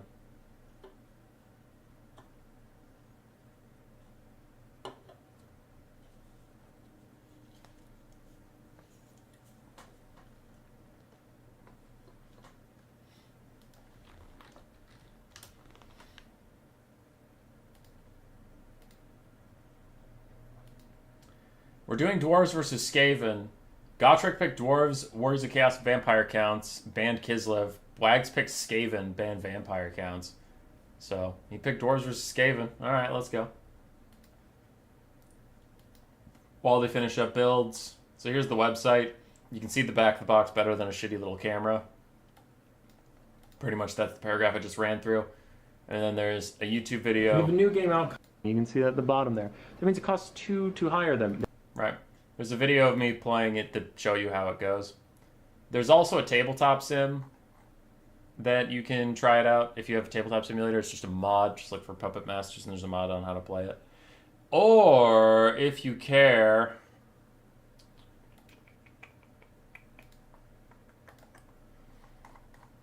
We did have some streams of it throughout the channel's lifetime.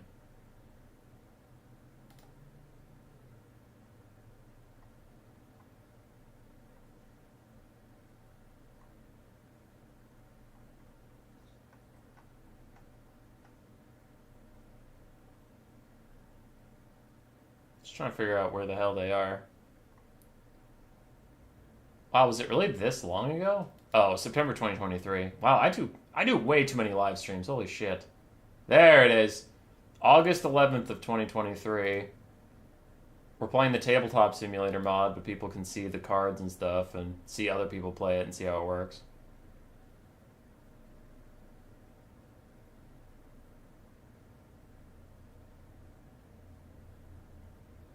So yeah.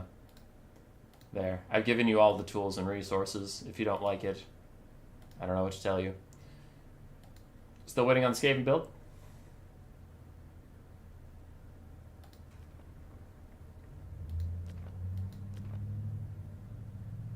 And we are loading into game.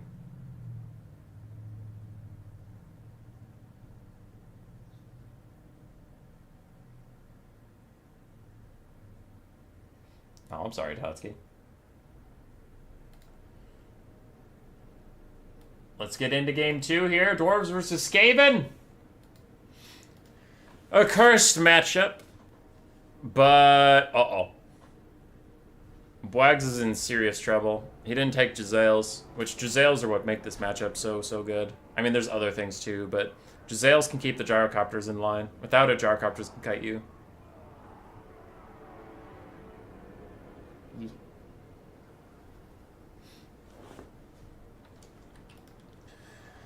Alrighty, dwarves. In a cursed matchup, we'll see if they can win against all odds. We have 5 Iron Drakes. Hans Virhelsen for just a source of terror that the Skaven always hate to deal with. A basic lord. Front line of miners without blasting charges. 1 Iron Breaker. 2 gyrocopters, both with brimstone guns. And then 2 cannons. And a Goblaba, the grudge thrower ROR. On the other side for the Skaven, we have some wolf rats with poison.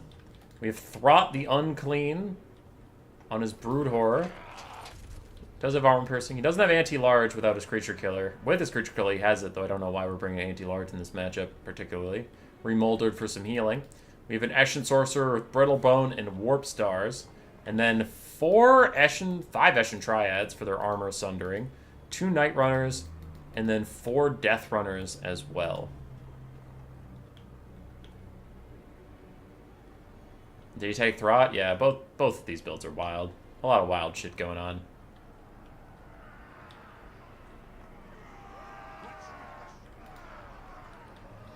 I like before the game starts when these guys are just staring at each other.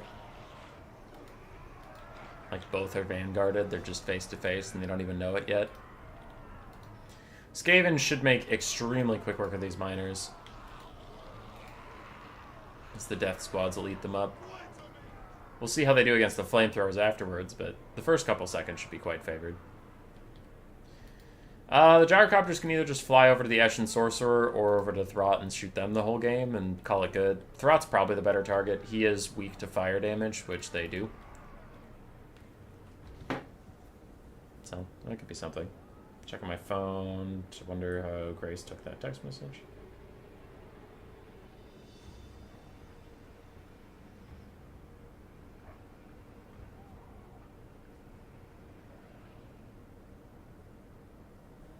Alright, I need to remember to do that in the next build screening to answer an email. Which is annoying, but Grace can't answer it. She, like, literally can't log in, so I have to answer it. We're going to see a house tomorrow up in the Twin Cities where I got a job. Hooray! But there's a second house we wanted to look at, and they just responded, so we're going to see if we can maybe check it out tomorrow. I heard the ding, so let's see the vanguards start. It's going to start in just a second as these Victor's Death Squads and other Death Runners need to kill the miners. Go, go, go! They didn't have a charge attack, they had a movement order, so they just end up on the miners. We'll see how long it takes them to actually go attack. These ones are attacking for sure. Rest in peace, miners. Meanwhile, cannons are firing. Cannons, unfortunately, don't have a lot of stuff to shoot at, so I guess they'll shoot at maybe Throt. And here come the Wolf Rats as the Iron Drakes try and get in position. They're going to try and abuse these Wolf Rats' crazy low leadership, but the Fire Drakes, the Iron Drakes are firing uphill and into their own forces, so a bit of a botched engage there, but the Wolf Rats do immediately rout from the Iron Drakes. Other Iron Drakes also taking out more Ashen Triads, and here are the dogs. Let's see if anybody can turn and peel for them. The miners are all dying. Say goodbye to your miner friends. If you're of a certain age, you probably shouldn't have miner friends. The other miners are turning back towards the front line to deal with the Death Runners. And the Gyrocopters are starting to shoot Throt, who immediately retreats to the trees to stay safe. Death Runner's taking some damage, but it's not enough damage. The Ironbreakers are going to have to move up and do something about someone somewhere. Vishnu's Death Squad going to eat some Ironbreakers. Getting onto the other ones too. They're trying to hit all three of these at the same time. This is looking pretty good for the Skaven so far.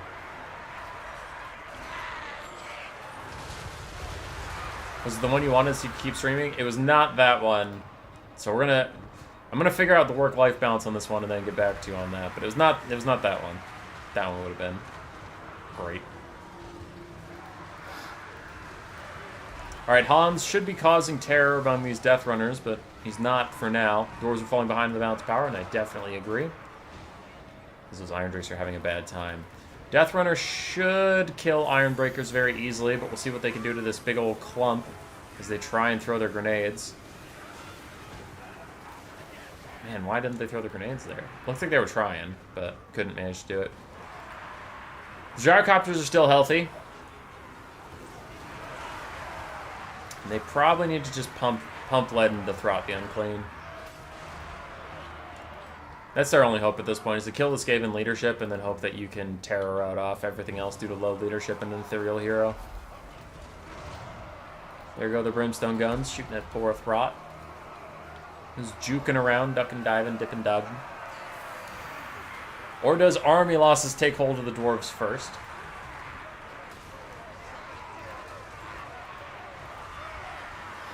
Remold everybody is on fire, reducing that healing as we've seen all day. Gyrocopters shooting at the dogs, and they do tear out away from Hans.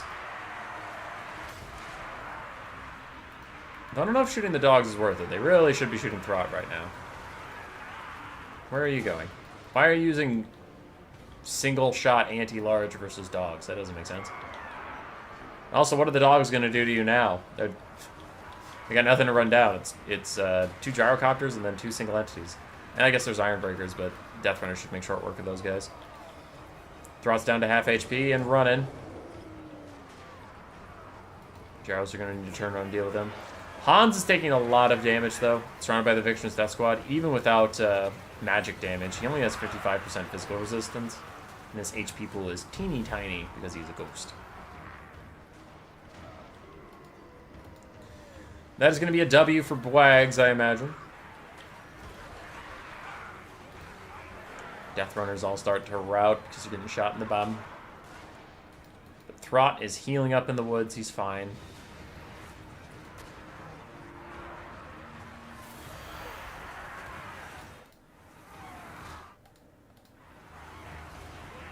Does I stream the same or less? Probably less.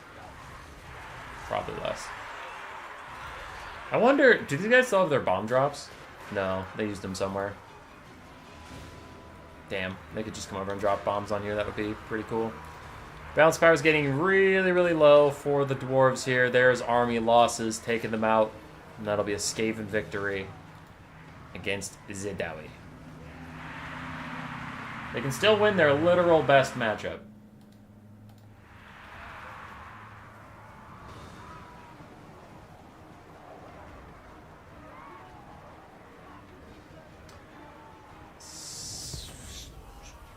Alright.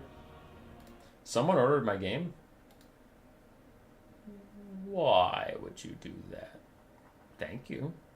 It's appreciated. I'll ship that, what is it? Saturday. Okay, I'll ship that Monday. To you, whoever out there who ordered it, thank you so much for supporting us. Getting boxes out of my basement so Grace will stop yelling at me. She's like, I can't move around down there. We haven't seen the cat in a couple weeks. I think he's under one of the boxes. Please get him out of the basement. So it is appreciated, sir. I'm not good at expressing appreciation. I'm really bad at it. So I'm going to twiddle my phone here and be awkward for a couple seconds. Appreciation, awkwardness, silence. Done. Methane did alright. Gyrocopters did pretty good. Iron Drakes were neat. They just got overrun by Death Runners. The other side, Throt, he existed. He was around. Death Runners did pretty darn good. Eshin Triads also did fine, even though they're anti-large. Dogs ran some stuff off, and Night Runners helped. They helped.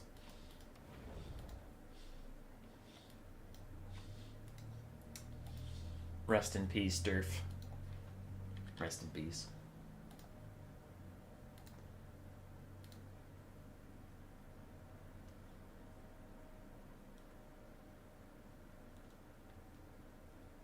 Obvious S tier. S tier Skaven. Oh, because they can beat dwarves. Their best matchup in the whole game. Everybody's so mean to me. Everybody. Okay.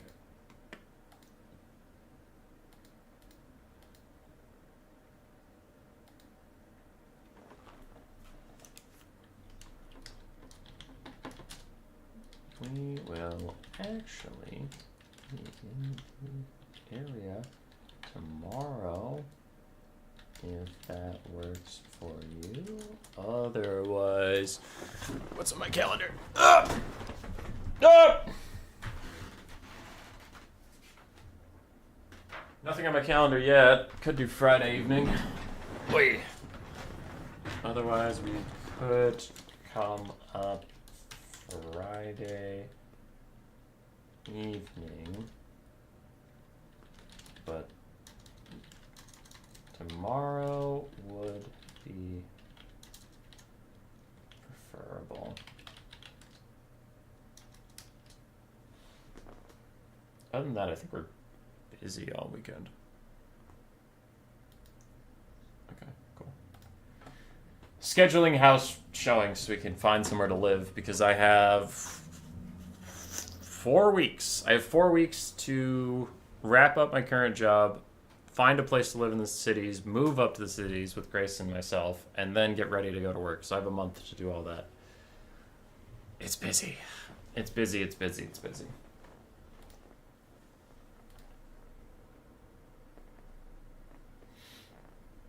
Skaven can win too many matchups. Versus dwarves and versus Skaven. I think Skaven should be able to win 0 matchups.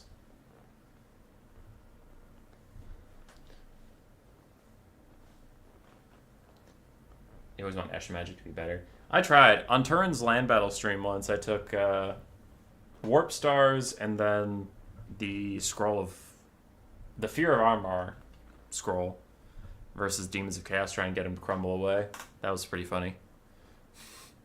Because I threw it on his Lord. It was against, I believe it was Lucinia. I Fear of Armor his Lord, so he loses 24 leadership or something insane like that, and he goes from being, like, totally fine to demonic stability crumbling, his Lord's just fucking dead. And Lucinia's like, what the hell? And I'm like, Eshin Sorcerer, baby. I still lost, though. I still lost that game, because I took Queek. We meme too hard. We meme too strong. Demons of Chaos is decent for rats. It's winnable. I mean, I won it on stream literally earlier. But, yeah. It's winnable. It's not good. It's like 50-50. Because they can take Be'lakor and do some pretty nasty stuff.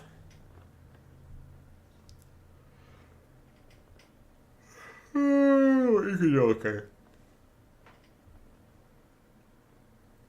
Remember you having a fun time with that Eshin Vortex spell on Archers. Ever try that again? Not really, because people haven't been taking archers versus Skaven at all. Usually you just get rushed by monstrous infantry and single entities with healing. So the Vortex doesn't do anything. Nobody really tries to shoot at Skaven anymore. They just roll over them. Bye, Tatsuki. We did go to game 3, which if my predictions were right, means Bwags is going to win now, because I said it was literally impossible for Gotrek to lose game 2 and then win game 3. You have a 0% win rate in Skaven Demons of Chaos. Have you played Skaven Demons of Chaos? That's the question. Game 3 ended up with Vampire Counts versus Wood Elves. Okay. Looking at this build, that's interesting.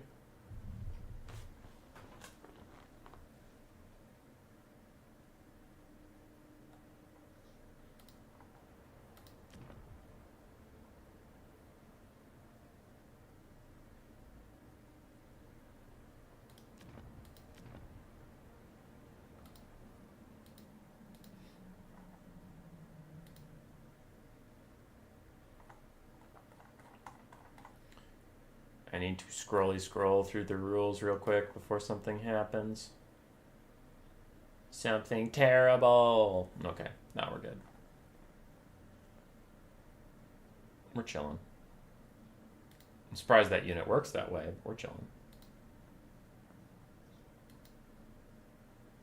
Would noon work for you? Tomorrow? Sure.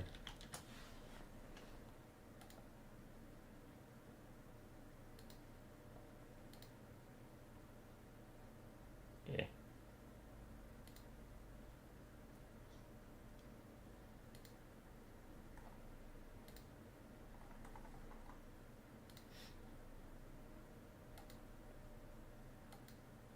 Okay. Yeah, I'm probably gonna have to cancel tomorrow's stream. That's what these messages that I've been distracted about are. Damn. Alright, I'll deal with it later. But I have to head up to the cities. We have a house showing at noon and a different one at 1:15 that we're gonna go check out. But my stream was gonna be at 10, and I need to leave at 10:30 to get to the cities on time. So that'd be a 30-minute stream, which would be all of one loading screen to get into the campaign map. So I'm just gonna have to cancel on the boys. And Blood Penguin's gonna hit me.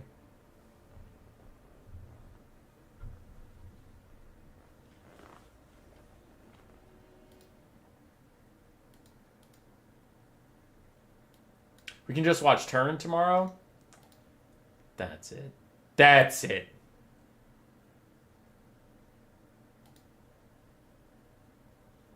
I deleted that. You remember the cities? Hell yeah, dude. I deleted your message because it was so offensive. Wood Elves are ready. Let's get this going. The final game of semifinals, who will go to fight Leopard?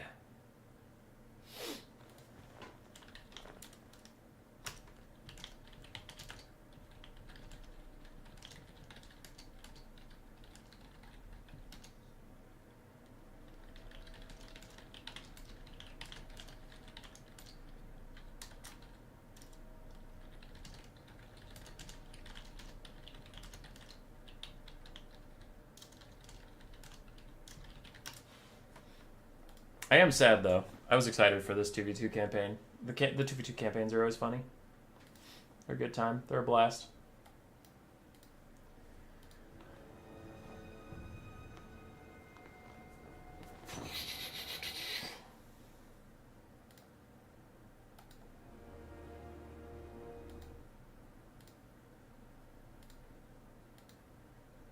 I took the blocker down. We're good? What was the deleted message? Oh, he said he'd have to go watch Turin. Which is fucking toxic, so I had to delete that. Just because I'm around doesn't mean you get to... I'm not around doesn't mean you get to watch other content creators. That's fucked up, dude. That's the most fucked up thing that's ever been done. Just start the stream at 8. It's hard to get gamers out of bed that early. I'd wake up. I'd wake up anytime for you guys, but have you ever talked to Blood Penguin? Blood Penguin never wakes up for nothing. I once had a tournament at 4 p.m. his time, and he said, nah, fuck you, dude. That's when I'm having breakfast. Make it at 5 p.m. or I walk. He's a diva. I'm sorry. We all hate Blood Penguin. Okay. For Gotrek and the vampire counts, that is an unholy tide of infantry. We have zombies, literally we have the tithe. We have the Sternsman Graveguard with 4 other Graveguard support, and then we have 5 Skeleton Warriors, one which is the Konigstein Stalkers. I don't know why the zombies are in the back. I don't ask questions. I just work here. Y'all can watch the vids on my channel instead. It's true, Tequila Sunset. It's true, brother. You are posting them good vids. He has 2 foot necromancers, by the way. One with the Lesser Undead Summon and Master of the Dead, and the other one with the Scroll of Shielding and Master of the Dead. Gotcha. We have Vlad von Karstein as well. He looks like he brought Invocation to Heck, Raise Dead, and that is it. On the other side, Wood Elf's Kite. I like the Wood Elf's build a lot more. I think Chaff Spam from the Vampire Counts is not great strategy. Now, I could see here that the Deepwood Scouts... Actually, yeah, the Deepwood Scouts are going to have nothing to target. They'll just be shooting at Vlad and doing no damage, and everything else isn't worth anything. So I could actually see this Counts build working. Yeah. Alright. That works. I don't know about it in general, but versus specifically what he brought against his opponent, this is going to be really, really good. Anyway, Great Stag Knights, Wild Riders, Glade Riders, I meant. And then 5 Deepwood Scouts with Shrift Shards. We do have a Life Caster in the sky with Regrowth and Flesh to Stone. Maybe the Great Stag Knights can carry this. Maybe. Deepwood Scouts are shooting at the Foot Necromancer. Not going to get a whole lot done there. And the Vampire Counts do have 2 Black Knights. I forgot to mention them. We have the Varix Reavers, Black Knights with Lances and Barding ROR, and then a regular Black Knight as the Deepwood Scouts start to pour fire into this area. But the Glade Riders are losing that engagement pretty hard. Master Beguilement lowering the Great Stag Knights down to 7 melee attack. And the Skeleton Warriors frontline is taking a lot of damage, but can the Cycle Charging Cav and the Archers deal with all this? Early loss on 2 Glade Riders as the Varix Reavers push forward. And we'll see if the Deepwood Scouts can really focus down those cavalry pieces. Skeleton Warriors are already starting to fade away a little bit. Protect the zombies. Invocation Hack on the Varix Reavers already. And the Regrowth caster, she doesn't have Earthblood. She's going to probably save her Regrowths for any of the Great Stag Knights. Oh, that Great Stag Knight's already dead! Oh, no. That's a rough one. Overcasted Regrowth on these Wild Riders who are running forwards. See how much damage they can do, but losing the Great Stag Knight this early is really brutal for this Wood Elf build. They needed that armor piercing. Wild Riders with an overcasted Regrowth just fighting on top of zombies and skeletons. Getting some damage onto the Black Knights. That's cool, that's cool. Varix Reaver is still full HP down there. They are regenerating, and I saw them get an Invocation to Heck. So I wonder how that goes. The Wild Riders with the little antlers running away from the Ghost Blade of Vlad walking up. Why Deepwoods, though? I don't know. 360 shooting, I guess, while he tries to cut out Vargheists. I never believe in Deepwoods, so I'm not the right guy to ask about that.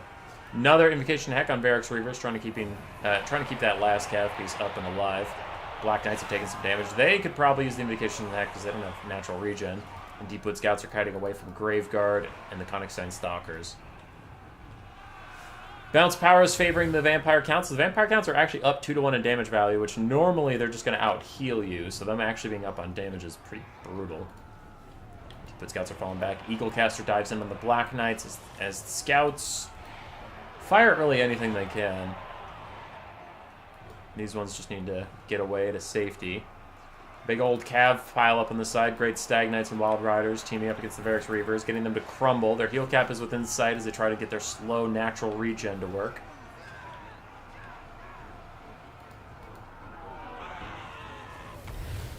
And Vlad did beat up on the Spellweaver of Life for a little bit. Black Knights get an Invocation Hack of their own to try and stay alive as they charge over into the Deepwood Scouts.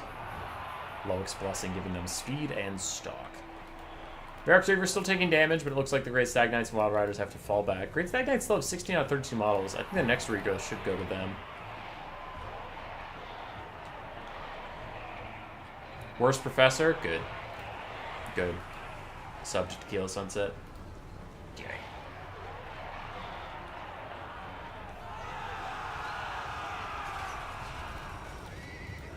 Konigstein Stalkers getting nice and low. The crumbling taking hold on them. Feryx Reavers also slowly crumbling away, but they're chasing off Deepwood Scouts with their time. 2 Deepwood Scouts have routed. Both might come back if left alone. Meanwhile, the Wood Elf Cav is suffering some pretty bad attrition, though the Black Knights, the last mobility of the Vampire Counts, are about dead. 700 HP, receiving an invocation of the heck now. No, it's an overcasted regrowth onto the Great Stag Knights. That amount of healing should stop their model loss that's been going on. They should be able to out-heal it pretty well. I don't know what's going on in the distance with Wild Hunters of Kurnos. I feel like they've been back here forever, but they're taking a lot more damage than they need to be. They need to be cycle charging, which is easy to say, but it's hard to do because the Wood Elves have a very micro-intensive build.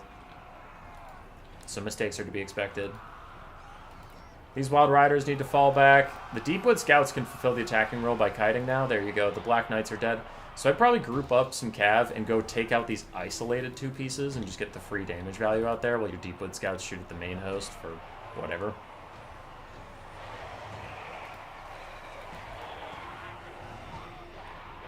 We'll see. I don't know what can kill Vlad.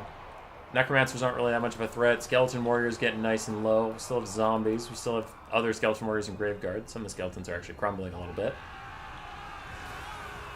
And the zombie summon is out onto the grave, onto the it's a skeleton summon. It's on the Great Stag Knights as they try and push through the Sternsmen. Now they might be in over their heads. Deepwood Scouts still trying to get some damage in here and help out just a little bit. As those ghost arrows hit the Sternsmen in the face. Glaive Riders charge into the Skeleton Warrior summon. Wild Riders charging into more Graveguard and trying to back off now. But Godric is still up almost 2-1 in damage value. So it's not even just like, oh, he's just healing through it. It's like, no, he's actually dealing more damage than his opponent is. Great Stag Knights tear right away from Vlad. Take some big damage and lose a couple models in there. Skeleton Warrior is going to get finished off by the Deepwood Scouts. Necromancer almost sniped by the Spoiler of Life. She goes back for another shot at him. Misses her attack. And the Wild Riders keep cycle charging zombies in Graveguard to very little damage.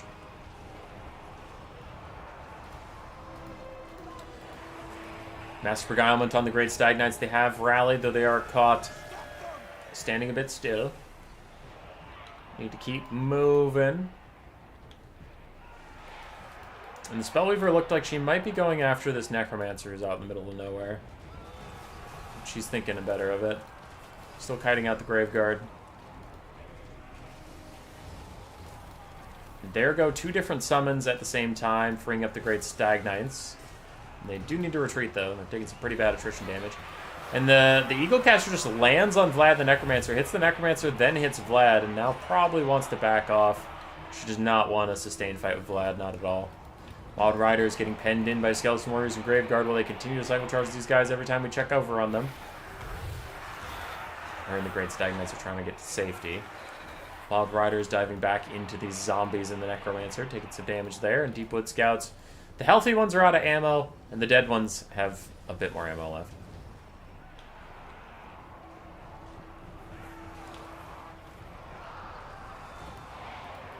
Great Stag Knights rout.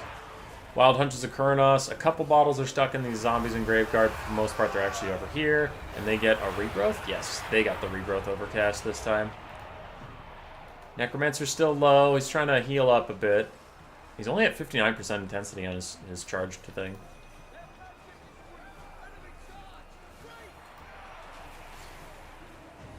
I think they're out of it. These Deepwood Scouts are a non-factor at this point. Then we have 2 almost dead Wild Riders, a very, very close to dead Great Stag Knight, and then a 2/3 HP Healing Lord.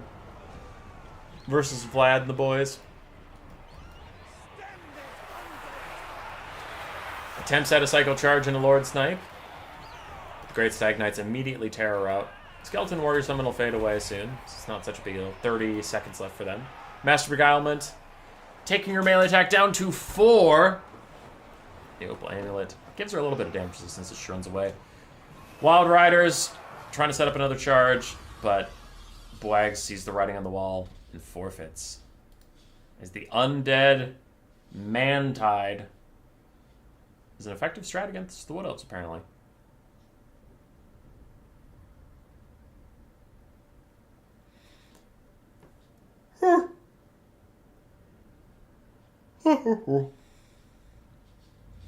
Deepwood Scouts, some decent value here and there, considering they didn't have great targets to shoot at. Still pretty good. Wild Riders did fine. Spellriver did fine. And that's GG. We'll be staying here, as Gotrek is the lobby host, so we'll just get Leopard in.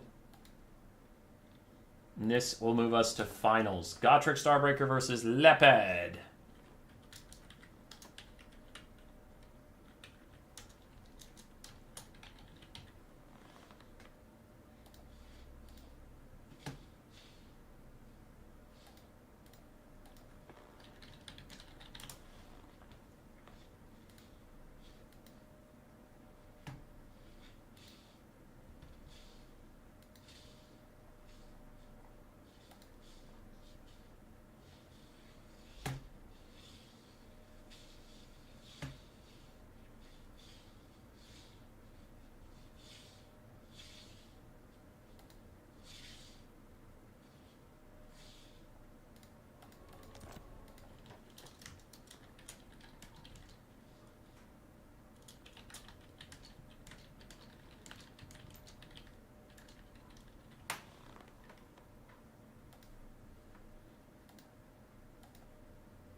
Worst professor with $10. My 2v2 partner ran your Scarbrand build from that stream a few days ago and got deleted in seconds. I blame you for my loss today. I'm not sorry. I'm not sorry. But thank you for the $10. I'm kind of sorry. No, I'm not. I'm not going to pretend to be sorry, but I'm not.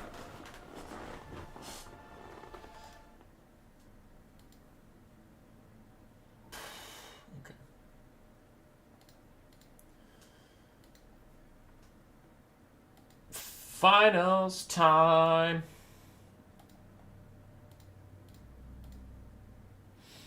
I see this as a win-win. Either Gotrek Starbreaker, my clanmate, wins, or the person who beat me wins, and then I feel validated for losing.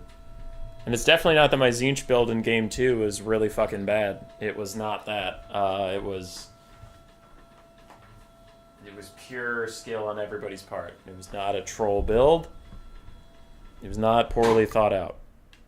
That didn't make a fun noise. What the hell was that? Don't know. I mean, Leopard did play great, but I also played like dog shit. Second build was bad. When are Screamers any good? Oh, I love Screamers. I think Screamers are good most of the time.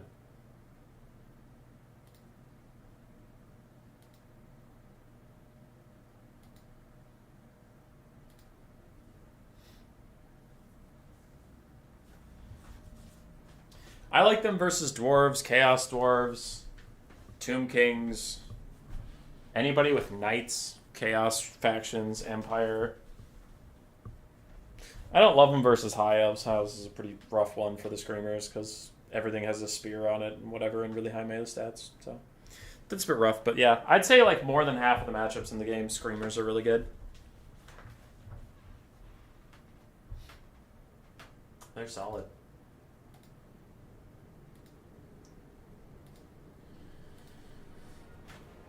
Who's winning it all, ladies and gents? Is it Gotrek Starbreaker or is it Leopard?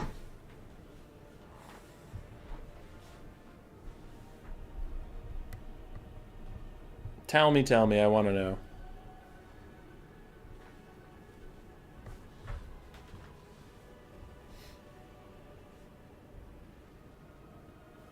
You know what? We'll do the interaction. Start a poll.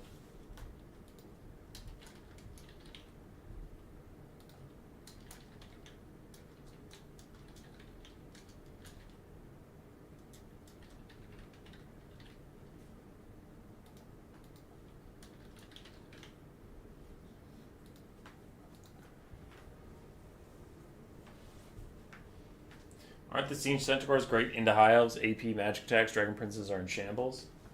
Do dragon princes have high physical resist? Or do they just rely on their insane stats? I actually forget. I'm not a super high elf expert. Use Doom Knights at all? Some people do. I acknowledge Doom Knights are a good unit that people can use well. I do not use them well, so I don't use them.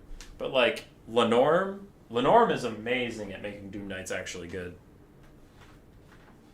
Lenorm's awesome with those units.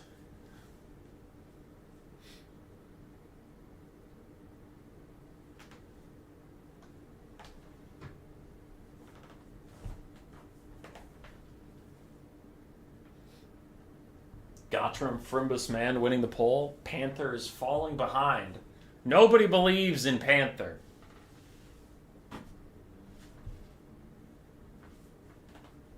Oh, is the camera still too low? I thought I moved it up a bit. It's me. It was so funny.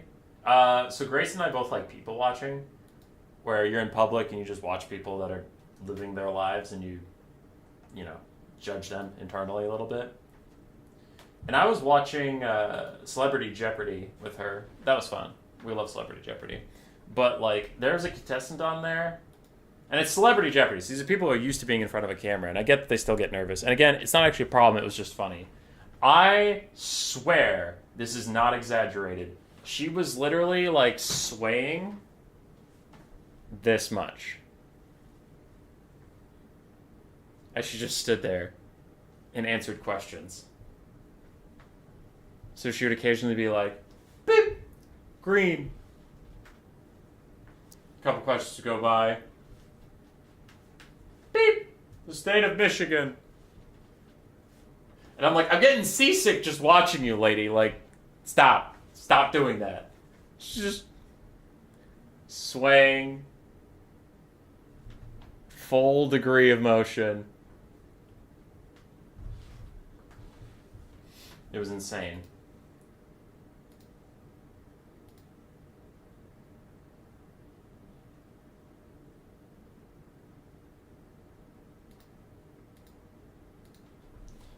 Neurodivergent prob. I've had students with that during presentations and stuff. Yeah. I mean, I sway a little bit. I definitely sway a little bit, but not that much. Two kids in a trench coat behavior. Grace and I are watching BoJack Horseman again. We've both seen it before, but we didn't watch it together. We've both seen it before. We didn't watch it together. And, damn it, what caused me to... Oh, yeah, the two kids in a trench coat. I love the bit that Princess Carolyn is dating Vincent Adult Man, and it's three kids very obviously in a trench coat. And, like, BoJack is the only character in the show that knows that. And everyone else is like, no, that's just a normal guy. It's the best bit. Maybe tipsy. She's just drunk out there.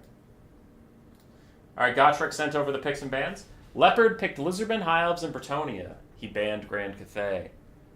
Gotrek picks Vampire Counts, banning the High Elves. Lizardmen versus Vampire Counts. I think this matchup's cursed. I've talked about it a lot on stream. I don't know how we keep getting this matchup. Even before the patch, this matchup was cursed, and then fucking Lizardmen got buffs. Don't know how we keep ending up here, but people keep picking into it. Fine. If you want to lose the Lizardmen, that's how you do it. Human Boy, didn't you take a Siege build in Game 2 versus Bretonnia that was really bad? Can you really criticize other people for doing their things? Maybe they just like vampire counts, Human Boy. Maybe you're stupid, Human Boy. These are all true, and I'm still right. I don't have to win games to be right about things. I could be wrong. You can't stop me.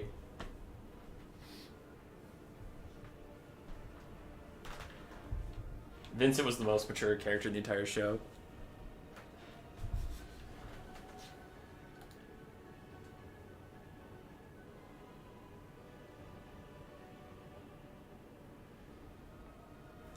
You like shuffling when you're stuck in one spot, Sakura? That's fine. That's fine, dude. I'm just saying it was funny. It was entertaining. Nice German impression.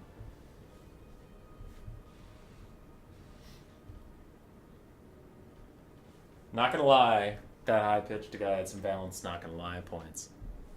I need to become a League of Legends streamer. That's what I want to do with my life now. I picked up League of Legends again. Any League of Legends gamers in the chat? Anybody else hate themselves? Anybody? Going once. Going twice. We're in the finals, Tactical Lich, but yes. We're still going. We're entering hour 5 of the tournament. There were some delays. One of our best of threes, not going to name names, but one of our best of threes took an hour and a half off stream. That was wild. Anyway, I was playing League of Legends, and I had a very League of Legends experience that someone out there needs to hear this and know that they're not alone. So if you've never played League of Legends, that's fine.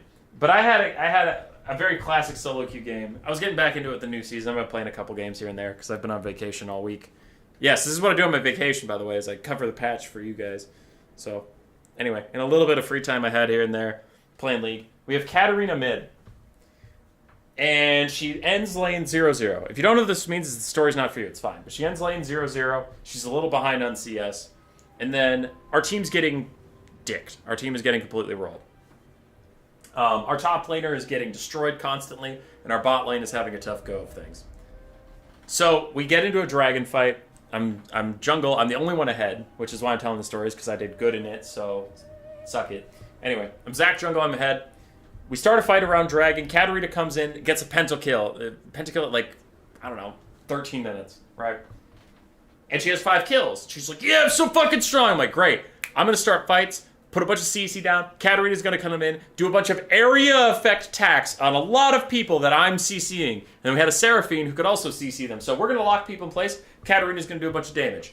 All right, she comes in near a Rift Herald fight. Another pentakill. She has 10 kills at like 15 minutes at this point. All right, Baron fight. Another pentakill. I swear to God, another pentakill, and we get a Baron. She has 15 kills now. 3 pentakills. She has gotten no kills alone. And then for the rest of the game, she insists on split pushing all by herself and keeps trying to take 1v3s or 1v4s or 1v5s. And whenever she loses, she's like, why are you guys such fucking noobs? And I'm like, what do you mean? You're just sprinting in there and dying. And she's like, no, I'm getting all the kills this game. It's like, no, like, you can't walk into a situation where you have setup and a team and you do area of effect damage, but you need us to peel for you, and then, like, take that and assume you're doing all the work and then run off on your own and fucking die 4 times in a row. So we lose the game.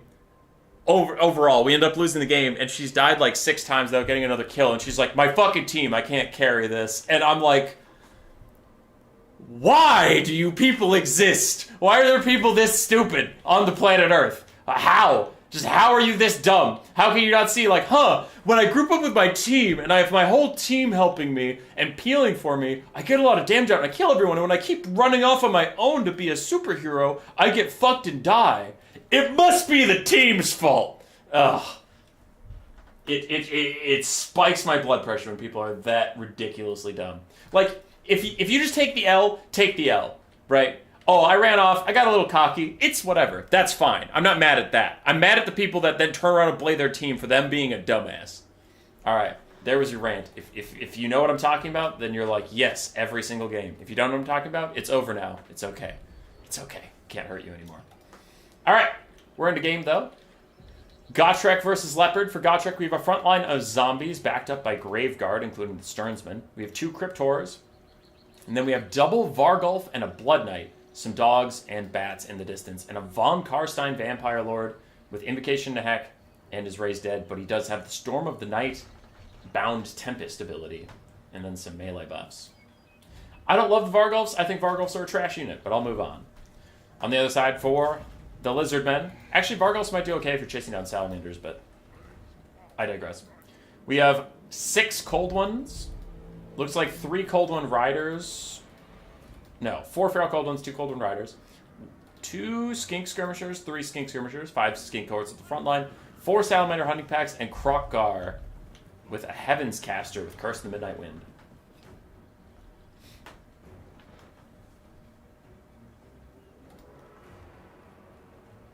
Play Elden Ring Hummus? It's next on my list. League's just nice sometimes for the multiplayer competitive itch. Mundo main? Mundo mains are not having a good day. That rework ended up making him worse somehow. The Skinks are kiting away from zombies a little bit as the Fellbats and dogs in the back line try and figure out what to do. Wait, where'd the dogs go? Oh, they're there. I thought they died already to like these Feral Cold ones.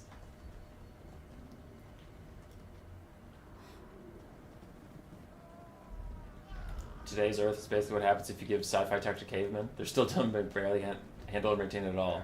We're more likely to collapse society. Von Karstein versus No Flyers is rough. I think they were a case of Ripterdactyls or Pterodons or something. Wild builds? I agree, Salinator. I agree. So the Vargulfs are setting out. The Vampire Counts are just trying to move in while the Lizardmen attempt to get their kite in order. Their Salamanders want to find the Crypt Horrors, the Vargulfs, and the Blood Knights. The Von Karstein Lord won't take that much damage from them, but I guess they'd still be a fine target. Aren't Salamanders going to delete the Vargulfs? Yes. Yes. Salamander's trying to line up the shot. Let's see how much damage they do. Never mind, they're running away. Probably smart, but also cowards. Hand of the Gods hits the Vargulfs, does a little bit of damage. Oh, that's a foot Von Karstein Lord. Okay. Cool. Zombie Summon is out to be distracting and annoying, and the Bats are in to fight the Salamander hunting packs who are getting peeled away from the Vargulfs. Meanwhile, the little Jab Skinks are really damaging the Vargulfs. They've already almost paid for themselves, like a couple volleys in. And the Salamanders have almost killed off a Crypt Horror entirely. Other Salamanders are also fighting the Sternsmen, who are also weak to fire because of regeneration. Feral Cold Ones and Cold One Riders taking a fight with these zombies and Crypt Horrors to give the Salamanders more time to kite away and then turn around and deal with those Crypt Horrors. Krokgar and his T-Rex chomping away at Bats. And Salamanders scurry to safety. A little bit of Overwatch fire from the Skink Skirmishers. Some Feral Cold Ones have Rampage into Blood Knights. Blood Knights will make extremely short work of them and get through here or there. The Feral Cold Ones are already routing and the Blood Knights are back on their way. Krokgar is fighting a Vargulf. He should win that fight. Undeath Resurgent giving it 67 melee defense, but it's their low weapon strength that gets me with the Vargulfs. That's why I usually don't consider them very good duelists. Salamanders still taking big damage as the Fellbats continue to hunt them around, but the Salamanders throw in guard mode and try and just support a little bit versus this Vargulf here. Graveguard holding down the front line against the Skinks, but the Crypt Horrors are about gone, and Krokgar needs to kite around. Blood Knight's doing well. Krokgar comes in to get a different fight somewhere else with the same unit just across the map. Swiftness Fitzel giving him speed they doesn't really need anymore now that he's here. Vargulf is down to about half HP as Krokgar's chomping down on him. Salamander's still trying to kite away. The one did tear away from the Vargulf, and these Fellbats proving to be quite annoying. Cold One Riders and these Skink Skirmishers might have to come back here and deal with this. Meanwhile, Crypt Horrors in the distance died. That was off screen, but there's a lot going on across the spread out battlefield here. Krokgar's still trying to duel with the Vargulf. And Greven, if you're still in chat, I'm trying. I've been zooming in a lot, so I hope you're still out there. I take feedback, damn it. I listen to people. Anyway, Salamander's now starting to shoot in at these Vargulfs. Getting some decent damage, but the trees are blocking some of it. So this fight happening in the trees is actually really bad for Lizardmen.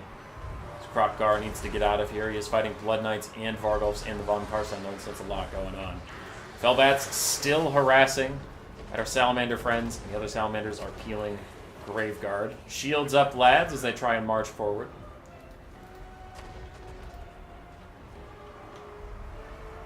Enhance. Enhance! Dude, I've been trying. Vargulf's getting hit in the face with some fire damage. Again, the damage isn't insane yet because they're in the trees, so you're not going to get that deeply satisfying burst. The Fellbats are finally starting to fade away. Krokgar is lumbering about. I thought I turned the blood effects off because I think the blood effects make the characters look dumb, but I guess I didn't. Sally's still trying to poke the Vargulfs in the back. They're at such extreme range that they're missing an awful lot. There comes the Hand of the Gods, and the heal cap of the Vargulf has appeared. Balance of power is slightly Lizardman favored. Damage value is quite Lizardman favored, but this is much more typical. That last game where the Wood Elves were behind on damage value and the Vampire Counts were winning, that's less typical, because Vampire Counts rely so much on healing and summons and stuff, they're used to being behind on damage value. I don't think it's danger critical yet, but losing your Blood Knight after all this time is pretty brutal. They did good work while they were here, but yeah, losing him is pretty brutal. Still have the Vargulfs, still have the Von Karstein Lord. We still have some dogs who do manage to dive in onto the salamanders. Getting little fire breaths to the face, but more damage and more distractions to buy some time. This is going to turn into a kite game, though. I mean, it has been a kite game all along, but the vampire counts have now burned all of their mobility tools in these direwolves that are dying, and then the bats that died earlier and the blood knights that just died. So now you're down to Vargulfs. As long as Kroq-Gar hangs out next to salamanders, if the Vargulfs overextend past their support, try and run these guys down, Kroq-Gar can intercept them and get a favorable fight. Or if they wait for their support so that they can beat Kroq-Gar, then the salamanders can get away and kite them out. So I think the Lizardmen of Leopard should have a pretty good advantage state in the game. Honestly, from this point on, unless something crazy happens, like this Vargulf getting 2 rear attacks onto Kroq-Gar. Kroq-Gar turns around, gets a nice hit back, knocks him on his ass. That was kind of a cool little animation. Worked well. Another hit, another stagger, but this time the Vargulf stays up, and the Salamander's trying to get to a space where they can shoot, but direwolves and zombies zoning them for now as Kroq-Gar continues to duel his way through the Vargulfs. Ow! Damn! Salamanders finally get a big volley onto the Vargulfs that we've been waiting for all game. It was slightly off screen, but you get the gist. Kroq-Gar is in the 2v1 he doesn't want. And there come the Salamanders, big shots. Half HP for that guy.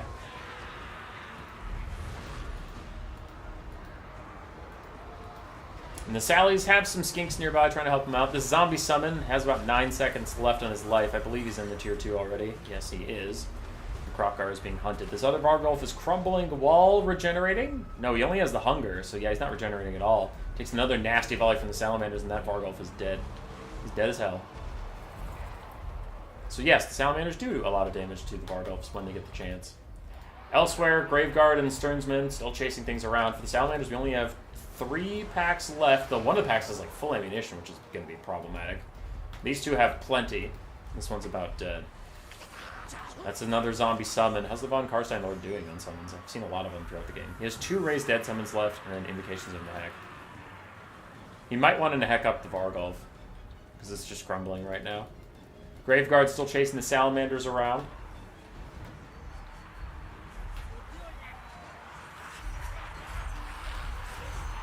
The Von Karstein Lord should beat up on this Skink Priest of Heavens.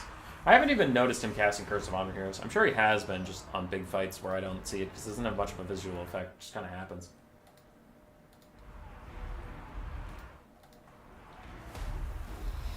Kroq-Gar uses his explosion to run through some zombies on his big old T-Rex. Thought I had regeneration that's weak to fire. I think it used to be, but that must have gotten changed in Game 3 or something, because the Vargulf does not have regen anymore, it just has the hunger. As it has died, Kroq-Gar snipes it out, standing victorious. Good time for a little power glow there, Kroq-Gar. Alright, the Von Karstein Lord did get rid of the Skinks and the Skink Caster. I think if you're going to take the Von Karstein Lord, he could take Flock of Doom. I wouldn't hate it for Flock of Doom. In case you had a Temple Guard box or something, you could punish it a lot, but especially in this late game, you could be just spamming Flock of Doom on the Salamanders, since you can't catch them. Silly Sallies, firing against the Graveguard. That's a lob shot. It actually does hit the Graveguard mostly. I was worried there'd be some skink-friendly fire there. How are the Sallies doing? The healthy ones are running out of ammo, but they're still doing good. Kroq-Gar's killing some zombies for now. This one has a ton of ammo. 13 volleys left. 19 out of 32 models, so not even lost a lot of DPS. And there go the Graveguard over here. I'm surprised the bounce power is this even. This feels extremely favored. I guess it's the Von Karstein Lord. The fact that he's full HP makes the bounce power a little overambitious. Curse of the Midnight Wind, lowering the armor. That's why he wanted it! It's melee attack and armor! Okay, I was like, the melee attack I get, but I forgot that the armor is also attached to it. So he's making the Graveguard a lot easier for the Salamanders to hit with their non-armor-piercing shots. That's clever. I don't know if it's worth it, but it's clever. And when I say I don't know, I mean literally I don't know if it's worth it. I'd have to do some serious math and testing on that one. And off the cuff, I'm not going to rate whether or not that's worth it. Salamander's not able to shoot the Vampire Lord on the way in, and then they do get zombies summoned on top of them. Can they get out of here? So he's going to path past the Vampire Lord to try and get to safety. Meanwhile, the Salamanders continue to kite out the Sternsmen and the other Graveguard. The one with all the ammo is coming back to the fight, too.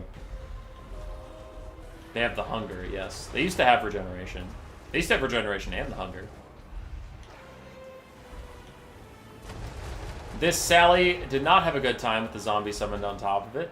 Suffered a lot of damage and is starting to get away now. Graveguard's still coming after this one. 8 volleys left on those salamanders. 13 on the others. 3 on these. 6 on those. Sally should not be wasting their precious ammo on a zombie summon, unfortunately for them. And Kroq-Gar goes to throw around and eat up some Graveguard.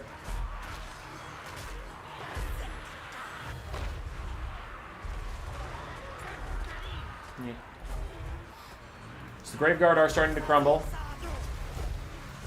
And the Von Karstein Lord gets knocked over as Kroq-Gar gets him on the charge. Charmed Shield gives him 20% damage resistance and Sword of Anti-Heroes 50% more damage. And Kroq-Gar's only at 2,300 HP. He has to be a little careful when fighting this guy with 700 weapon strength. And he keeps knocking him over so he can't get his zombie summon out. And then Kroq-Gar's going to opt out of here, run back to the Sternsman fight. Get away from all that nonsense. Sally's still kiting out the Graveguard on this side. That zombie summon will fade away eventually. It looks like in 40 more seconds. The final zombie summon is out, so he has no more zombie summons left. Kroq-Gar is rolling through these guys. Balance of Power is still dead even, and Gotrek has maintained like a 2,000 deficit on damage value, but again, with this faction, that's not shocking. Salamander's taking a bit of friendly fire from their own kind, and they are not getting a lot of damage out on the Graveguard. Not that it's their fault, it's just not what they're meant to be fighting. They have anti-large and non-armor piercing shots. These are armored infantry. And Sallies keep trying to take him down. The Sternsmen are crumbling away to their death. They can't regenerate through all that. Sally's still kiting out the last of the zombies. And Kroq-Gar did take some damage somewhere while you're gone. It looks like he got hit once, maybe twice by the Vampire Lord, who's back in. Actually going to get another hit onto him. Kroq-Gar starts to run away again. The Vampire Counts take the lead on the Balance of Power. I don't know where these skinks are going. Maybe they're trying to get back here to the Graveguard. I think that's where Kroq-Gar needs to be. Honestly, he needs to run all the way over here and take out these Graveguard to save his Salamanders. I know that sucks, but it's true. It looks like where he's going. Yeah, he's running all the way over there. So this summon will fade away. Those Salamanders are out of ammo now. They're just kind of weird armor-piercing dog-type units. Von Karstein Lord's chilling. I have no idea where his healing cap is. That would determine a lot of this. These Sallies are still kiting. Meanwhile, these Salamanders end up in melee somehow. I wonder if they had attack orders onto the zombies, and once they ran out of ammo, they just sprinted into melee, because it looks like he's trying to run back with them now. Zombie summon, 15 seconds left. Whenever I get near Kroq-Gar, he stomps, and it's very funny.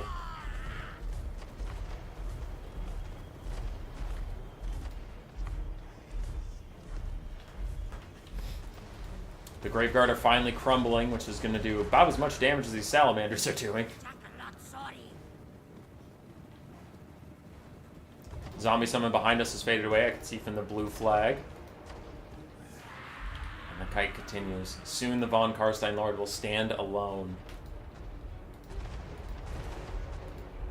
At this point, the Sallies don't need to keep using volleys on the Graveguard. They're crumbling, and Kroq-Gar is going to charge in. That'll end them soon enough. Oh god, these guys went back! Alright. Take that fight, I guess. It's going to do some damage to you, though. Kroq-Gar's in. There is the disintegration. And that is that. Skink Horde shatters. Skink Skirmisher is also going to rout away from the Von Karstein Lord. And the Lizardmen are regrouping on the high ground. In a very long but very close game. Can the Von Karstein Lord kill everything? Honestly, maybe. Because he needs like 4 hits to kill Kroq-Gar. With the Sword of... Okay, with the Sword of Anti-Heroes up. If he doesn't have the Sword of Anti-Heroes up, then he'll need like... 6. 7. 6 or 7. Crocky G and the boys coming back. Any winds of magic on this guy can go into Invocation of Nehek for himself. That's the only other spell he has, and there's nothing else to heal besides himself, so he could heal cap pretty easily. So just Cycle Charge Kroq-Gar and Sallies. I agree. I think he probably has this. He still has to play it out correctly.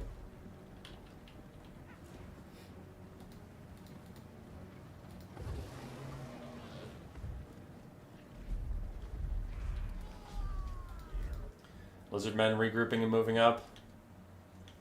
Von Karstein Lord Marching, and he's going to do that cool phase shift apparition straight through the stone wall. He's not even going to step over it.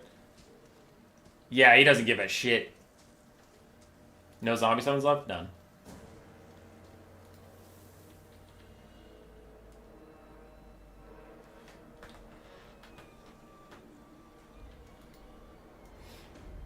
Krokar is lurking in the distance.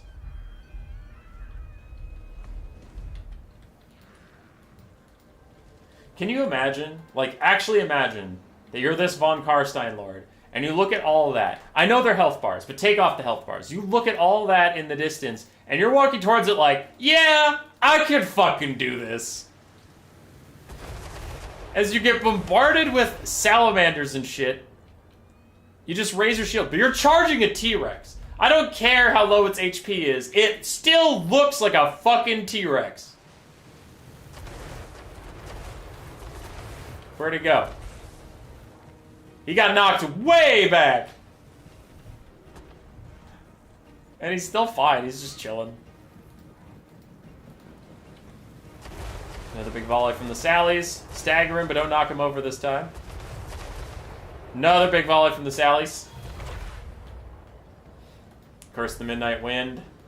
But he gives himself damage resistance from the Charmed Shield to mitigate the armor debuff. He's still walking forward. Proud, confident, doesn't give a shit. Krokar is trying to regenerate back up his vigor. He's back at tired as the salamanders shoot Von Karstein Lord for a bit. They're getting negative damage.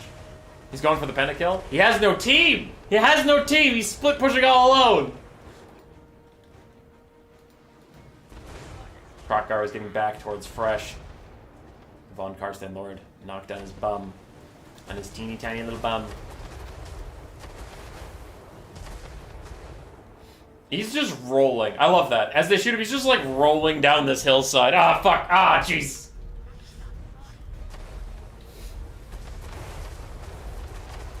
He's getting it. He's taking good damage from that one.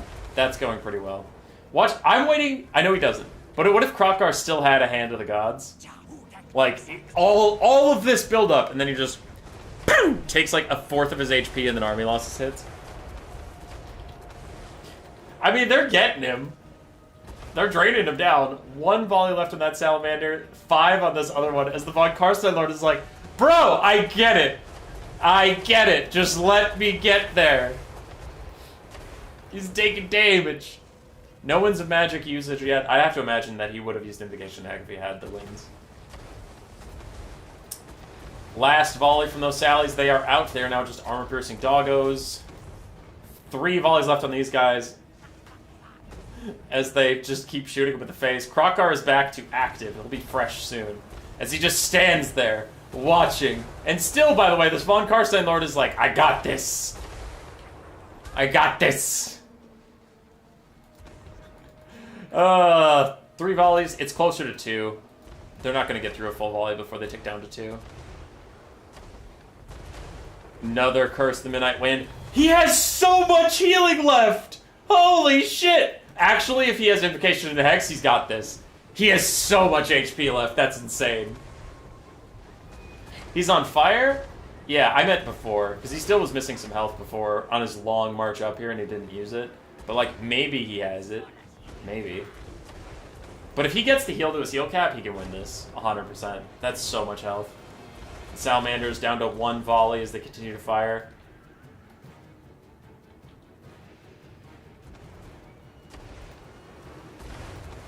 Krokar back to fresh. Ready to go. And all the Sallies are out of ammo. There's no more fire pinball machine. And Von Karstein Lord, it would be such a swag move to just pop Invocation Heck right now. Like, you done? Heal up. Flex your muscles, go take it to him.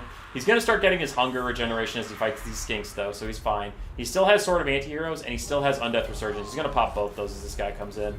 There it all is. Charm Shield too. He has everything. And he gets a big hit onto Krokar, but Krokar gets a hit in return. Bounce Power charges pretty far against his Vampire Lord as he goes for one more hit. He doesn't quite hit Krokar on the way out. He is just trying to heal back up while piled in these skinks. No Invocation to Heck. It has been so long, he would have cast it by now. I have to assume he's out of Winds of Magic. So he's just relying on the Hunger. Krokar did take a nasty shot on the chops.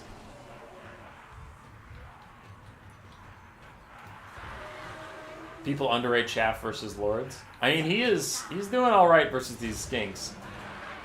He's chopping them down. Oh, but they have Primal Fury. Primal Instincts, my bad. They have +5 melee attack and a whole bunch of stuff. Leopard was dropped from the game. Okay. I don't think we have to replay all that. I do actually think the Von Karstein Lord was kind of fucked. Because he was slowly losing HP while fighting all those skinks, and Krokkar's Cycle Charge did so much damage earlier.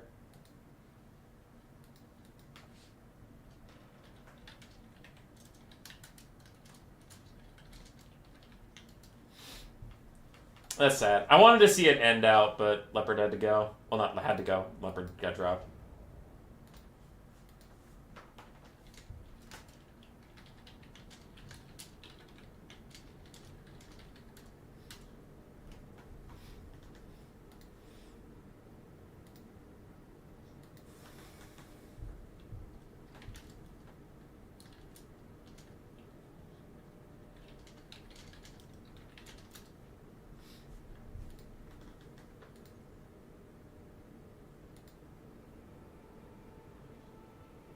There weren't any Kroxigors? How do they have Primal Fury? Skinks always have Primal Fury. They get Fear if they're with Kroxigors, but no. That's one of the buffs for the Lizardmen this patch is Skinks just get Primal Fury.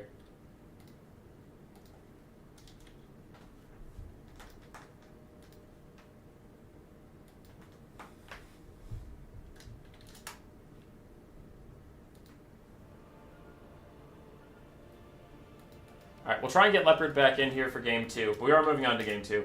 Gotrek, the Vampire Count player. So the Lizardman player DC'd. The Vampire Count player said, he probably had it, and I definitely agree. So we're like, yeah, Leopard won. Because Krokar could have charged back in a little bit, and then got another hit onto him most likely, and then walked away.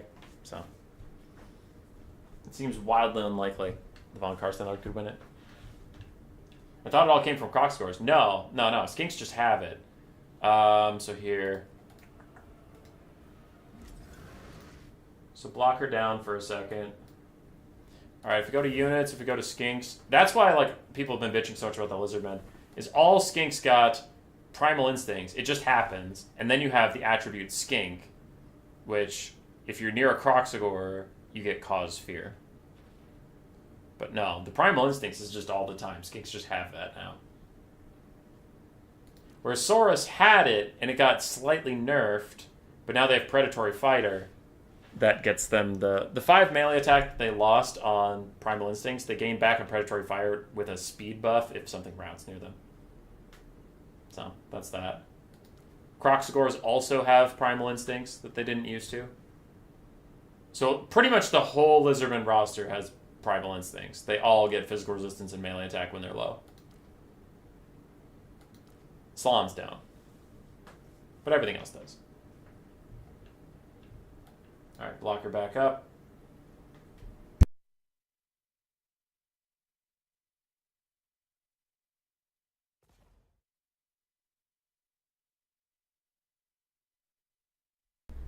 And we're back. Game 2! Can Gotrek turn it around? Or will Leopard 2-0 me and then 2-0 Gotrek to a tournament win?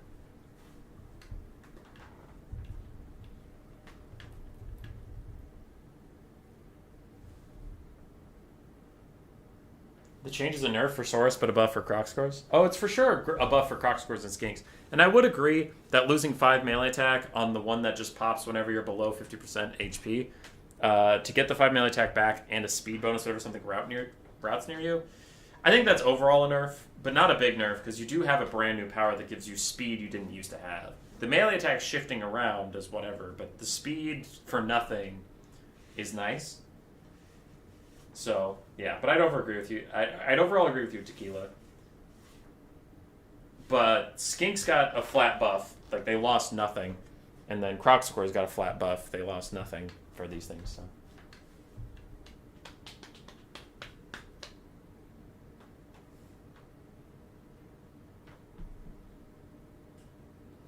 Is this the final game of the tourney? It is if Leopard wins. If Gotrek wins, then we got a third game.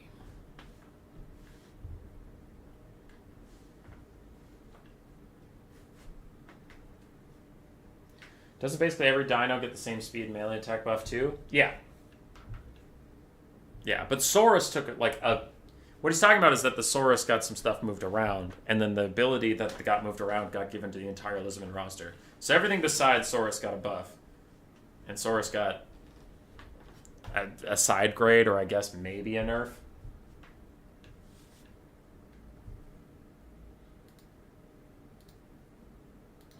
Alright, Gotrek picked Dwarves, Grand Cathay, and High Elves, banned Kislev. Leopard picked Empire, banned Grand Cathay. High Elves versus Empire. Interesting that he did not take his Dwarves versus Empire, but that was the Faction War final, and he lost it to Blood Penguin, so maybe he just doesn't want to deal with that matchup.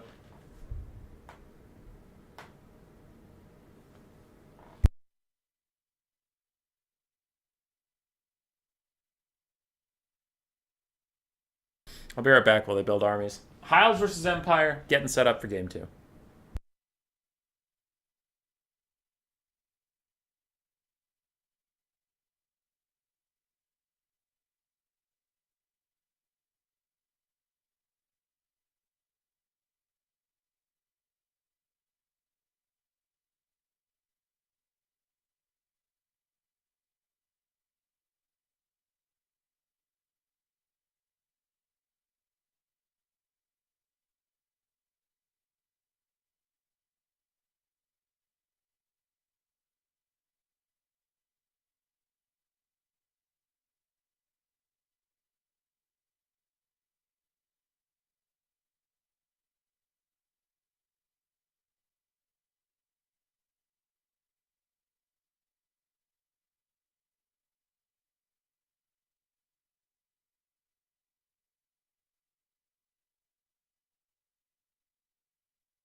Alright, I'm back.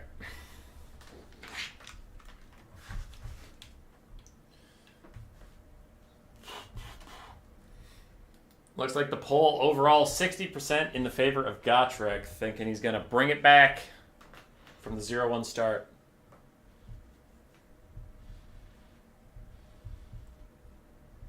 I think I agree, Tequila Sunset. I think if healing ever gets nerfed, High Elves are going to need a buff. Because High Elves rely on healing right now to stay relevant. And they're fine. But they do use the healing a ton. So if healing changes, then they'll fall very far behind. Game 2, Gotrek down a game, bets it all on Tyrion versus Balthazar Gelt and his buddy Gotrek. This is a wild build, but okay.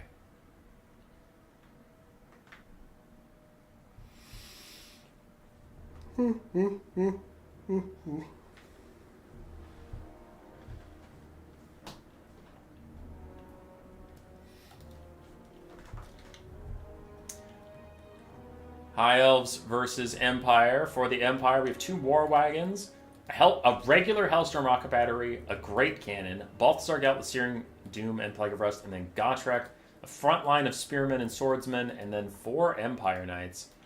Ooh, no, 1 Reiksguard. 1 Reiksguard, okay. I do not like this Empire build. I think basic Hellstorm Rocket Batteries are really terrible. And the rest, I don't know. It just lacks infantry killing power. I feel like infantry spam from the High Elves is going to roll through this army.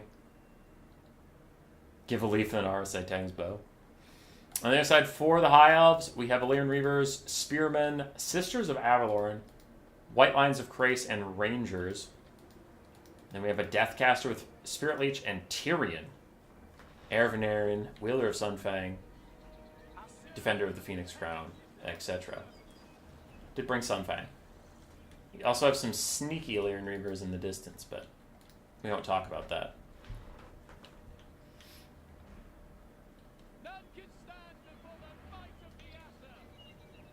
I do wonder with this specific High Elf build, I guess maybe Empire Cycle Charging can deal with it. But I suspect that the High Elf front line should just walk through the Empire front line, slowly but surely get through them, and then War Wagons are going to be stuck shooting at these guys in the late game, and we'll see if the Empire's Triple Knights and Reiksguard can get through it. What does the Aurora Hellstorm Rocket Battery do? I see it all the time. What makes it not terrible? It fires way more rockets per volley. So it just gets out its DPS a lot faster. It has less ammo, but that doesn't really matter in a typical game because it's just going to fire everything it has, do a ton of damage, and then be done with the game. While a normal Hellstorm Rocket Battery will still have like 66% of its ammo when it dies. Chariots being worse than Warhammer 3 hurts the High Elves also. Remember Double Noble and Larry? I do. Chariots being worse does hurt the High Elves for sure. And I'm not saying that's necessarily a good thing. The old Chariot meta was very unfun, and Chariots can be an extremely janky and unfun unit to deal with, but they also do serve an important purpose on the battlefield. So you never want... Okay, you don't want anything to be OP, and you don't want anything to be too weak. But Chariots, especially when they're OP, are super toxic. But when they're weak, infantry spam can be a bit of a problem. Now, thankfully, Knights have been good for quite a while, so Cavalry has been really good at taking out mass infantry. It's been less good at box breaking, but like infantry in general, you don't need Chariots to kill. You can just use heavy cav over and over again. Boxes are annoying without Chariots, though.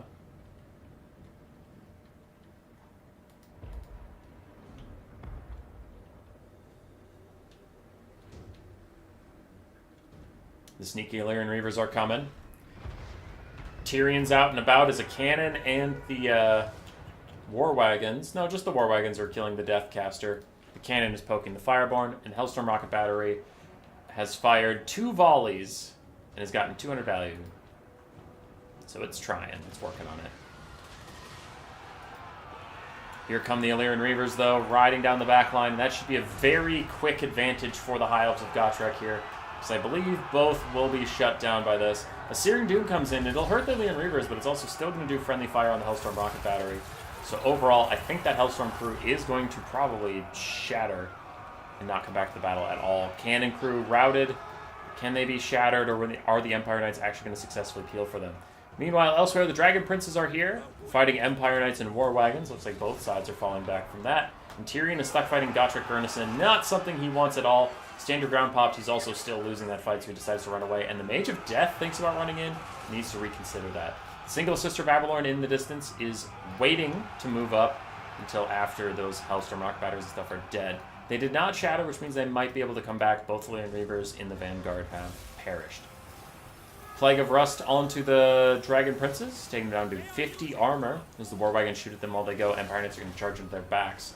Overall, it has been a rough start for the High Elves here a little bit. They got some good value on the Hellstorms, though. If those guys get back online, that's going to be a problem, but you are just buying time while your High Elf frontline wins, and I do stand by that. It does look like the High Elf frontline is tearing through the Empire. We'll just see if that's enough.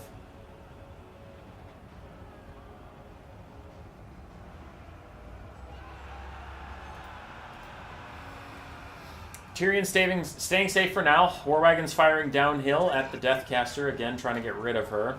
Plague of Rust Overcast still going on these Fireborn. It lasts a very long time. And now they're safe from it. They've taken so much damage. The Deathcaster might be overextended here.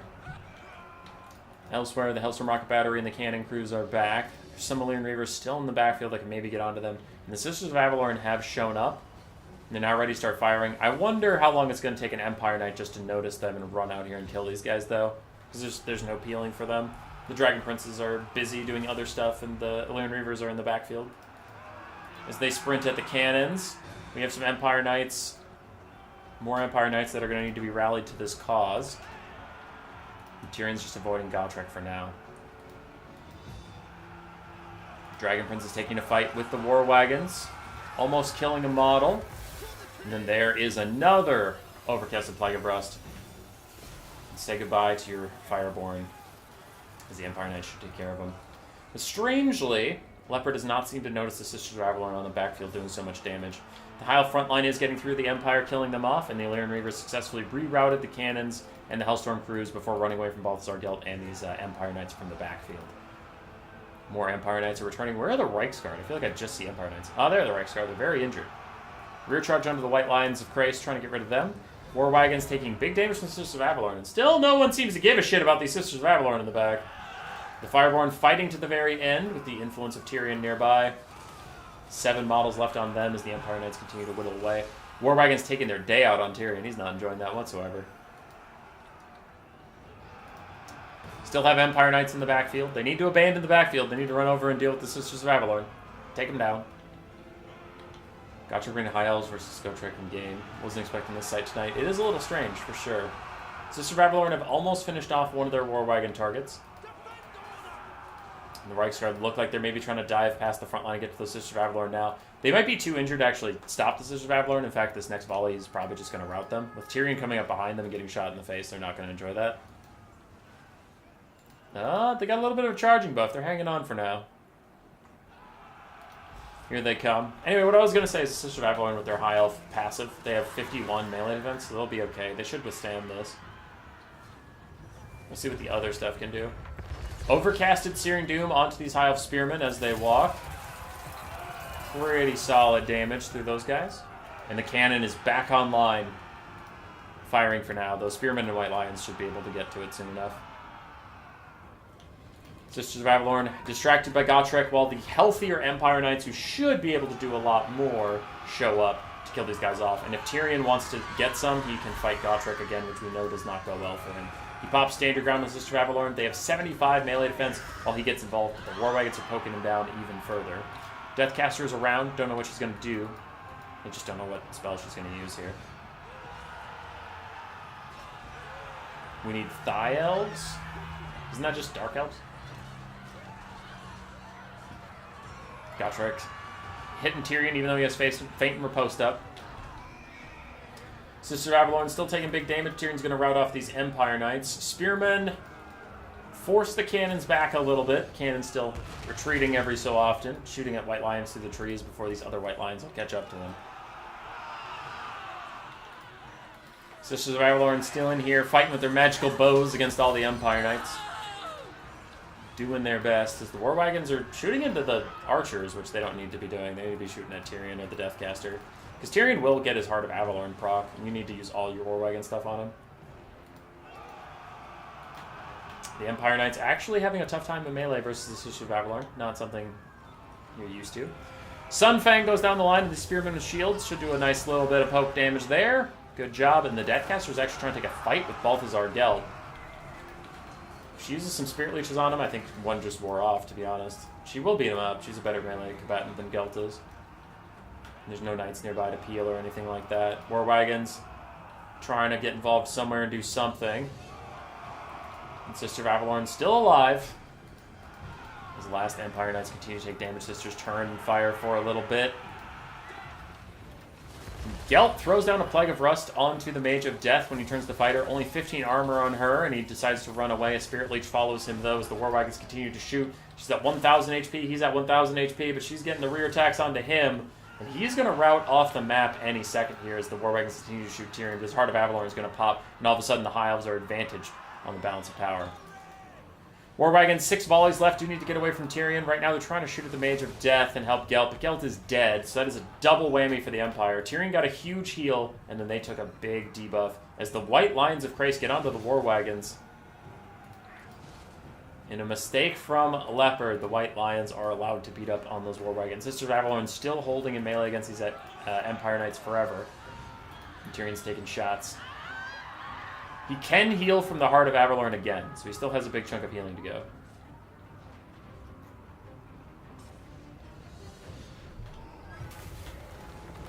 Spirit Leech from the Deathcaster onto the Empire Knights. There's still a nearly full health White Lion of Krace over there. And that can beat up Gotrek. The War Wagons take out the Deathcaster. With their last shots, they shoot at her, and she actually manages to stay alive. She's fine.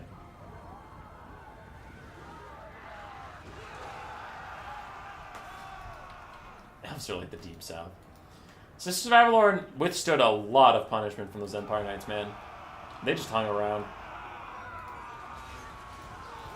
Gotrek's helping some swordsmen fight, but Sisters of Avalorn Overwatch Fire should get rid of the swordsmen here soon. And War Wagons are just going to be used as melee chariots onto the Sisters of Avalorn. Running them over. Get a little bit of damage down.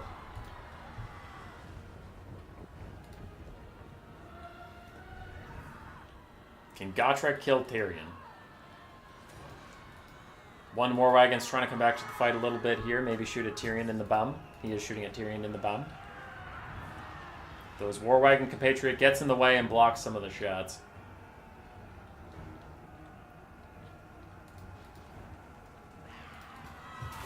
War Wagon goes to shoot the Deathcaster as she casts a Spirit Leech on Gotrek. And the Sisters of Avalorn throw guard mode on to try and shoot at that War Wagon. They do hit it.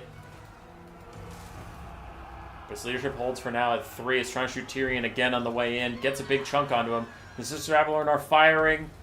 Not enough to rout it just yet. Couple more plinks on the side, but it's going to turn and shoot Tyrion. That one War Wagon is getting a lot of value.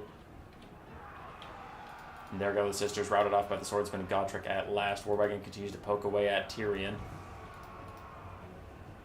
But it's in dangerous straits. The other War Wagons are chasing down this Mage of Death, just trying to get her to rout. So the edge of the map is right there. War Wagon throws one of its last 3 shots into the Lions going at it. It aims for the Deathcaster, hoping to just poke her. So she runs off the map of her own accord. She takes 10 damage there. That's not enough to get rid of her, as the Sisters of Avalorn have rallied in the distance. They're apparently shooting at this War Wagon in the back. He uses another shot at the White Lions. 3 volleys left for this thing, and Tyrion turns towards it. He's coming for blood. As the War Wagon tries to run away, it uses a shot on the White Lions. No! You can't control it at that point. It just happens. The War Wagon routs in front of Tyrion. He gets another shot onto its back, and it is gone for good this time. Gotrek and the Swordsman versus White Lions and Tyrion. Though the Swordsman actually just routed of their own volition because of reasons. Another Spirit Leech is out for the Empire Knights.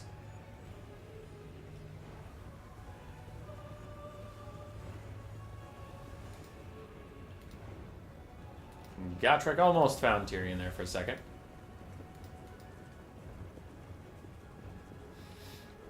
I do find this funny that in Game 1, it was Gotrek's hero. It was Gotrek's hero that tried to fight the entire Lizardman army, and now it's Leopard's hero, who is Gotrek, fighting the entire High Elf army. The Chariots come in to help Gotrek out, and they're actually making very quick work of these White Lions, which is quite concerning. I thought the White Lions would do a lot more versus Gotrek before dying off. The Chariots, the War Wagons stuck in here. As Gotrek continues to take the fight. Looks like he was maybe trying to get to Tyrion, didn't quite manage it, and Tyrion is going to cycle charge away. The Lions of Krace eat up this War Wagon. Down to 2 models. Used to have 3, and now it's just routing off. So it's a big loss. Can the Slayer of all Slayers beat it? Another Spirit Leech from the Deathcaster onto Gotrek. Sisters of Avalorn with Overwatch Fire, just trying to get rid of the Spearmen before they rejoin the fight in any capacity. Standard Ground is popped from Tyrion for his friends.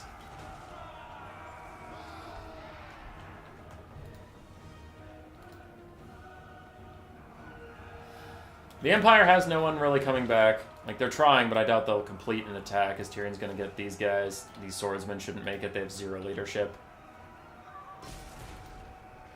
And there they go. Gotrek still killing Elgi. Oh, Thrawn! Sisters of Avalorn make sure those War Wagons go off the battlefield. Army losses hits for the Empire, but Gotrek is unbreakable. So he's going to have to finish this out. Tyrion is charging in. Feint and Riposte is up. He gets a big shot onto Gotrek's backside, but at one return, he does have another heal, though. If Gotrek hits him, he'll just heal right back up. Big damage onto the Slayer. Down to 700 HP. I think the White Lions can finish him off at this point. But Tyrion's going to take the Cycle Charge because he knows if he gets hit again, he just gets a big heal, so who cares? He just wants to try to end it. Spirit Leech onto Gotrek, and he dies. Game 2 goes to Gotrek Starbreaker by killing Gotrek Gurnison. Game 3. Tyrion, good value. Deathcaster, good value. Dragon Princes got rolled. But the High Elf Infantry did get through that front line of the Empire, like we said. Sisters of Avalorn just chilled, man. They got run down by Empire Knights and didn't care. Didn't care at all. Inside of Leopard, Gelt did okay. Gotrek did pretty well. Reiksguard and his Empire Knights did well overall. Hellstorm Rocket Battery got shut down right away. Cannon also got shut down right away, so that was pretty unfortunate. War Wagons both had a ton of value, and the state troops got rolled. GG. This is it. The final game, no matter what. No ifs, ands, or buts.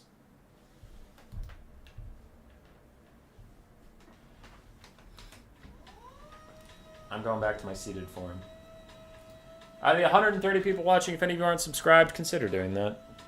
Just like think about it. Ugh, it helps me a lot if you aren't already. I'd like to get to 10K someday. That'd be nice. I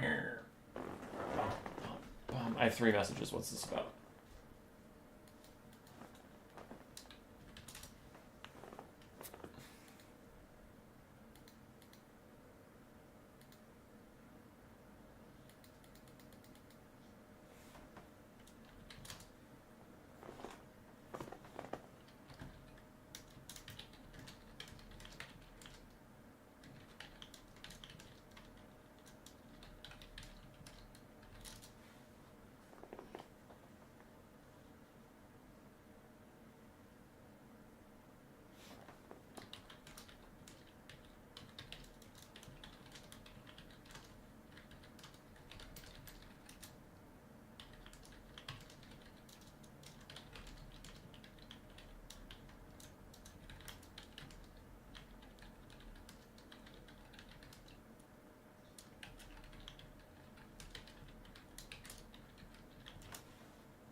Why is it so hard to join these? I've been trying for weeks.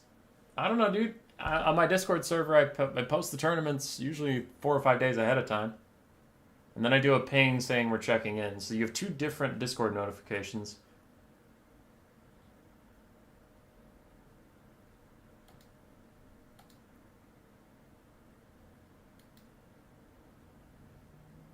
You loved the prologue campaign? I actually never played the prologue campaign.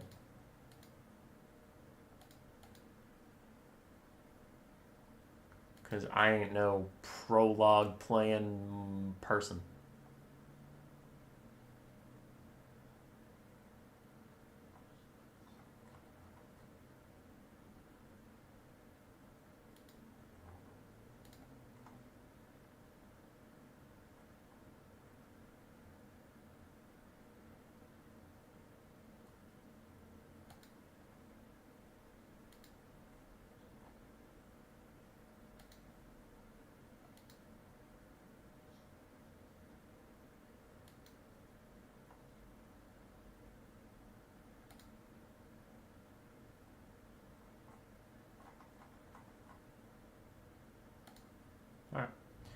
Just checking up on some messages during that long game.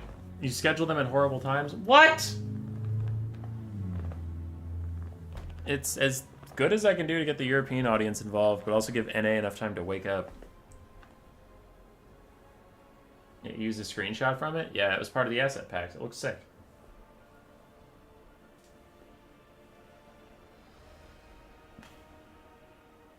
What do you think of the most broken faxes right now from Lizardman, Grand Cathay, Kislev, and Brett? And when will the Global Band be available on Vermin League? I personally think Brett should be okay with just the one Grail type.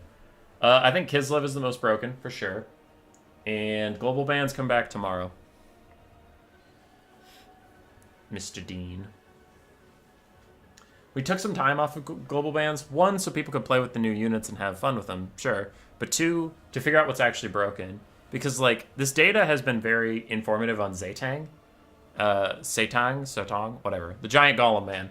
Because in testing, he's ridiculous. And I see some clips of him being ridiculous. But then in games, he actually misses a lot when things are like moving around and fighting. He doesn't do that much damage to anything besides single entities artillery. So like my opinion that's forming as I watch several games of him and play games as him and against him is that he's fine. He's very strong, but he's not like bannable strong or anything. And that's why we like have these no global ban periods where we can figure out what's actually bonkers and what's only bonkers in theory.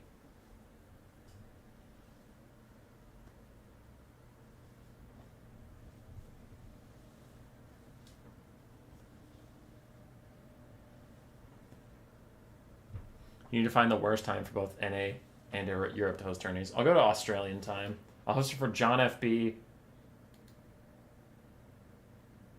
I'll host it for John FB and Norm, and you guys can join if you want to.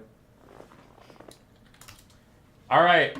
The final game will be the War of the Beards. Leopard just sends me in all caps, War of the Beards! And Gotrek sends me, War of Vengeance!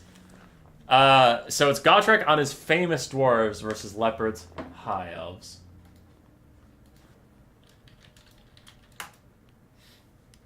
Do you think Zaytang is something to actively try to kill or just to dodge and ignore? I would ignore him until the late game. Yeah.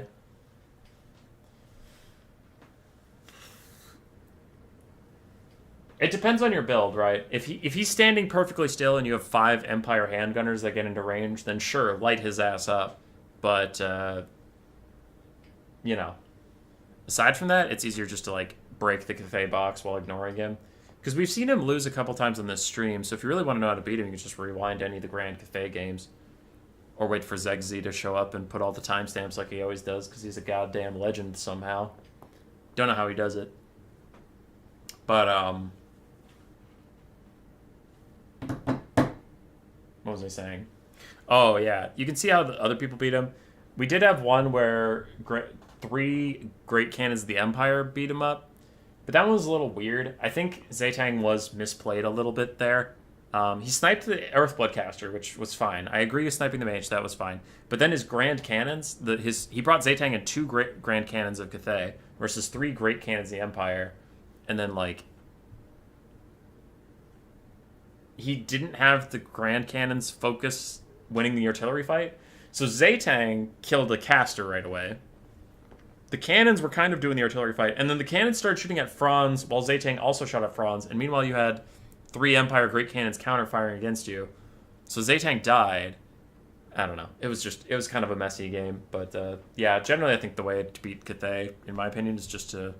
If they take Zaytang, they're putting a ton of gold into this big thing, and then none of their lords are that cheap, besides the Longma Lord, but they hardly ever take her these days for some reason. They're always taking the dragon people, which I think they're a little overpriced, but sure. So they're probably going to have a really expensive lord. They're probably going to have a really expensive Zaytang. So that's like 5,000 gold out of their roster. So just beat up their whole army, and then in the late game, Zaytang will be surrounded by infantry, and he'll take a ton of damage and die. If you win a new player tourney, do you get a girlfriend? Or a boyfriend? You flip a coin and see which one you get, but you're stuck with it.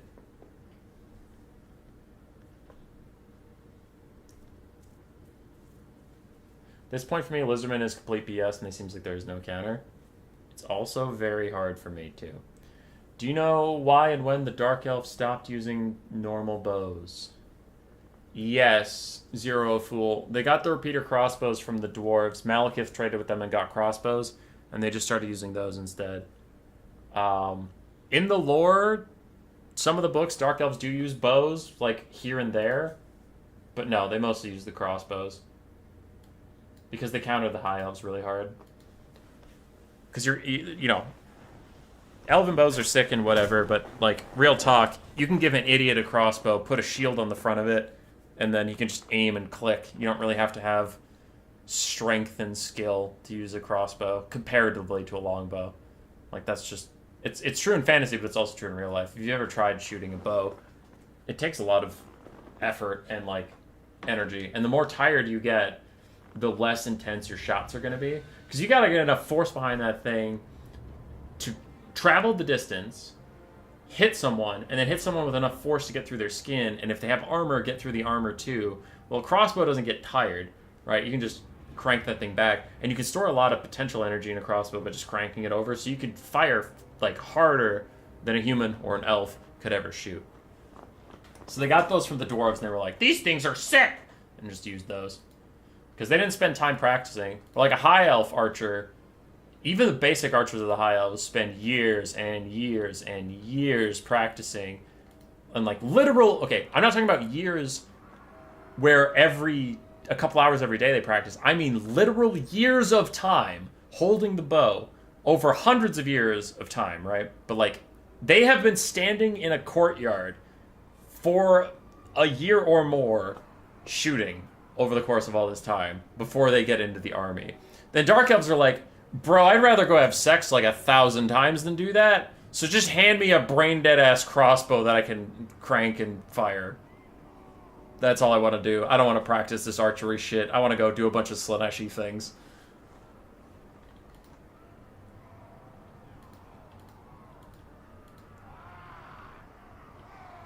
Is there a race we can go max fish, only water boys? I don't understand.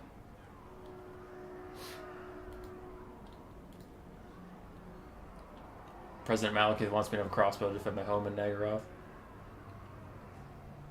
Imagine training for hundreds of years only to be classified as a tier 1 range chaff. Yeah. Alright. So the War of the Beard ending here.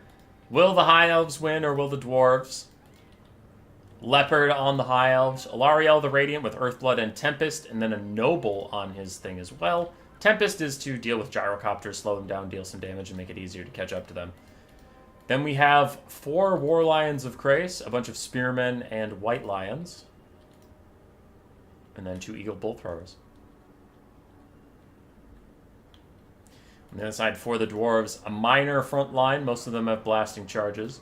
And then backed up by Longbeards and Dwarf Warriors with great weapons. We have 1 unit of Slayers, the Dragonback Slayers, and then we have double Runesmith. Both of them with the Hammer of Karak-Draz, I imagine. One has the Rune of Breaking, Rune of Wrath, the Ruin. The other one has the Rune of Negation and the Rune of Slowness. And then we have Thorgrim, Mother-Flipping Grudgebearer. He has the Great Book of Grudges, plus melee attack for anyone near him. High King, plus melee attack and damage for everyone on the battlefield. No, it is just another effect range. Okay, so people near him will get 8 more melee attack and 15% more damage if he's in melee. Stand your ground and Oath of Vengeance. Hi, Wesley Bravo. You have entered for the final game of finals of the tournament.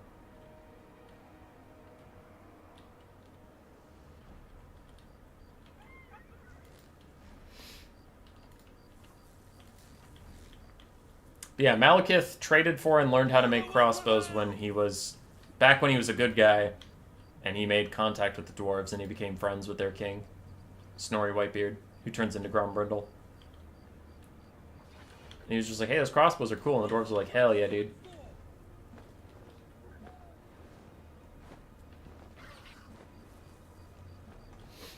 You just got off for work for the day?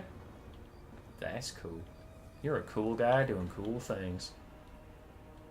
I don't know who's going to win. Both these builds have a little bit of spice in them, like the Noble and Larry versus Thorgrim and Double Runesmith. I mean, the dwarves have an unholy amount of dudes. So the bolt throwers are going to have a bad time. So the bolt throwers won't be very good. I can acknowledge that. On the other side, I don't think Thorgrim's very good. Overall, I think the dwarves are probably going to win it. Probably. Larry dives into the Midas of Blasting Charges, and much like versus my... what was my...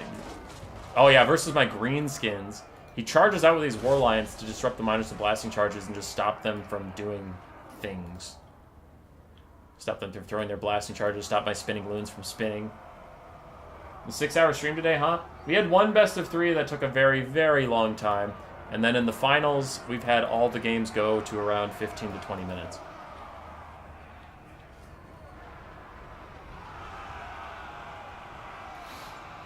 Plain pasta.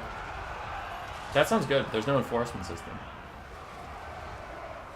Alright, the Bolt Throwers scatter shot onto these Dwarf Warriors. Meanwhile, the White Lions of Krace took very little damage from the blasting charges, and these blasting charges just threw onto Lariel. Did a little bit of damage, but she can probably Earthblood her way through that. So far, the damage values are very, very even as they climb, though. Oh, wow, something terrible happened to these Lions of Krace on the high ground. It looks like miners just somehow beat them up. What the hell? Okay. Whatever. I guess that just happens. Larry and the Noble get back in the sky. I imagine an Earthblood will come out for them soon as the Bolt Throwers try and poke away at Thorgrim. Get that free level guaranteed value on him. He does have a Rune of Negation right now. No. Master of Groth, 1 eye with extra leadership. Okay. War Lions of Krace are shattering as they charge back in. Still the Bolt Throwers trying to poke down the High King.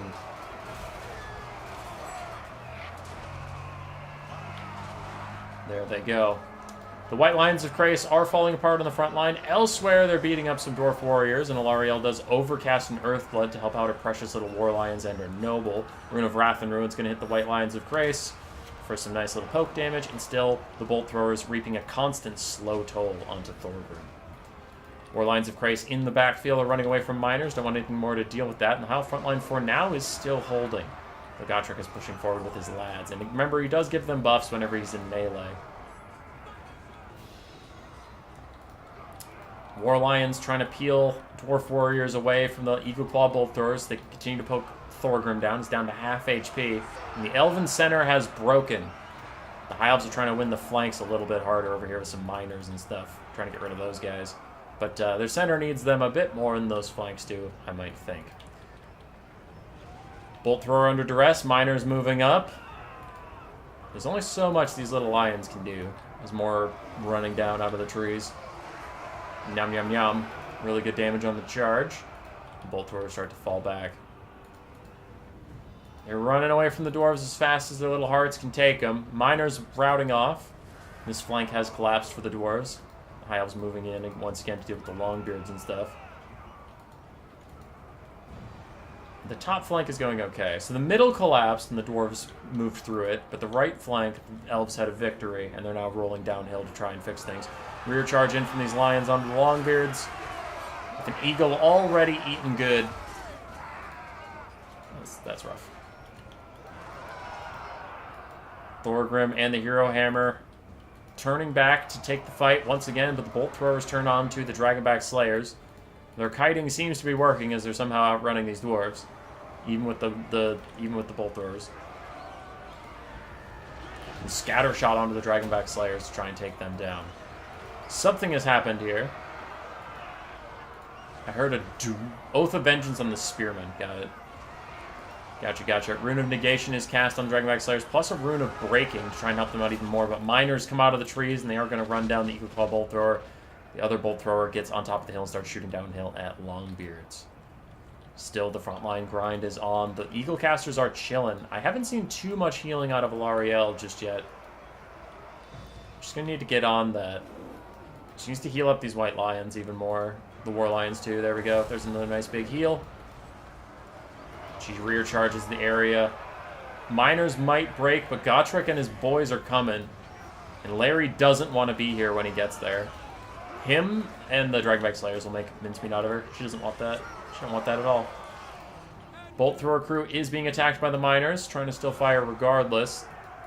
And War Lions are trying to peel over here, running uphill into Longbeards, while the miners run straight at this Bolt Thrower that is trying to shoot them in the face. Bonk. Bonk. Bonk. Ow. Alright, that hurt. They're routing.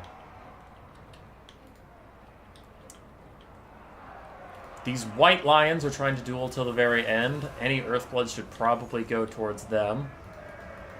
I guess it's on the other White Lions. That's okay.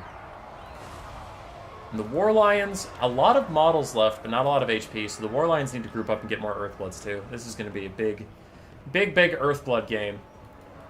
So the Bolt Thrower is trying to get away from these miners. This Bolt Thrower is trying to fire downhill into Longbeards, but it can't really see over the hill, which is a bit tough. The War Lions diving in should cause a mass rout here from the Dwarves, and hopefully it was a setup for an Earthblood, because I really want to see all of these War Lions get Earthbloods. Longbeards have jebaited the Eagle Claw Bolt Throwers into getting too close, and now those guys start to try and run away again. And now the War Lions are moving over to help kill off these Longbeards, getting their leadership nice and low, and a big old cluster for a nice Earthblood. Yes, you'll love to see it when the kitty cats have to carry. For the dwarves, they are extremely tattered. So are the high elves, to be fair, but we still have one healthy White Lion of Krace. We have 3 War Lions with a good amount of models who are slowly getting healing. We still have the 2 Eagle Casters. For the dwarves, their Runesmiths are healthy. Thorgrim Grudgebearer is half HP, but everything else is quite wounded. I guess we do have a Dwarf Warrior and a Longbeard in the distance. But then in the distance is what concerns me. I wonder... It's a rune negation. Yeah, it is. So double runes coming in for the dwarves yet again. The High Elves still not giving up on fighting this Longbeard, which they might want to. They should get out of here. They really don't want to fight the Dragonback Slayers. Especially not with their War Lions or their Eagles. So they try and get up into the sky. You call Bolt Thrower did kite away. They had to leave their mounts behind. Something's happening over here. Stand Your Ground is popped. Rune of Breaking is also onto the Dragonback Slayers. And they're taking their day out on these poor White Lions of Krace, man. Hammer of Karak-Draz and Oath of Vengeance lowers their stats down to 0 and 17, but the Nobles come in. Noble and Alarielle trying to get a dive onto the Thorgrim. They don't give a fuck. And now that is going to pop his... No, never mind. His Eye King got changed. That's right. It has nothing to do with his HP. I'm just being stupid. War Lions of Krace losing against the Dwarf Warriors. Dwarves taking the lead on the balance of power as the Noble and Larry try and kill Thorgrim. But now they're fighting a bunch of Runesmiths, and they're not having a good time with it. Oath of Vengeance has worn off, so has the Hammer of Karak-Draz. There's the Noble's heal cap. It has appeared. Larry is going to get away to safety. War Lions are routing. Other War Lions have jumped in. And the other Hammer of Karak-Draz has 13 seconds left on these War Lions who are charging in just now. But the Noble gets worked on by the Dragonback Slayers and the Runesmiths. Big charge in from the Lions. Larry lands on the Dwarves, gets a hit onto Thorgrim briefly, but there goes a Rune of Wrath and Ruin onto the Spearmen. It's looking pretty bad here for the High Elves. Another Earthblood is out to try and heal the War Lions, to try and heal the White Lions. Larry gets a route, finally, onto some of these Longbeards. She does get rid of them, but can she get back into the sky and get to safety? We still have Spearmen trying to join the fight over there, but they're extremely wounded. Larry's heal cap is in sight. She's not refreshing her charge bonus. She is just taking damage from these Slayers, from Thorgrim, from everybody. And that is probably going to be the end.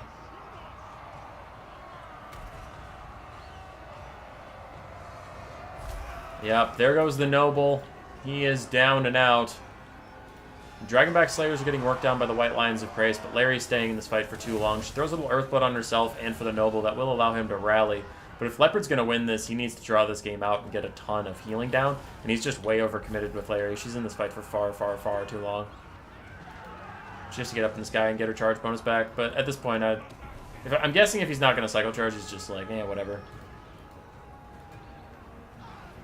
Larry takes big damage. She takes a ton of damage, and she's out. She's going to rout, and that might take army losses with her.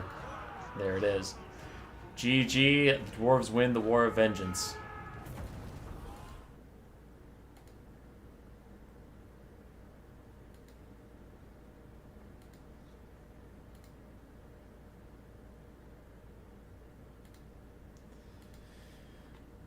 Okay.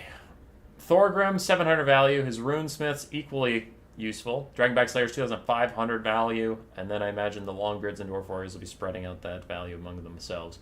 Miners did pretty well overall. Larry, 500 value. Noble on an Eagle, 500 value. So they did not do a lot, unfortunately, for them. The War Lions of Krace did fantastically across the battlefield. They're not going to get a ton of value, but they got really good charges off and routed some stuff. White Lions of Krace did well. Spearmen held as long as they could, and the Bolt Throwers got a lot of value onto Thorgrim. GG's, friends. Well played for Gotrek Starbreaker to win today's tournament. I do have to go. It has been a 6-hour stream, and I skipped lunch, so I am very hunger.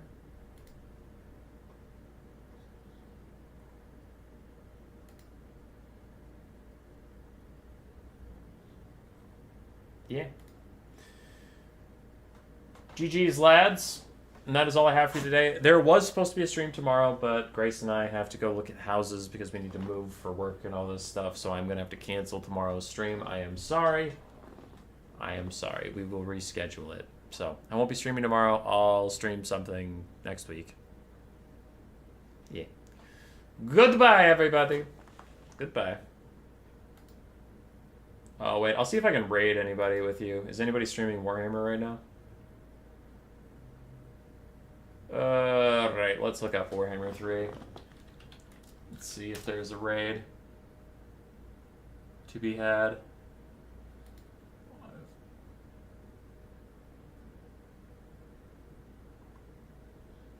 There's a campaign that has 5 people watching it. I'm gonna raid that. I'm gonna raid the shit out of that. That sounds fun. Okay, so then edit, and then how do I do this thing?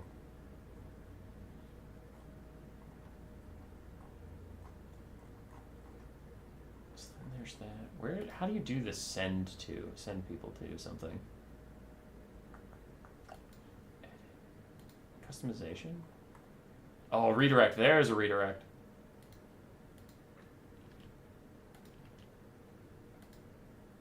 There. That should work. Alright. Goodbye, everybody. I'll send you over to that person.